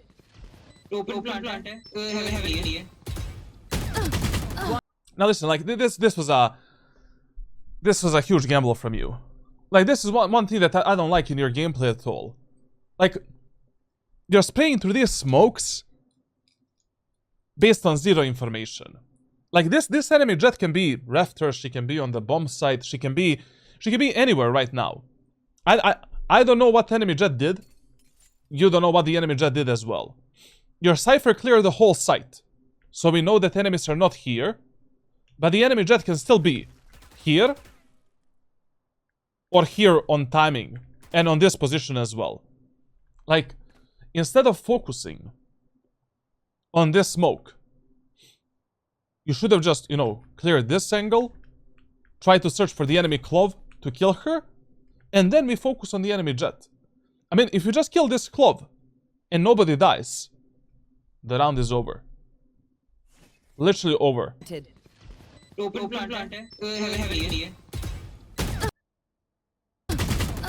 Like, you should have fully focused yourself on killing this Clove on the bomb site, together with your Cypher, and then focusing on that enemy Jett. Especially if you know that enemy Jett right now is on the tower. Why would you focus on randomly spraying and giving your location away? Also, you know, this is one of those rounds where, like, you need to trust your teammates a bit more. And you need to keep your location a secret for a few seconds. Like, for example, you cannot engage the enemies right now on the bomb site through the aiming area of the map. Why? Enemies know about you. They know that you're here. They're ready for this fight. All you had to do in this round is just hide behind this cover, jiggle peek the bomb site, and let the Cypher work. Like, pay attention on the minimap, you know, like, pay attention on what your teammates are doing as well. Like, your Cypher had an amazing timing to lurk into the site, into the elbow, and enemies are completely unaware of Cypher's location. Let that guy get a kill, you know? It's a free frag for him. You don't need to take every fight or, you know, or every single time fight with your teammates if your teammates have some kind of a good timing to surprise the enemies and get a free pick. Me remaining. Now, in this round, I have no idea what's gonna happen. Like, we're probably gonna lose this round because Spike is planted for 8 tower and 8 tower post plants are just broken. Oh, never mind. Sage got a kill. Ace. वही तो मेरे को पैसे नहीं आ रहा है देखो बेवा फैंटम खरीदने पैसे नहीं है Okay, so for 2 rounds in a row, enemies tried going where? They tried going B. 2 rounds in a row. We apply the rule of 3 executes. What is the rule of 3 executes? In ranked solo queue, you will very rarely play against enemies, players, that are gonna do the same strategy, same execute, or same tactic for more than 2 rounds in a row. Like, chances that happens is like below 20%. Below 20%. So it is always better to gamble on the opposite part of the map in that 3rd round. Now, I don't know what is the economy of the enemy team. That's gonna be important. Oh, holy shit, enemy. What the fuck? How do the enemies have so much money? Like, yeah, in this round, you definitely play A site. Definitely. Definitely, based on the previous patterns from the enemy team. And once again, you know, in this round, you should go for some semi-aggressive peek in the A-main or from the ramp. Or, you know, either from the A-main or from the A ramp. To apply the pressure and get the info about the enemies. Also, what we can do in this round, because our economy is kinda shit, we can simply get a judge, heavy shield, and ask for the bandit with utility, and once again create some kind of a crossfire setup with our omen here. We can jump spot the enemies for the info, bait them with a bandit to push us, destroy the Tejo drone, and just finish on the enemies, you know. What can I do to get coaching? There's 3 ways. First of all, on my Discord server, like, you can find 5 private coaching programs that I'm offering. Those 5 are paid options. Second option is you can win the giveaways on Discord server for free coaching. Third option is like on Twitch. You can get free coaching with the channel points. वही तो मेरे को पैसे Okay, not bad. Not bad. हम लोग mean से जाएंगे बाद में आया तो बताना साउंड आया Okay, not bad, not bad. जा रहा सोचिए And once again, you know, like, brother, literally, like, we have a Raze, Cypher, and Sage defending B site. I mean, if they cannot stop the enemy's push for at least 5 or 6 seconds, why are we playing this video game? तुम लोग क्या रहना ठीक है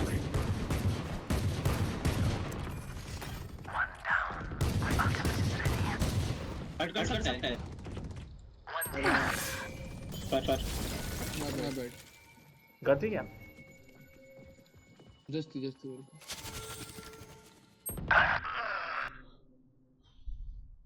Listen, whenever you're playing in these close range angles with the shotguns, don't stand still. Like, we're trying to fuck up the enemy's crosshair placement with a bit of movement and the peeker's advantage as well. Like, basically, if there's a gap in the Sage wall here, don't hold it like this. Hold it like this. A small strafes left and right, crouching, uncrouching, and we're, you know, trying to F up the enemy's crosshair a bit once they go for a peek, and that peeker's advantage they have. Oh my god. But one thing that is really bad here is that you gave your anal cavity to the enemies on mid.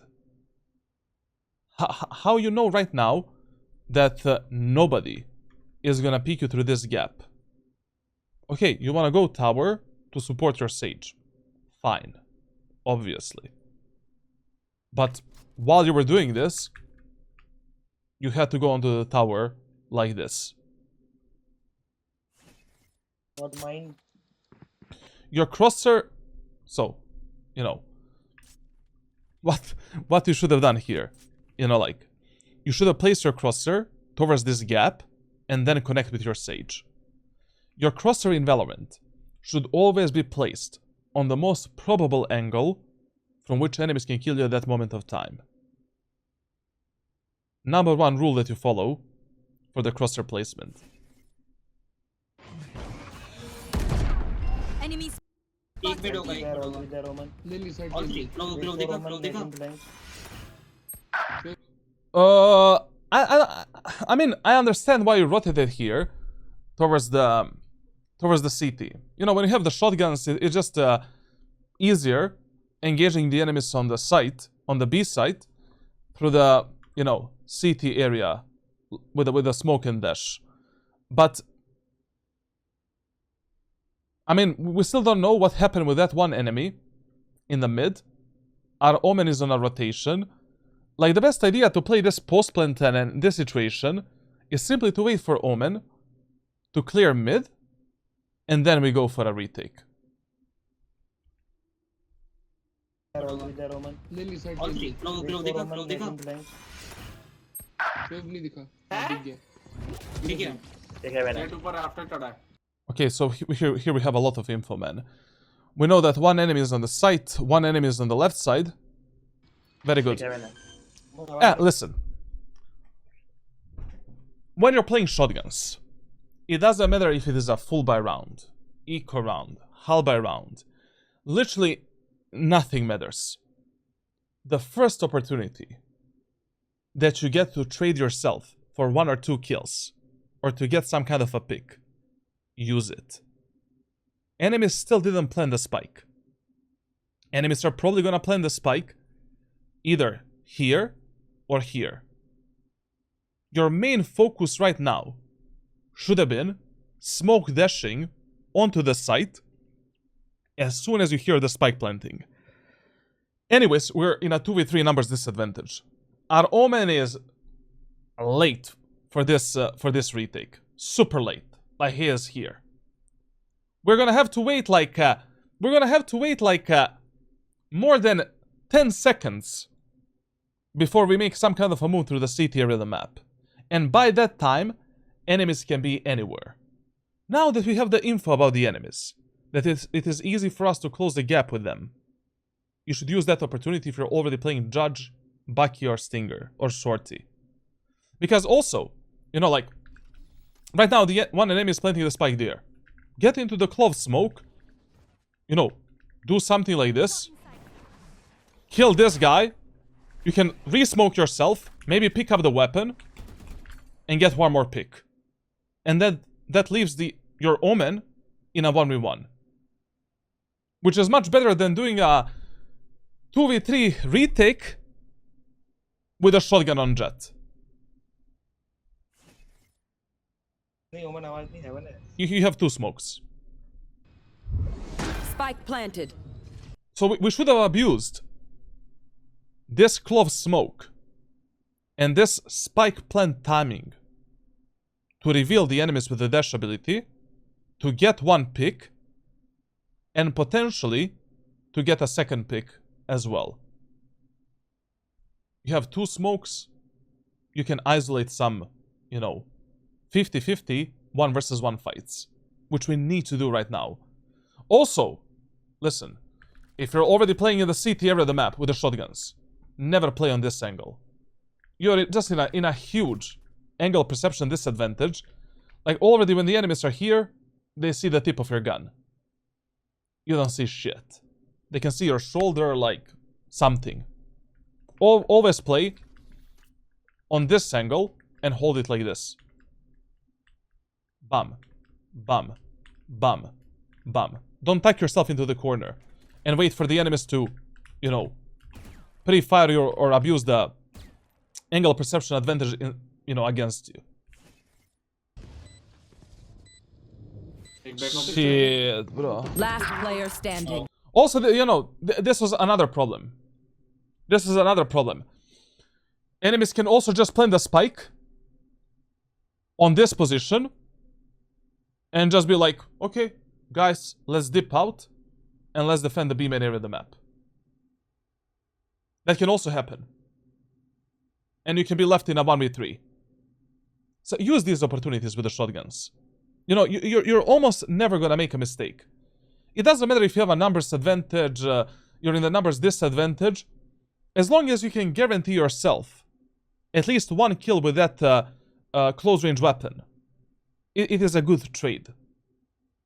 In this, you know, when you're playing a Judge, Bucky, Stinger, Shorty, it's a good trade, because you might not get any other opportunity to get that pick and to get a Vandal and maybe get another frag.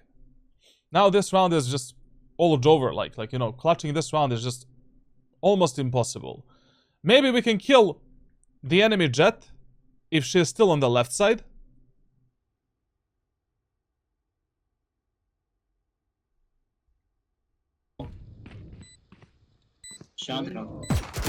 How did you forget about the enemy Jett, bro?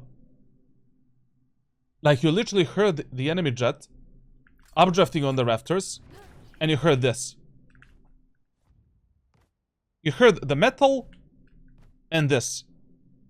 And you didn't hear the concrete jump. You knew, you were, like, we 100% have info that enemy Jett is still up here. How do we kill that guy? With a Judge. Dash ability, smoke here. That's it. That is your best bet. Also, we can maybe go for some crazy play. You know, like this. Not really the best idea ever, but we need to gamble. Like, we have only a Judge.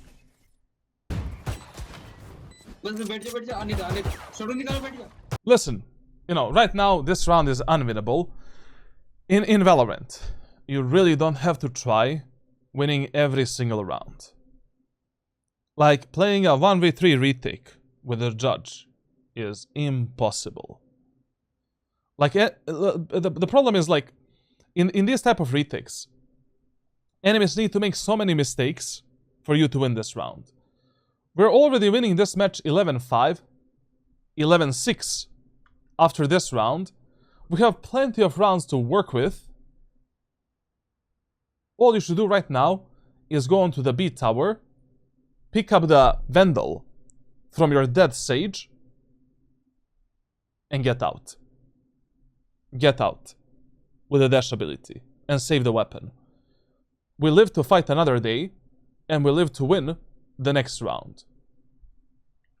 But there's no clutch, you know, the clutching this round is just on split when you're retaking the B site.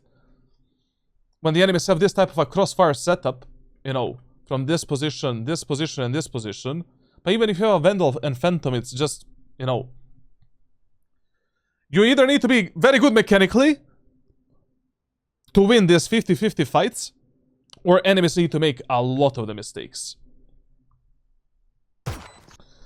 First time chatter here. Just want to say your guides have been very helpful, bro. Keep it up. I will, man. I will. Thank you, man. Thank you. Thank you for enjoying it. Thank you for the support.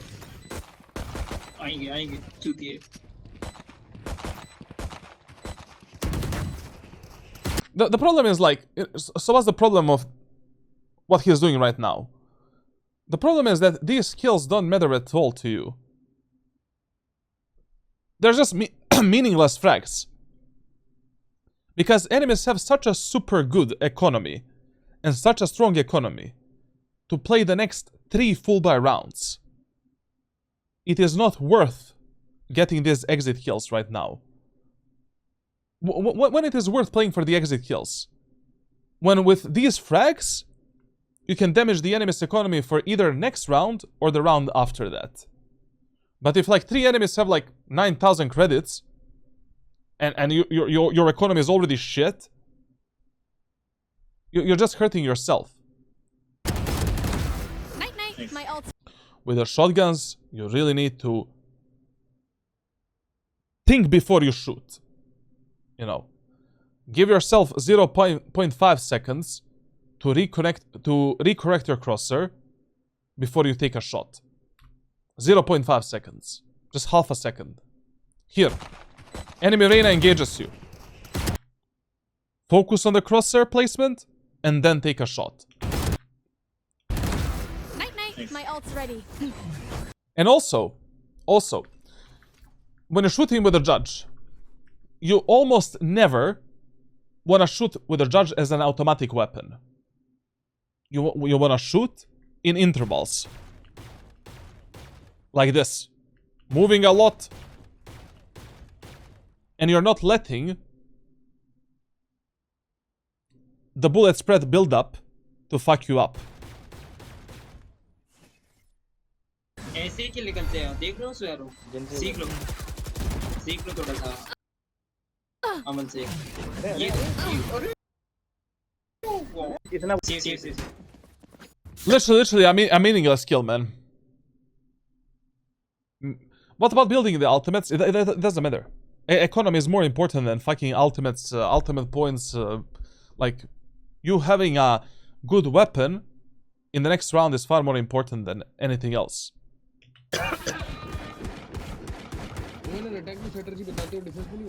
Now listen, in this round, you should have bought a heavy shield. If you want to use the ultimate as a main weapon. Even if you're playing some kind of an eco round, always get the heavy shield with the ultimate. Always. And sacrifice a bit of economy for the next round. Anyways, on split, in a lot of rounds on the defender's side, you can simply use the judge as a main weapon. When you don't have money for Vandal and Phantom with light shield or heavy shield. And anyways, playing a Vandal or Phantom with a light shield is totally fine. But with the ultimate, it's really important that you have a heavy shield. Because ultimate is such a good weapon with which you can pick like 1v2, 1v3 fights and just pop.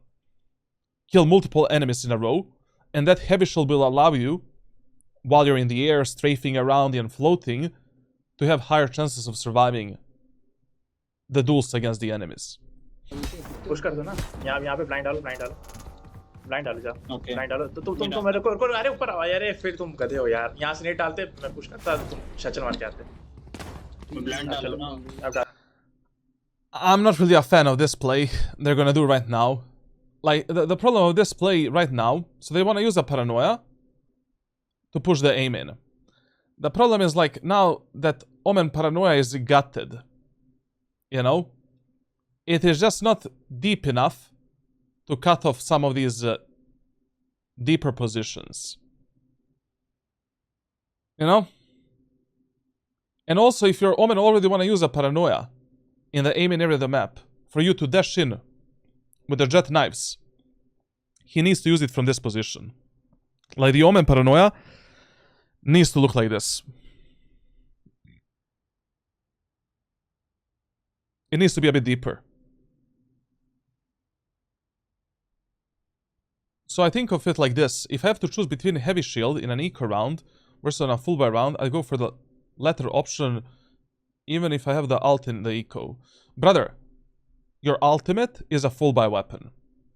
You're not playing an eco round. Right now you're playing a full buy round with ultimate. Get a heavy shield. Get a heavy shield. You can literally clutch up this round for the team and just win it.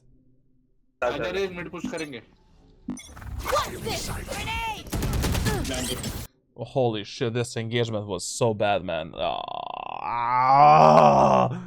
Listen, so if you want to do this type of an aggressive play with a Jett ultimate and knives, it should always look like this in the aiming area of the map. As soon as the round starts, you're activating the ultimate, using the updraft, and taking the kills. Or just with the updraft and dash ability, you're doing this.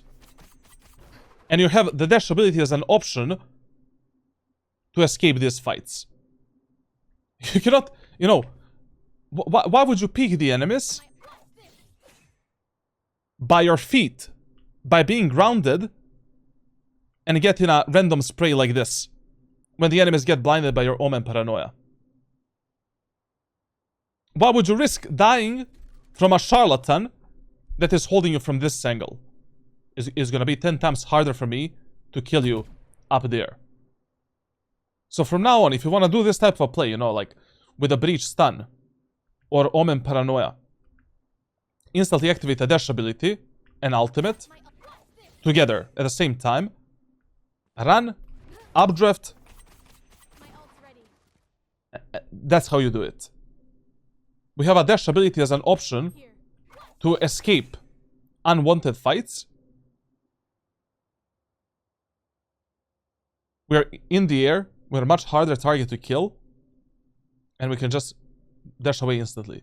Do you support MAGA? Brother, I'm not from America, so like, I really don't care. Like, अरे mid push करेंगे. What's this? Grenade! Multiple enemies A. you know, this play that you did here is just a Sudoku play, man. You know, engaging the enemies from the lower ground. Like, the worst thing that you can do with knives, with Jett knives, is being a grounded type of Jett player. Float around. Use the updraw, be in the air. Be annoying for the enemy team. Much harder target to kill. And now, you know, What's this? Grenade! when you fail this engagement, we need to reset. Like right now, you cannot peek enemies from the left side with 5 HP in a default way, how any other agent would peek them, and expect to get a kill. Now we need to use Raze as a bait to get the frags. We need to get into this position, wait for the Raze to get a contact, and do this type of a play. Like, trying to basically do a improvised double tower setup. You peek from the higher ground, Raze peeks from the lower ground, we can maybe get a pick. By doing this type of a peek, behind this smoke, we're literally dead. It's all over. Multiple enemies A. The main problem of this engagement was just, you know, you doing this instead of doing this. To be honest, is the confidence thing here. I already have a low confidence with Jett knives on engaging enemies at the same ground level, let alone doing it with an updraft. You build confidence through competence. You know? That's how you build confidence in video games. Actually, in anything in life. You know? Like basically, as you repeat this type of play, this type of peak, 30, 50, 100 times, 101st time, you're gonna have a confidence and competence to do that type of a play. Like, you cannot, like, ignoring the problems and mistakes and your, like, limits is the worst thing you can do when you're trying to get better. What the fuck are we already, like, at 1 hour 30 minutes, like we did like 5 rounds? Also, I peeked ahead of Raze because I was low HP. Isn't there a team play rule that the lower HP guy peeks first and the other guy trades? It really depends what type of fight you're picking and which agent you're playing. I mean, you're playing Jett that has the updraft ability and knives. I didn't say that Raze should that you should bait your Raze completely. I didn't say that you should let your Raze get first contact and then you refrag her. I simply said that we should have done this peek from the upper ground as our Raze is peeking the enemies as well. So the enemies need to gamble with their, you know, they need to be like, oh, should we kill this Jett above or this Raze below?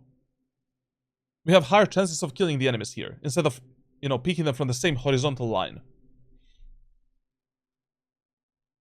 Just a second, like, Valorant servers, you know, indie company.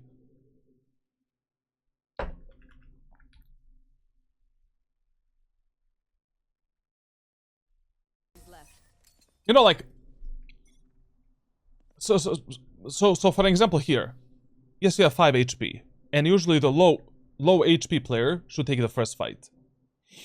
But since the enemies know about our location, we're 5 HP, you have much higher chances of getting the kill like this instead of getting it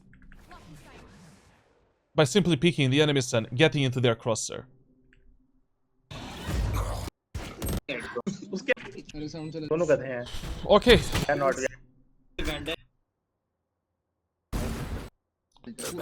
Okay, so we noticed that enemies started following the AB rule. You know, like in one of the previous rounds they went B. You know, in this round they went in this round they went A, then B, and now A again. In this fourth round, we need to gamble on the B side. And once again, we should do a semi-aggressive peek in the B main area of the map with a dead zone mechanic to potentially get a pick, get the information, apply some damage.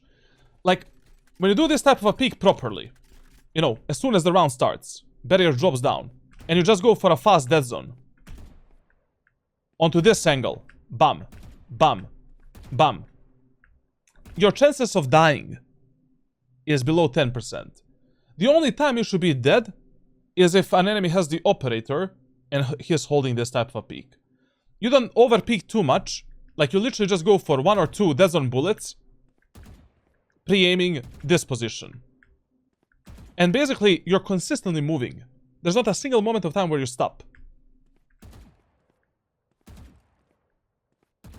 You're not doing this to get a 100% kill. You're just doing this to get info, damage the enemies, and potentially get a kill. So that we know, you know, what we should do next. Because if enemies are not in the B main area of the map here, fuck you know, like, let's instantly rotate onto B tower and support our teammates on mid.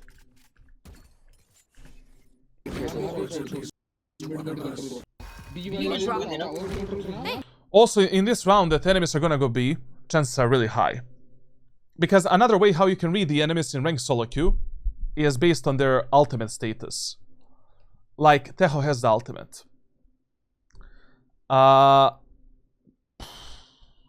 It's probably gonna be a B push. You know, Tejo's ultimate is really good for the B executes. And rockets as well. I mean, it's good for both A and B, to be honest. Like, it really doesn't matter that much, but just ranked solo queue players built up a tendency and mentality where with the Tejo ultimate they really want to go B for some reason.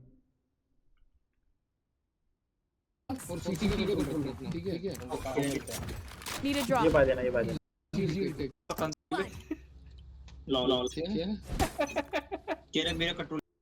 Listen, if you don't have a confidence to do this type of a peek, diagonal, fast, dead zone,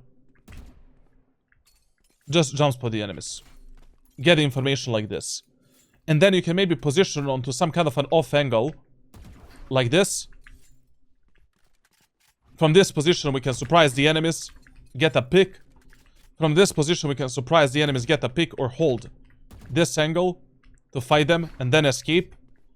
We can hold this angle, try to get a pick there, then reposition onto this angle, hold this pixel angle to get another kill. Then from the backside we can, with the dash ability, try to kill that enemy, then escape. But we need the info in the B main. You have two teammates, you have Sage and Ray starting top mid. Sage is gonna wall the B tower. They're starting on the B tower. They're gonna wall mid anyways. We need to jump spot the enemies here to bait out some utility from them, potentially get some kind of a pick from these type of off angles and, you know, unusual positions where we don't commit too much before we, you know, leave the site open and sell it to the enemy team. Also, like, you know, if enemies push the B side right now and they don't use Tejo's ultimate at all, I mean, we're just done in the post plant. Like, the round is over. Like, if you don't bait out the Tejo's ultimate on B side right now, the round is over. The hunt begins. B.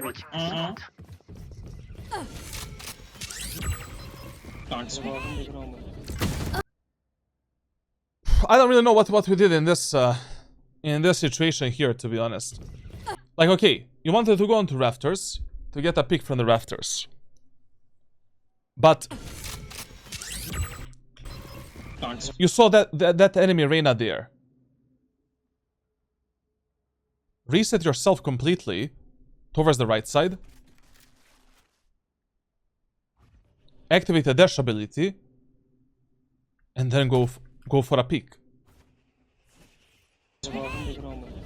Why did you position yourself in a spot where even if the Reyna is not here, there might be a second enemy there, third enemy, fourth enemy, like they're doing a five-man push onto B side. Why would you expose yourself to this angle if you're not ready for a fight with the dash ability and you can just die like this? Reset yourself, behind the cover, place your crosshair like ready for this fight here. If Reyna scaled out, and that's it. At the end of the day, like, whenever, like, you're not fighting the enemies immediately. So if I did this to use a dash ability, and enemy Jett still didn't go out, I would take a sneak peek onto my minimap for like 1 second, just to see how much space enemies have taken here, and if they're engaging my Raze and Sage on the tower. And then based on that info, I can just peek out. But if enemy Jett dashes in, I need to drop down and isolate this fight with the dash ability. How do I beat out the Tejo ult as a Jett? By simply being annoying. By showing the presence on the bomb site. So the enemies are forced to push you away from the site. Basically, we do a jump spot here. Enemies are going in. Or we do this type of a peek. We maybe get a kill. We destroy the Tejo drone here. We position at the backside. We take this type of fight. Then we position at the front side to take a fight with the enemy Jett or enemies here. Tejo will 99% of times use some kind of an ultimate like this or like this. And you can just scoot out in the CT.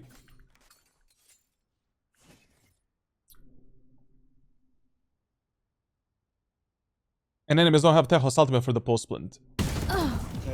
And maybe you get a pick. Grounded. One enemy remaining. Heaven are you?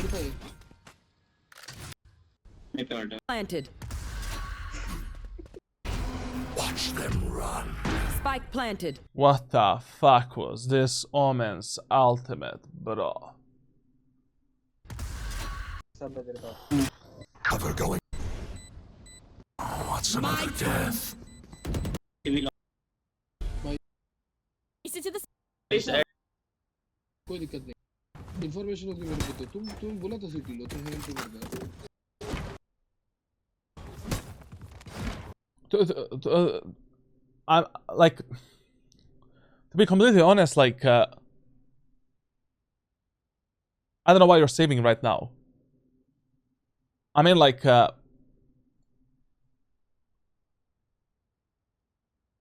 of your teammates are practically full buying. They're not gonna have enough money for the next round anyways. Get a judge, get a heavy shield, and let's try to win this round,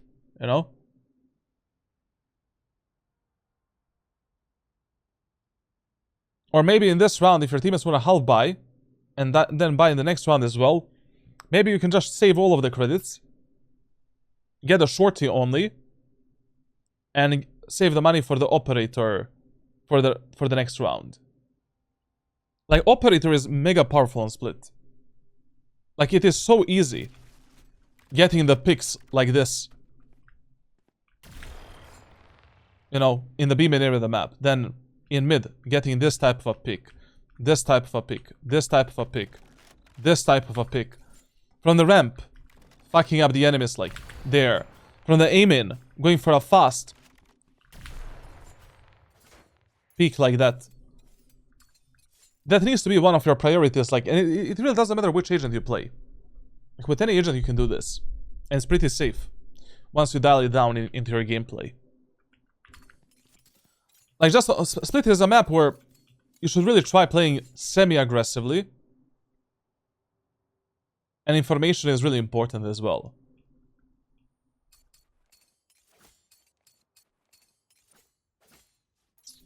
Okay, let's see how this round is gonna go. We're playing another half buy. Buy कर रहा हूँ. Fuck the bulldog on Split, man. Like, if you're playing Jett, Just get a judge, get a heavy shield, maybe get a bandit if you have extra money, and you have a weapon for every range and every situation. Why would you play Bulldog on this map? It makes no sense. Last force. You want to play? Let's play. Wall raised. Mid smoke. Here. And once again, if you have already Sage and Raze starting on tower that can delay the enemies on mid for at least 15 seconds, start in the B main, jump spot the enemies to see how many of them are there, destroy the Techos drone, and then decide what to do next. We deny the info, we force the enemies to maybe use one more ability here, maybe the Reyna Lear, or the Techos rockets, or Techos stun, or I don't know, like Jett smoke something to peek us in the B main. And we burnt out like at least 2 abilities from the enemies, and they have still 0 information. How are we playing on the B side? Like this Techos drone again is gonna go like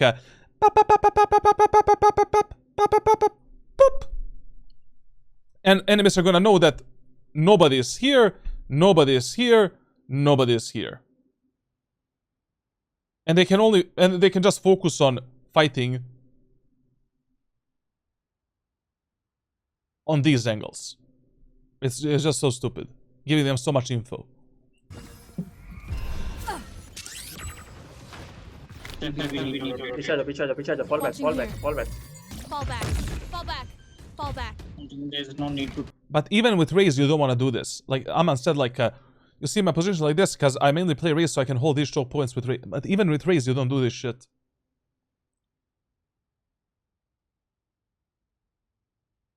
Like even with Raze, like you wanna bait out the enemy's utility, like try to potentially get a pick by abusing these off angles, fast dead zone peaks, and then you position in a spot where you can drop a nade and just split the enemies apart and fuck them up. Spike planted. This round is gonna be interesting. I'm not gonna lie. Also, what the fuck is our what is our Cypher doing on the A side then? Enemies, you know, we got the info that enemies are pushing B like 15 seconds ago. इधर इनका smoke नहीं है 15 second 10 second wait कर दो 10 second main का smoke देना, यहाँ blind देना. Okay done. Now the worst thing we can do during this retake, when we're going for the B set retake from tower, is going from the rafters and being fully exposed from the site, pillar, and everything. Now we need to drop down with the dash ability, maybe take this extra space with the dash ability for our team, and then from this position, isolate the fights with our teammates. We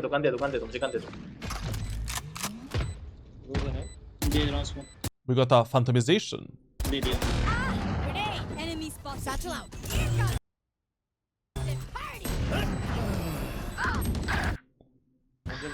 Blocking sight. You need to pay more attention to the minimap. Like literally, whenever somebody gets killed, somebody gets a frag, somebody dies, you need to take a sneak peek on the minimap. You just have to do it. Even in these situations where an enemy might peek you as well.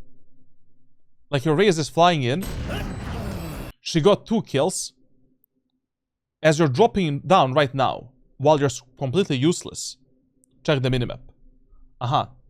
There's a question mark here, and there is the enemy chamber, actually enemy Tejo, behind the box. So, what would be the best decision right now? Simply to drop down, delete this Tejo, and then focus on killing one enemy that is here, and one enemy that is in the beam area of the map. Blocking sight.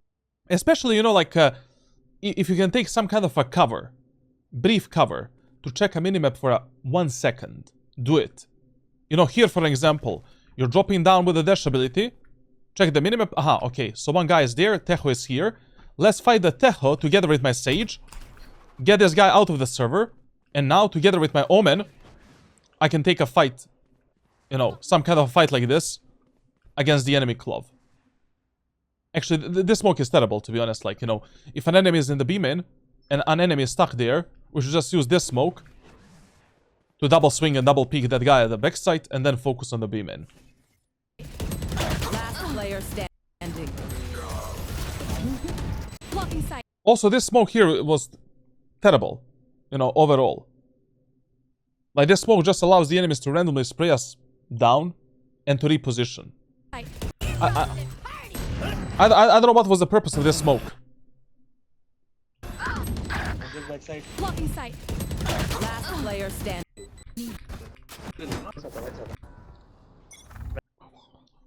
This round playing A side.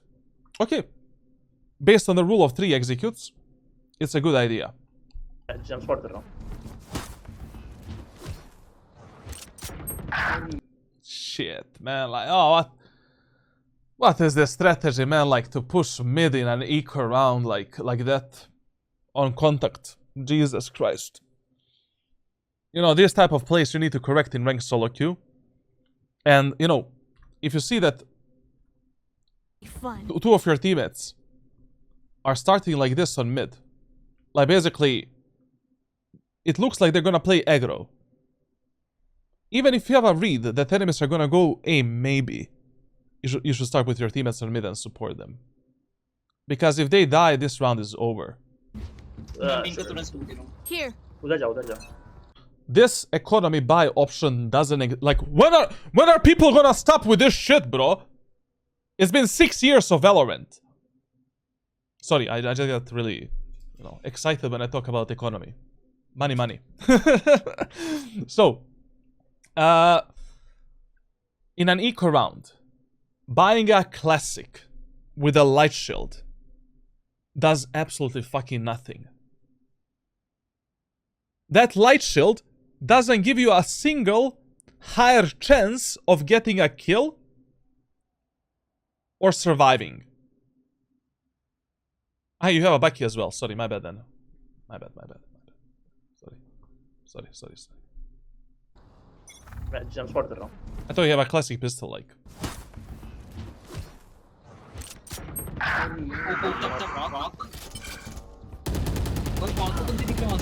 Send it,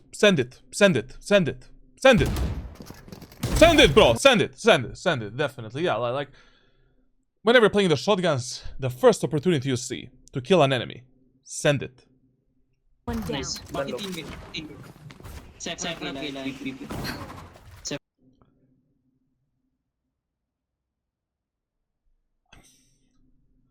I don't know, like, I don't really fuck with this dash ability here. Because you have no idea what enemies are doing on mid. If they're going vents, B tower, or maybe they just stopped. And you just give the enemies the info that you're pushing them through the sewers. And you reveal your plan and location. I don't know, we'll see what happens now. We need to clear every angle right now. Literally every position where the enemies can be. Left! Very good. Right, very good. Also, minimize the amount of time that you spend in these overexposed areas of the map. So, if you check this angle right here, let me show you. So, I have no idea if enemies are vents, behind this box, tower, in this corner, this corner, or deep in the Chinatown. I need to do this. Like, you know, first I'm obviously gonna check these positions, then scale out, check this corner, check this angle, this angle, this angle. Take this as a fucking cover. And then decide what I should do next. Like, I consistently need to cover up as many angles as possible instead of pathing like this, and enemies can just kill me on timing from angles that I don't see on my screen. Such as, for an example, if I clear this angle, that guy can kill me. Also running here is criminal. Brother, You don't know. You don't know. You have zero info about the enemies. Your cipher has a full B main control still. You need to shift up and keep your location a secret. How do you, like, what are we doing right now? We need to play a bit slower. We're doing a double flank, double lurk strategy. Anyways, enemies are not going to expect both of us behind them. We need to play slower. Especially because we are in a 3v4 numbers disadvantage. We need to abuse some kind of a smart play to get a few picks. Chamber main. Drop नहीं किया अभी तक वो side Planting. Spike planted. Nice shot. You wanted to reach Cypher to help him. So why do we abort that mission? You know, why do we right now like let the Cypher fight alone? Nice shot. Okay. Chamber trip. So what? Anyways, you made the footsteps as well. Literally, your footsteps were audible all the way here. What does the chamber trip changes? Like, One planted. मैं जा रहा हूँ when enemies could have heard you anyways. एक haven है Reloading. एक main point था. सीधे back side circle करके जा रहा हूँ ठीक है Last player But to be completely honest, like, you know, winning this round was almost impossible because what your team has did on mid at the start of this round was just criminal. And if you don't compensate that type of play, and they both die on mid like that, it's all over. Like, it's GG, well played, to be honest. reloading. And to be completely honest, like in this round, when you decide to go through the sewers to support your Cypher fast on site, you should have went through the B tower. Especially because your Raze also went on a lurk and flank. Cypher is still somehow managing to survive. Like, we need to have the B tower control if we want to play this B site retake. Retaking in the B site only through the B main area of the map. You know, 2 versus 4. Or 3 versus 4. We're not gonna have a fun time.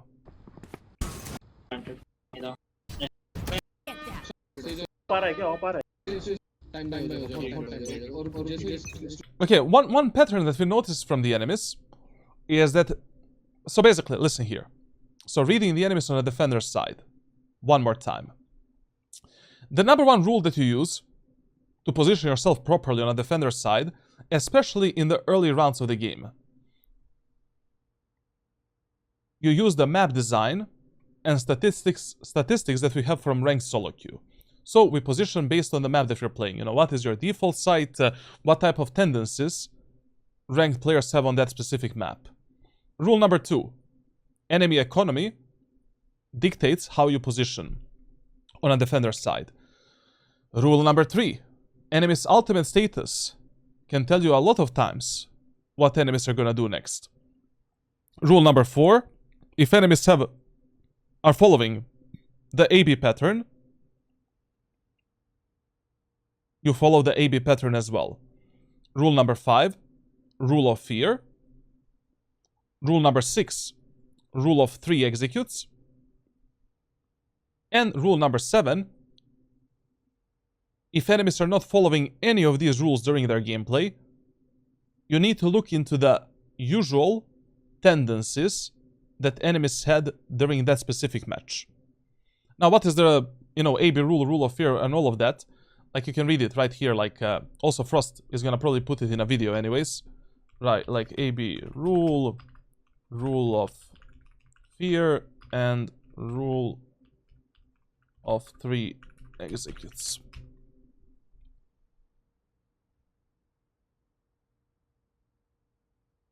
Wait, AB rule doesn't work? Like what?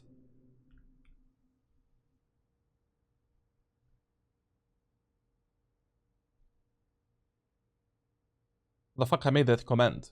The second. It is AB rule. Like what?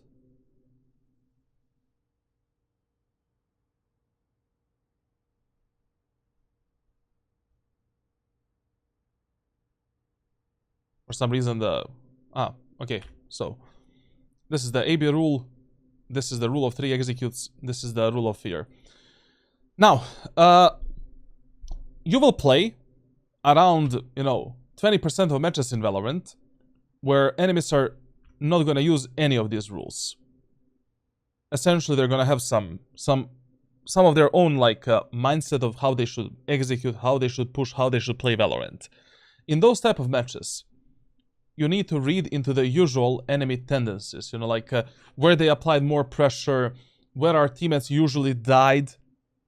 And you can also focus more on compensating the mistakes of your teammates and aggressive plays from your teammates, rather than actually countering the enemies. But one tendency that enemies had in this match, they usually push the same site or same area of the map 3 rounds in a row, and then they do the opposite. So in this round right here, not a bad idea to actually play on the A site, to be honest.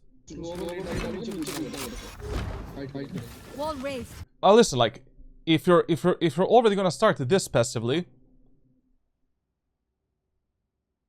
when no one is defending the B site, you might as well disconnect from the game.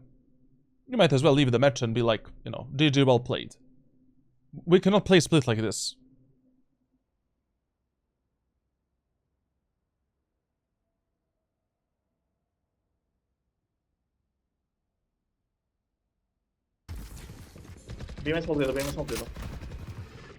Now, we have no idea if enemies are A main, if enemies are B main. We didn't abuse any semi-aggro peek to deny the space, to deny some utility from the enemy team. Literally, you cannot play defender side of split like this. It's just way too passive. Way too passive. You mean अभी नहीं दे पाऊंगा?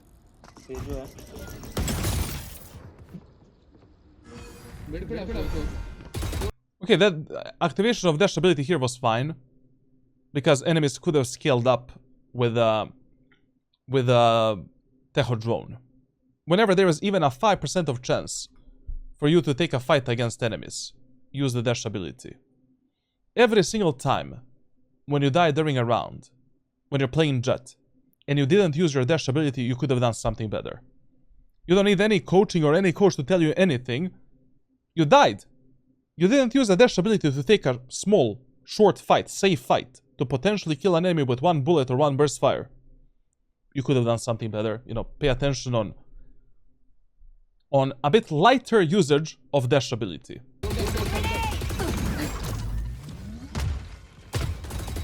One side, maybe. Reloading. Underwater, Reloading. एक site है ना ओमन site ये नहीं छोड़ना ये नहीं छोड़ना. You see, the enemies are just playing with you now.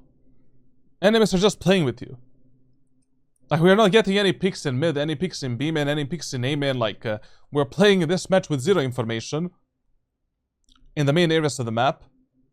It is impossible to position properly or to have a proper team play and proper strategies with 0 info.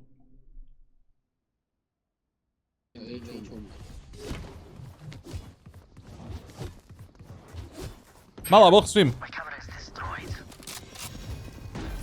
Now, one big danger that we need to be aware of during this retake is that enemies destroy the Sage wall, and enemies are probably going to have one teammate that's going to do something like this. So we need to be ready for that timing.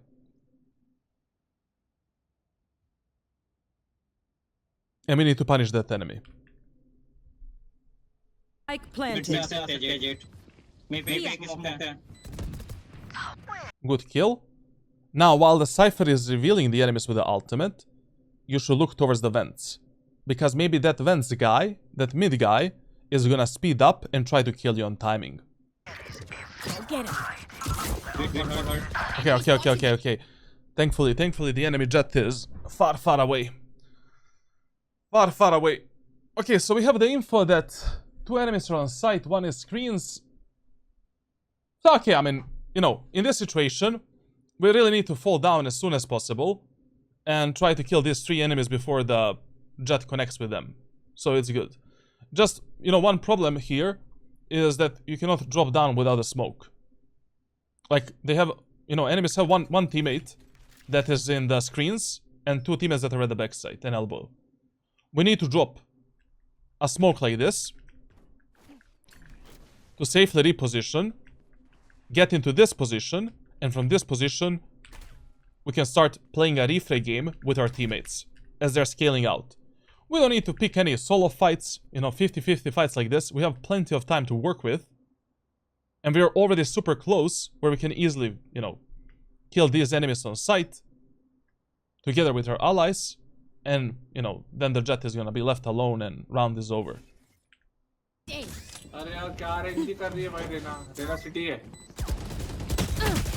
Shit, bro.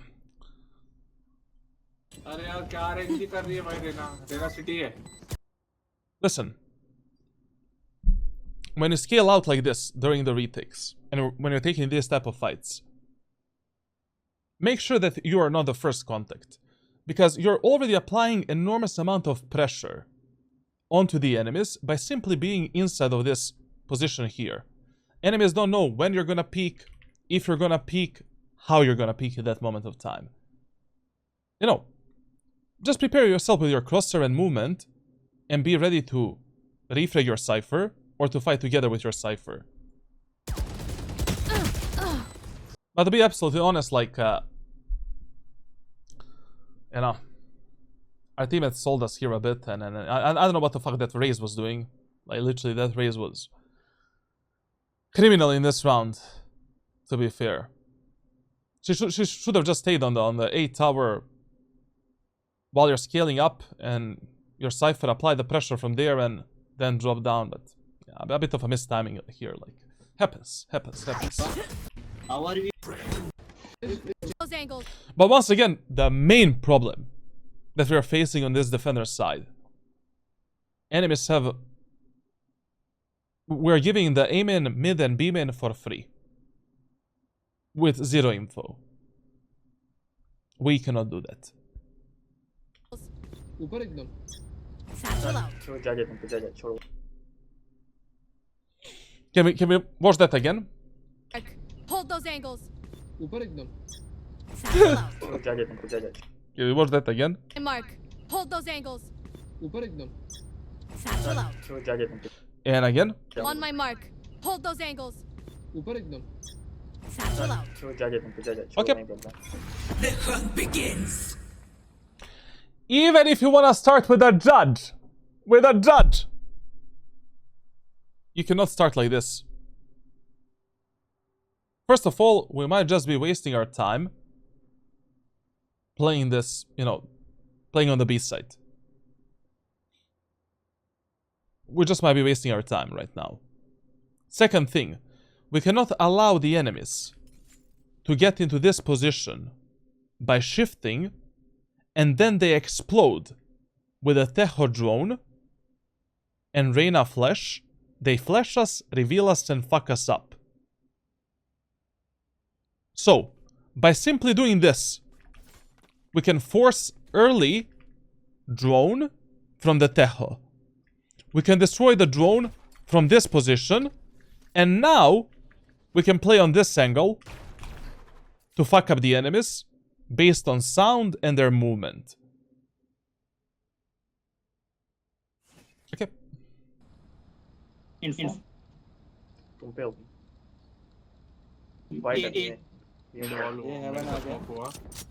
You literally wasted like 12 seconds of your life holding a position where we know that, you know, enemies are not gonna come.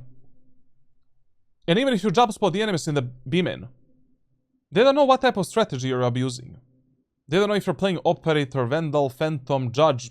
Do we have a double crossfire setup here? ये लोग haven दे दे रहे ना, ये दिक्कत आ रहा है। हाँ, यार मत देना। What the fuck, bro? What the fuck? What the fuck, bro? Straight up. Microsoft Support Center. Love it, love it. Love the Indian English, man. I mean, Canadian English. Wait.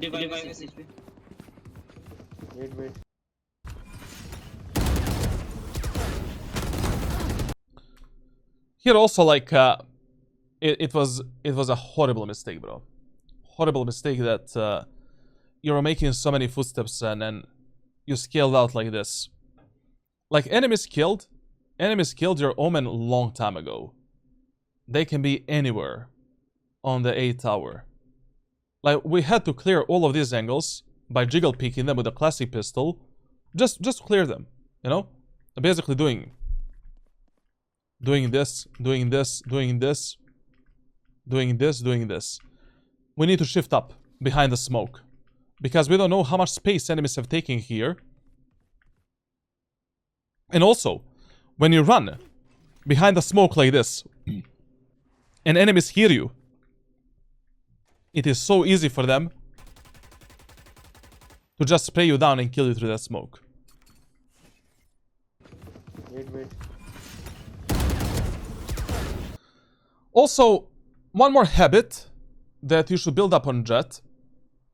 When you don't use your dash ability immediately for a fight, use it in the middle of the fight.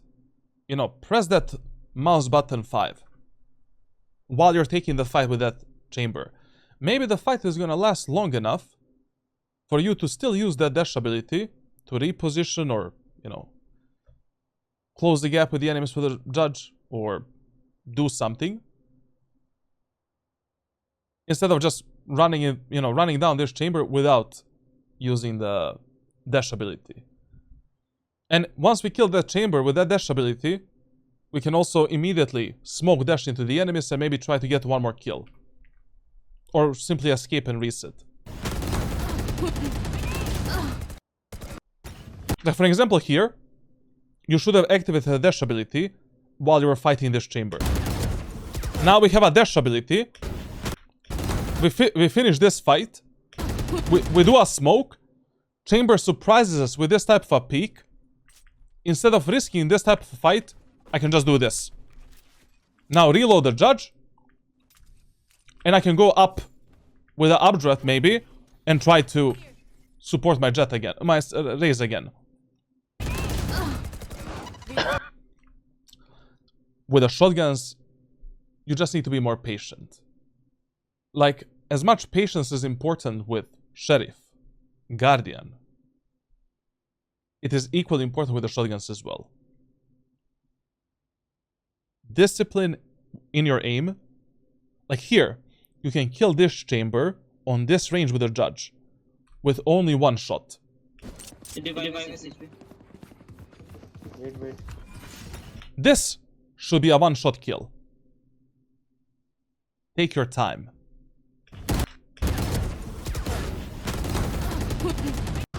Player stand. क्यों भाग रहा है? चले जाए push करते थे बस अमन Okay, in this round, chances are super high. Enemies are gonna go B, because we established that one pattern that enemies are using is like 3 rounds in a row, they go B and mid, and then the 4th round they go A. That is their pattern. And enemy Reyna is lurking through the A main area of the map, so we always need to leave someone dealing with that Reyna lurk. Right now you should play on the B set again, jump spotting the enemies, getting the info, baiting out their utility, and then we reassess our options. जिगर करना मिल गया हाँ मैं उधर जाऊँगा. Get out of my way! हो गया But, of course, like, if you have a Cypher and Sage defending mid and B side, it's okay, like, if they are not able to at least delay the enemy's push, you can just gamble based on what you think enemies are gonna do next. Go ahead. And also, this idea to play on the ramp with your raise, it's okay, it's good, not bad. We can probably get, whenever enemy, excuse C, bro. Whenever enemies were doing some kind of a push onto A side, there was always 1 or 2 enemies going ramp and A tower. We can get a kill here, get the ultimate, and finish this round. On your ground. Good setup with the Raze, Raze is playing a deeper angle, baiting for you, you're playing closer angle, and we can just, finish on enemies. My ult's ready. This peak here, once again, if you have the updraft, it is a bit better if you completely fuck up the enemy's crosshair. You know? The enemies are somewhere in the same area of the map. Use the updraft and do this type of a peek. Like, it's much harder for the enemies to kill you like that than if you do this. You know, this peek was not bad. You know, this peek was fine. You have a dash ability, you can glide, you can try to get a kill. But still, with the updraft, like, you just have a bit higher chances of, you know, fucking up the enemy's crosshair placement, especially because in the ranks below Ascendant 1, like, players are really bad with large angle flicks and this type of micro corrections, like, while you're moving. Reloading. My ult's ready. Grenade. I mean, that Reyna Lear does nothing on this range, so it was totally fine to keep holding it. Inside the domain.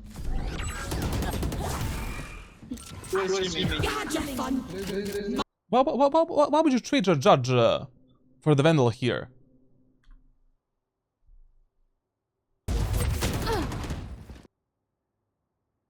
It's still a bit better using a judge in case this Reyna tries to run us down.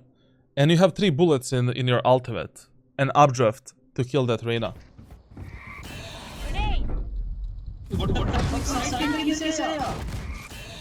Inside the domain. And also, passing this area of the map to pick a Vandal without using a smoke was a big risk.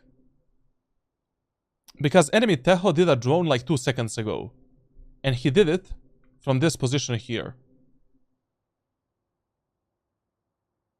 You had to use a smoke as a cover to safely pick up the, you know, weapon, and then let's see. Gotcha, fun. My turn. Your duty is not over. Good. What I miss? One side. One enemy remaining. He's mid. Side. Spike planted. Satchel out. My ult's ready. His bot is up. Nice. Okay. The finish was fine. The finish of this round was like, whatever. You know, but listen, in this number advantage situation, like, generally speaking, like, you mainly want to use your dash ability to take the fights against the enemies. You know? That is like the primary purpose of a dash ability. The secondary purpose is like taking the space, closing the gap with the enemies, and, you know, all of the other stuff.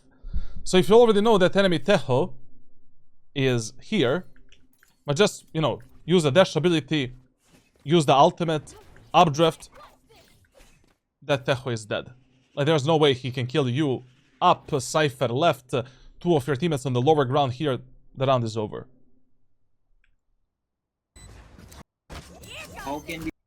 Okay, overall, on a defender side, you're just way too passive. We have 0 information to play this defender side. 0 information to make the right game decisions as well. And your positioning and repositioning on a defender side is so shallow. Like, basically, there was not a single moment of time in your gameplay on a defender side where you abused more than 1 or 2 angles, safe angles and safe fights, to get a pick. Usually your first fight was some kind of a, you know, some kind of a 50-50. Either you take a kill or you die.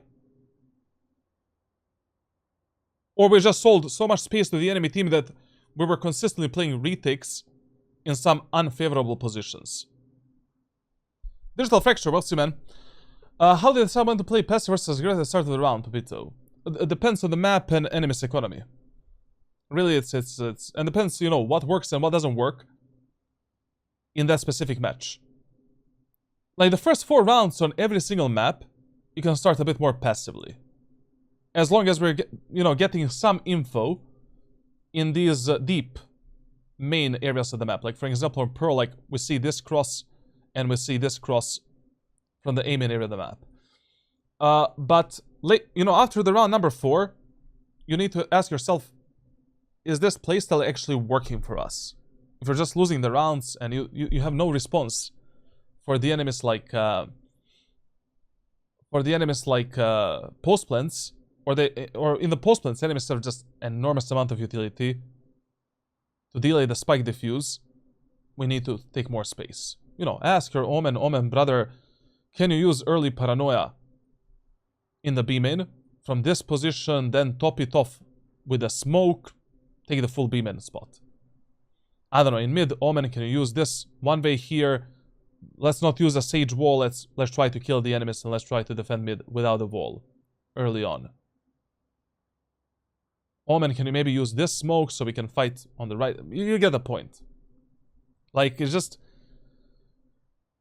every round we played with zero info on a defender side. And that really fucked us up. Now listen, in the first overtime, the best advice I can give you is simply repeat whatever worked the most in the regular part of the match on the attacker's side. In this match, what worked like a charm? 5-man push onto A site. Why would we make up shit when we already know what works against this enemy team? वही करूँगा। Close. तेवर drone कर रहा है। Drone use हो गया। Okay, very good. Very good, like, dodge on the Tejo drone. Very good strategy, very good cover up. We learn, we adapt. You know, in one round where they try to do like a fake on A site, they got scouted by this Tejo drone. This is the adaptation that I'm talking about. You consistently need to adapt yourself based on the enemy's utility usage and team compositions. Very good. But I don't know, like... First of all, doing a fake with 3 players is just stupid. Especially if one player is the Omen. Why would the Omen play with the players that are faking?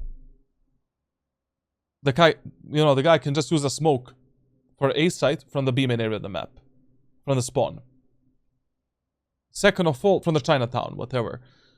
Second of all, this fake, I don't know how good is this shit, to be honest.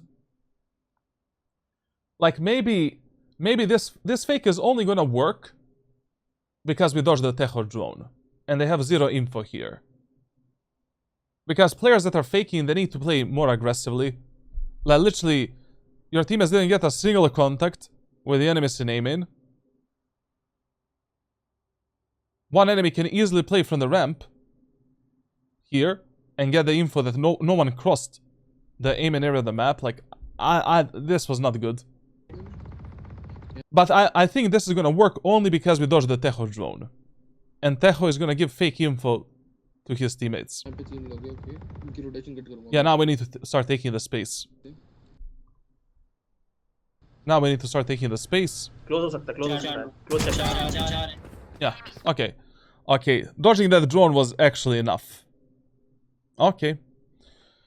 Now I'm like 90%, no. Tejo drone B main like 10 seconds ago.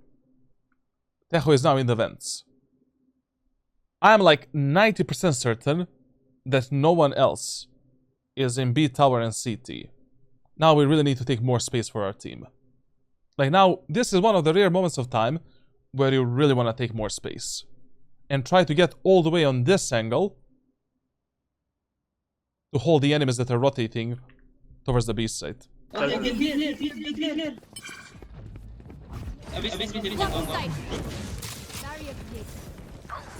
Nice. You should have went deep into the CT.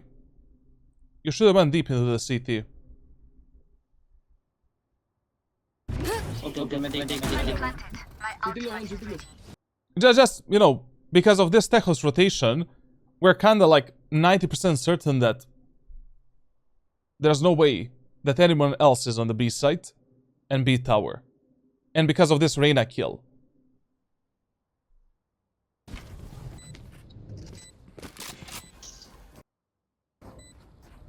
It went. Now we lost that timing, so you know. I don't think this is a good play for like 5v3. But also, you know, we're playing with our race, so as long as you play on a refrag potential with your teammates, you're not making a mistake ever. High low, high low.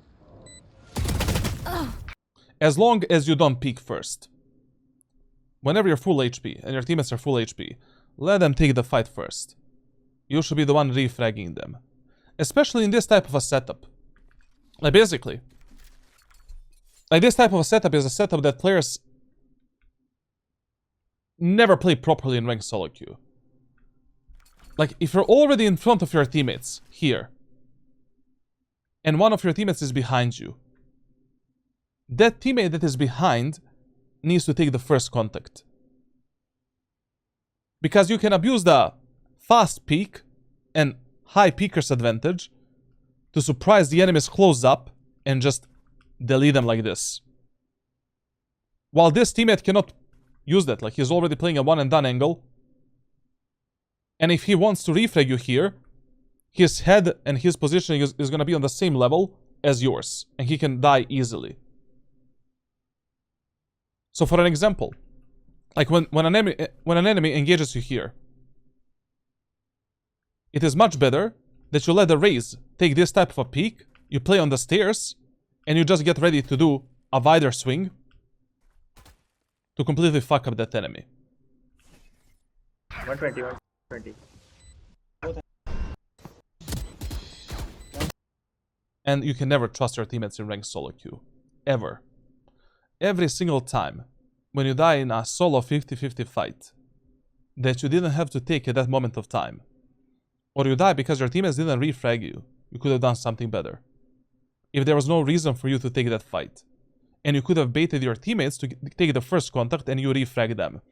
In ranked solo queue, you never know if your teammates are gonna have the confidence to go for a refrag, or if they're even gonna peek together with you. That is why it's always better. If you already do your job, you take space, plant the spike, make an opening. You should be the second contact, not the first. Ever. We lost this round. Bind you up here, not a bad idea. Especially in overtime, why not? You know? Finally, we're doing something proactively. Let's see how this peak is gonna look like. Keep up. Pura peek do direct. Wanda, welcome stream, bro. See लेना. Oh, but no. Listen, if you want to peek the aim and area of the map, you should peek it immediately with a fast scope-in crouch peek with a bit of a pre-fire. Like basically, in B main, your peek should look like this. Barrier drops down. Barrier drops down. You're pressing W and D keys.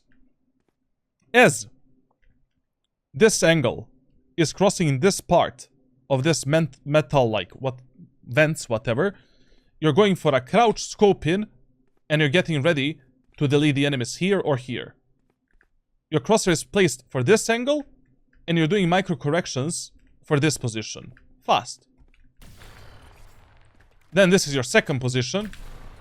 Then this can be your third position. Then with the dash ability, we can maybe pick the enemies on timing here, or we can go for a swing and try to get one more pick. When you're fighting enemies in aim-in, you're never peeking the full aim-in area of the map. You just do a diagonal peek like this, you know? You're primarily trying to kill the enemies here as they're running through the stairs. Knife in the hands, second angle. Then we can wait for the enemies to scale out a bit. With the dash ability, get another kill. Here you're peeking on the raise contact. I mean, okay, I guess that's fine. We do have a raise for information, but they also have a Tejo drone to reveal you if they're going for a fast execute. So yeah. And also playing in this round on A set was a bad idea. As I already mentioned, play the overtimes based on what happened in the regular part of the match. 8 out of 12 rounds on defender's side of split, enemies went B. We should have played on the B side, doing a fast, aggressive B main peek, and positioning and repositioning on the B side. Use the information from the regular part of the match to make decisions for the overtimes. Don't gamble. If the enemies already develop some tendencies. No, you don't play on default sites. You play based on the enemy's tendencies in that specific match.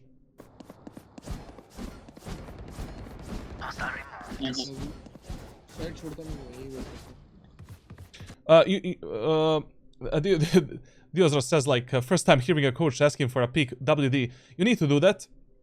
If, like, basically, you cannot... You lose a lot of timing in the B main and A main area of the map if you go here with the W key and then you peek with the D key. You lose enormous amount of timing. You need to go for a diagonal peek like this as soon as the round starts.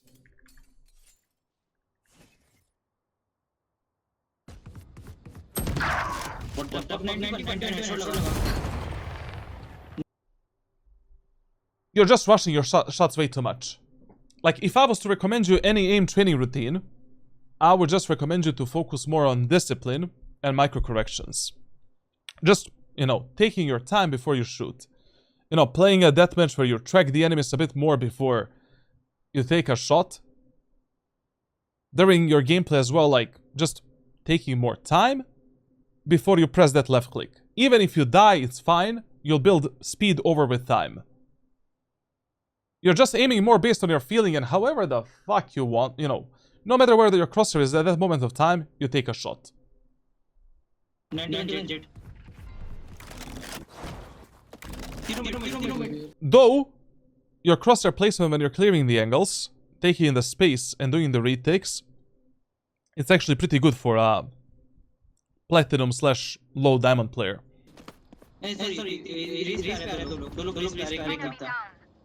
Okay, both on raise. Here, on my mark. Both. I mean, yeah, we are 4v2, but still, you had to clear this A tower for your raise. I mean, she's practically fucked if the enemies go from the tower.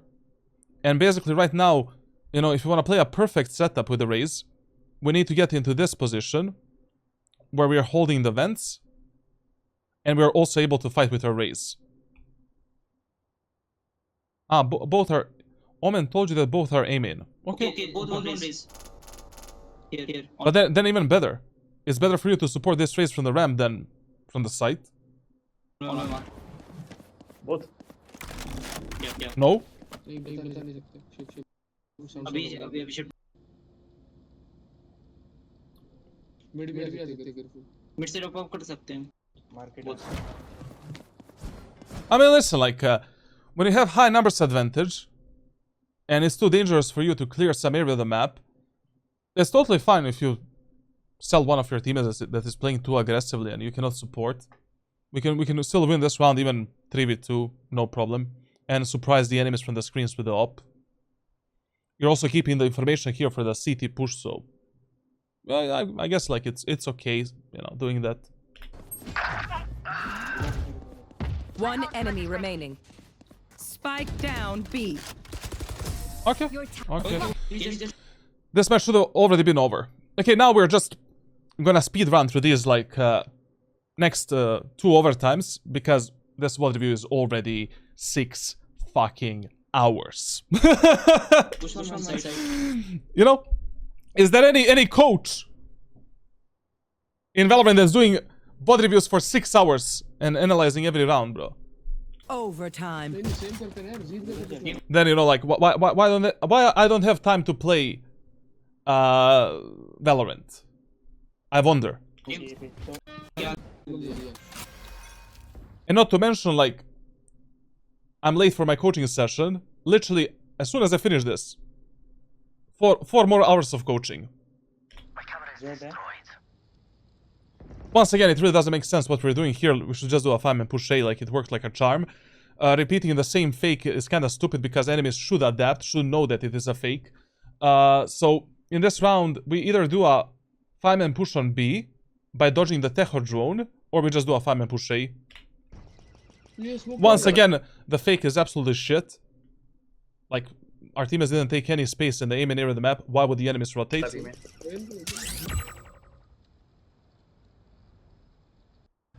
Close up, close up. 2 here. Chamber का trap है यहाँ. एक लो है मेरे पास 7. हाँ. Chamber और smoke के लिए रेडी हो. वेट करो, ओमन का आने का वेट. ना वो स्मोक साइफर के लिए दिया है. वो देखो साइफर ने वो क्लियर कर दिया है haven. Picking all of these off angles with a shift without using a silent step mechanic to clear them, an absolute sudoku. Like, if you take some space on contact, you need to clear every off angle and every position where the enemies can play with a silent step mechanic and by jiggle peeking the enemies. You cannot scale out of this position like this. What if an enemy is here? Surprise, motherfucker. What if an enemy is here? What if the enemy chamber is here? Here. You're in a huge disadvantage because that enemy sees you much faster than you see him. You're not in a movement type of motion. You're pressing forward with a W key. You're not ready for a fight. Here. Blocking sight.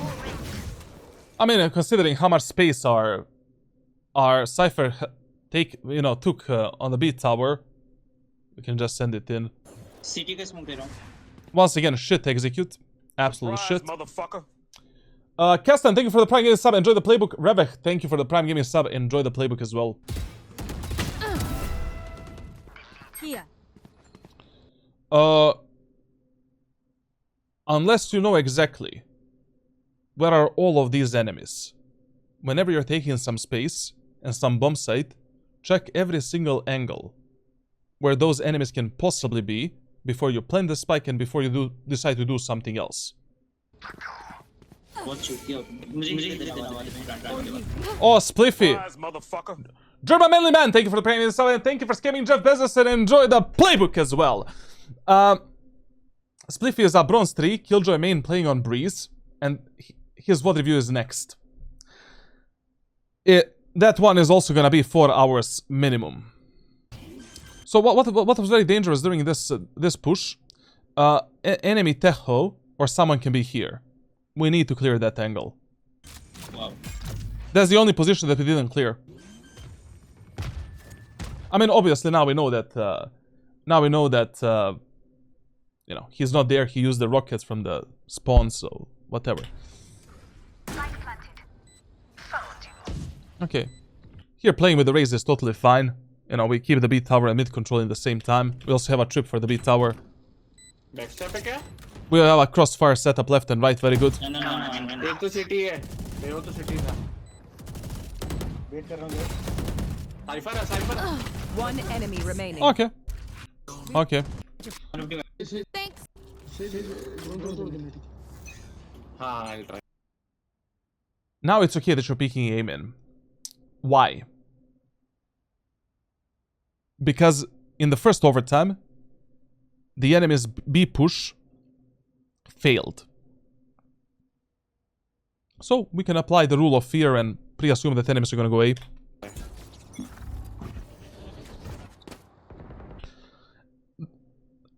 Don't waste your dash ability for this type of a peek.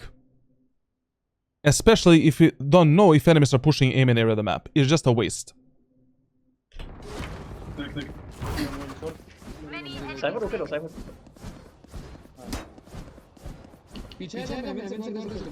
If you do this peek, how I've explained in the previous rounds, you're never gonna die. If you do it fast, with proper movement and technique, which I also explained in my ranked playbook on Discord. The only times where there's a chance you're gonna die... The only time when there's a chance that you're gonna die is if enemies have the op on the opposite side. then you should use a dash ability and maybe go for a jump peek or different type of a peek. But also peeking aiming and beaming when enemies have up on the attack, it's too much for risk. It's finger licking, my finger licking guy. Yeah. Thank you for the sub, man, and thank you for scamming the Jeff Bezos. Enjoy the playbook. Starting from Monday, I'm organizing the 5-man rank coaching for all of the subs on Discord, YouTube, and Twitch.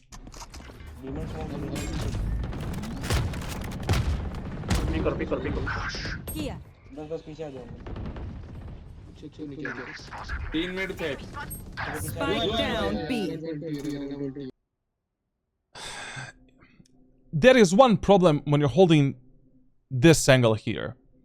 The problem is like this little boxy box. What if the enemies do this? And they see the tip of your gun there? You're cooked. Usually, when you're holding the B tower with the operator, you need to hold it a bit wider, like this. And you need to be ready for both this fight and this fight as well. Bro, what the fuck is this? Heal करके okay. Okay, so we know that the chamber is A tower and Tejo is mid. Dash ability, let's kill the Tejo, this round is over. Very good, nice! Very nice! In a 2v1. It doesn't matter where is the spike, it doesn't matter where is this last enemy. Just play with your last remaining teammate and win this round together. 80 minutes 39, 1 HP. But fuck this, bro. This is just a stupid gamble. We don't know if the chamber is gonna go mid or CT. Just go on the B set in the B main. Play with your Sage. The round is over. Also, what is totally fine doing in this round, because there is no way that enemy chamber that has like 50 seconds to plant the spike is gonna go through the B main area of the map. You can leave your Sage in the B main. Hold this angle in the CT. And enemy chamber is definitely gonna make some kind of a sound once he drops down on the site. He's minute. शांत This is also dangerous because like he can be B tower. Yeah, very good. Go back, it's fine. Go back. Yeah, this is perfect setup right now. Sage plays passively and safe in B main. We just hold the CT. And we react on his drop from the B tower on sound. Or we can occasionally check the cross if he used the silent drop mechanic like with the ropes. Yeah. Which he should do. Okay, yeah. 30 seconds left. What is he doing, man? Drop.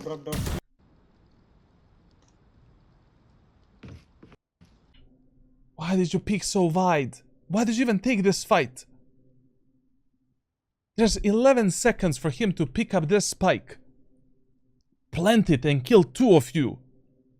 He has 0 information. Where you're playing right now. Are you backside, B main, or CT? Let him cross. Let him pick up the spike.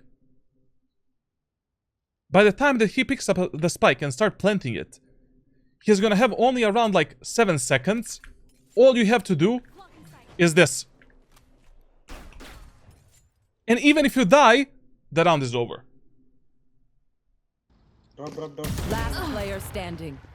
Always play on your best win conditions. If a win condition is just wasting the enemy time to plant the spike or defuse it, it's simple as that. Thank you, God. Thank you, God. There's no third overtime. Okay, Aman. Okay, before we start with the notes, I need to apologize to the guy that I'm coaching today. I need to tell him that I'm gonna be, going in 10 minutes. We're gonna start. Yeah, just a second. Yeah, I'm not really good with the time management, huh? Let me check if Dobby is gonna understand.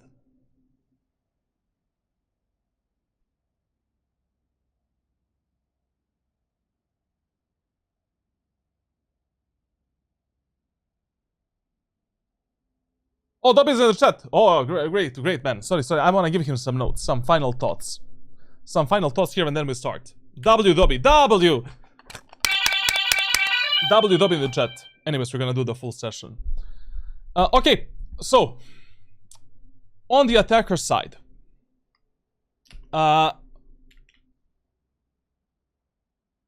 your executes need to be more mindful and better. Work on them. You have a playbook. You have the tips and rules from this VOD review. Use them. Next topic on the attacker side. You need to position a bit better during post plants based on what your teammates are doing. Number 3, you are underusing jump spot mechanic to get info before you scale out. Your angle clearing while you're taking space slowly can be a lot better, you know. Use the silent step mechanic, jiggle in, jiggle out, jiggle in, jiggle out. Clear as many angles as possible before we scale out.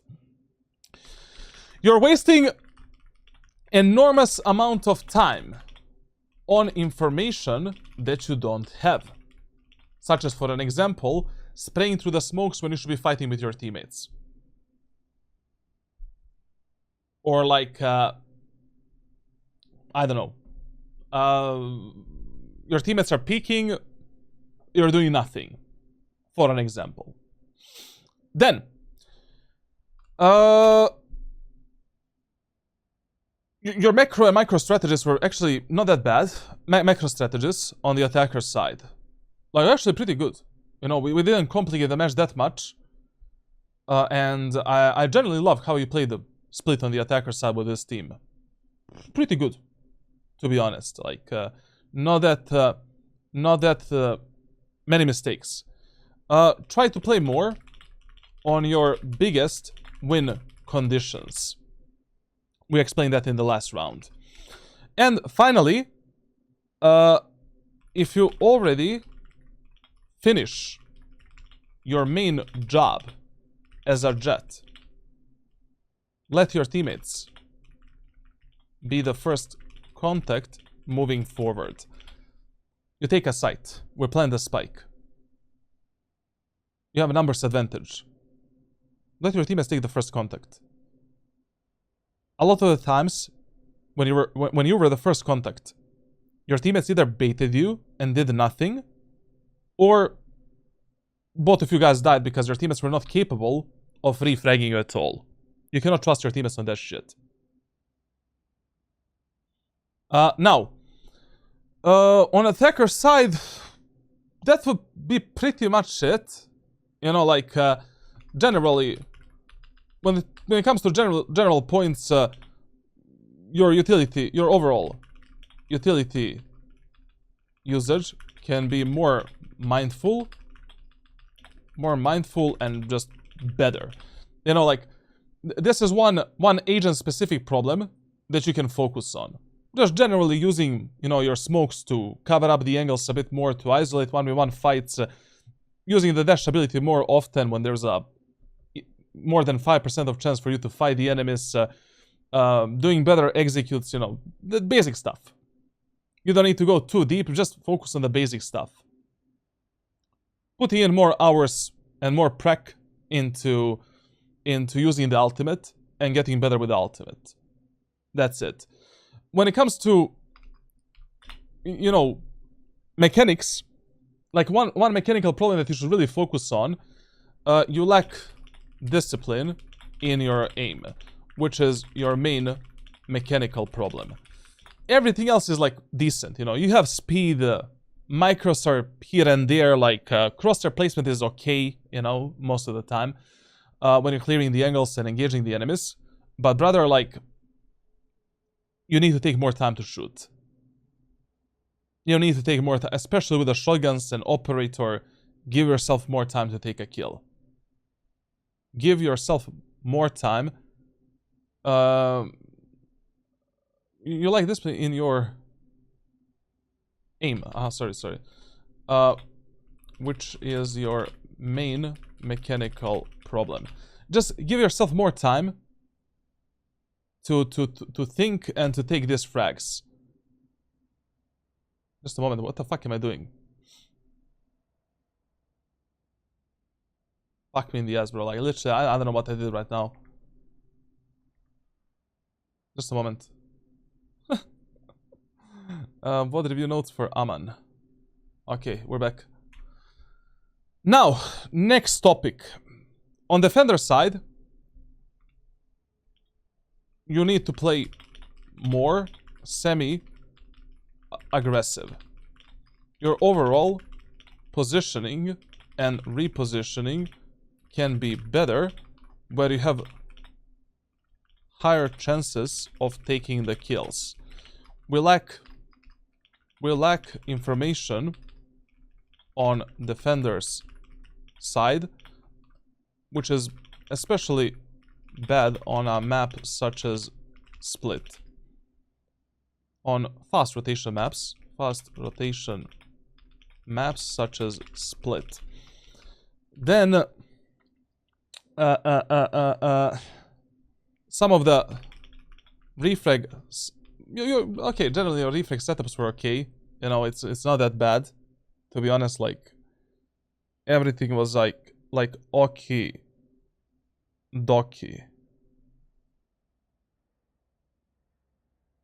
Generally, this was the main problem on the defender side. Like, you should just develop more confidence to play semi-aggressively instead of you know, playing so passively, especially with an agent such as Jett. Everything else like was okay, you know, not that bad. So, you know, two main points that you can focus on for the next 3 weeks is this. Just improving your utility user with Jett. And when it comes to mechanics, just working on better discipline. Play a few death matches or team death matches where you're fully focusing on just hitting 1 or 2 accurate shots, 1 accurate burst fire, instead of ending up in some spray battle or longer battles. Move a bit more, you know, strafe left and right, track the enemy's head, and then take a shot. And, you know, when it comes to the map-specific problems, for the next 3 weeks, you can focus on becoming better on Split, and you can try to implement all of these rules, tips, tricks that I share with you on Split, and also on the Split rank playbook, and then we'll see, you know, in the next 3 weeks, what should be your next focus. So I'm not gonna share with you any general training or any like aim training, because Aman already said that he doesn't like doing that and he's not gonna do it. So, but generally, if you just fix the problems, all of the problems that we wrote down here, and all of the problems like that we mentioned in the VOD review, you will become. It should be enough for you to be Ascendant 1, even if you don't do any other type of a deeper training or focusing on deeper stuff. And you know, I really don't want to write this as a problem, but in some situations you really lack better map awareness. You should be checking minimap more, especially when you have the cover for yourself, or when there is some kind of a big shit happening on the map for which you just need info. You know, your teammates are dying, enemies are dying, your teammates are taking the space. Like, take a sneak peek, 1 second. Like, it's better for you to die on timing by looking at the minimap than dying because you didn't have the information for the minimap. That's something that players undervalue a lot. Fuck it, you die because you're looking at the minimap. Okay, it's fine. You're gonna develop a peripheral vision over the time. You'll be able to react on the enemies on your screen easier. Like, but dying because you didn't get the info from the minimap is 10 times better. 10 times worse. So yeah, this was a 6 hours free VOD review.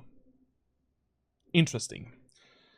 Other than that, leave a like, subscribe, leave a comment, join Discord server for coaching, join Discord server for the playbook. You also can get free coaching as well, or just, you know, join the community overall.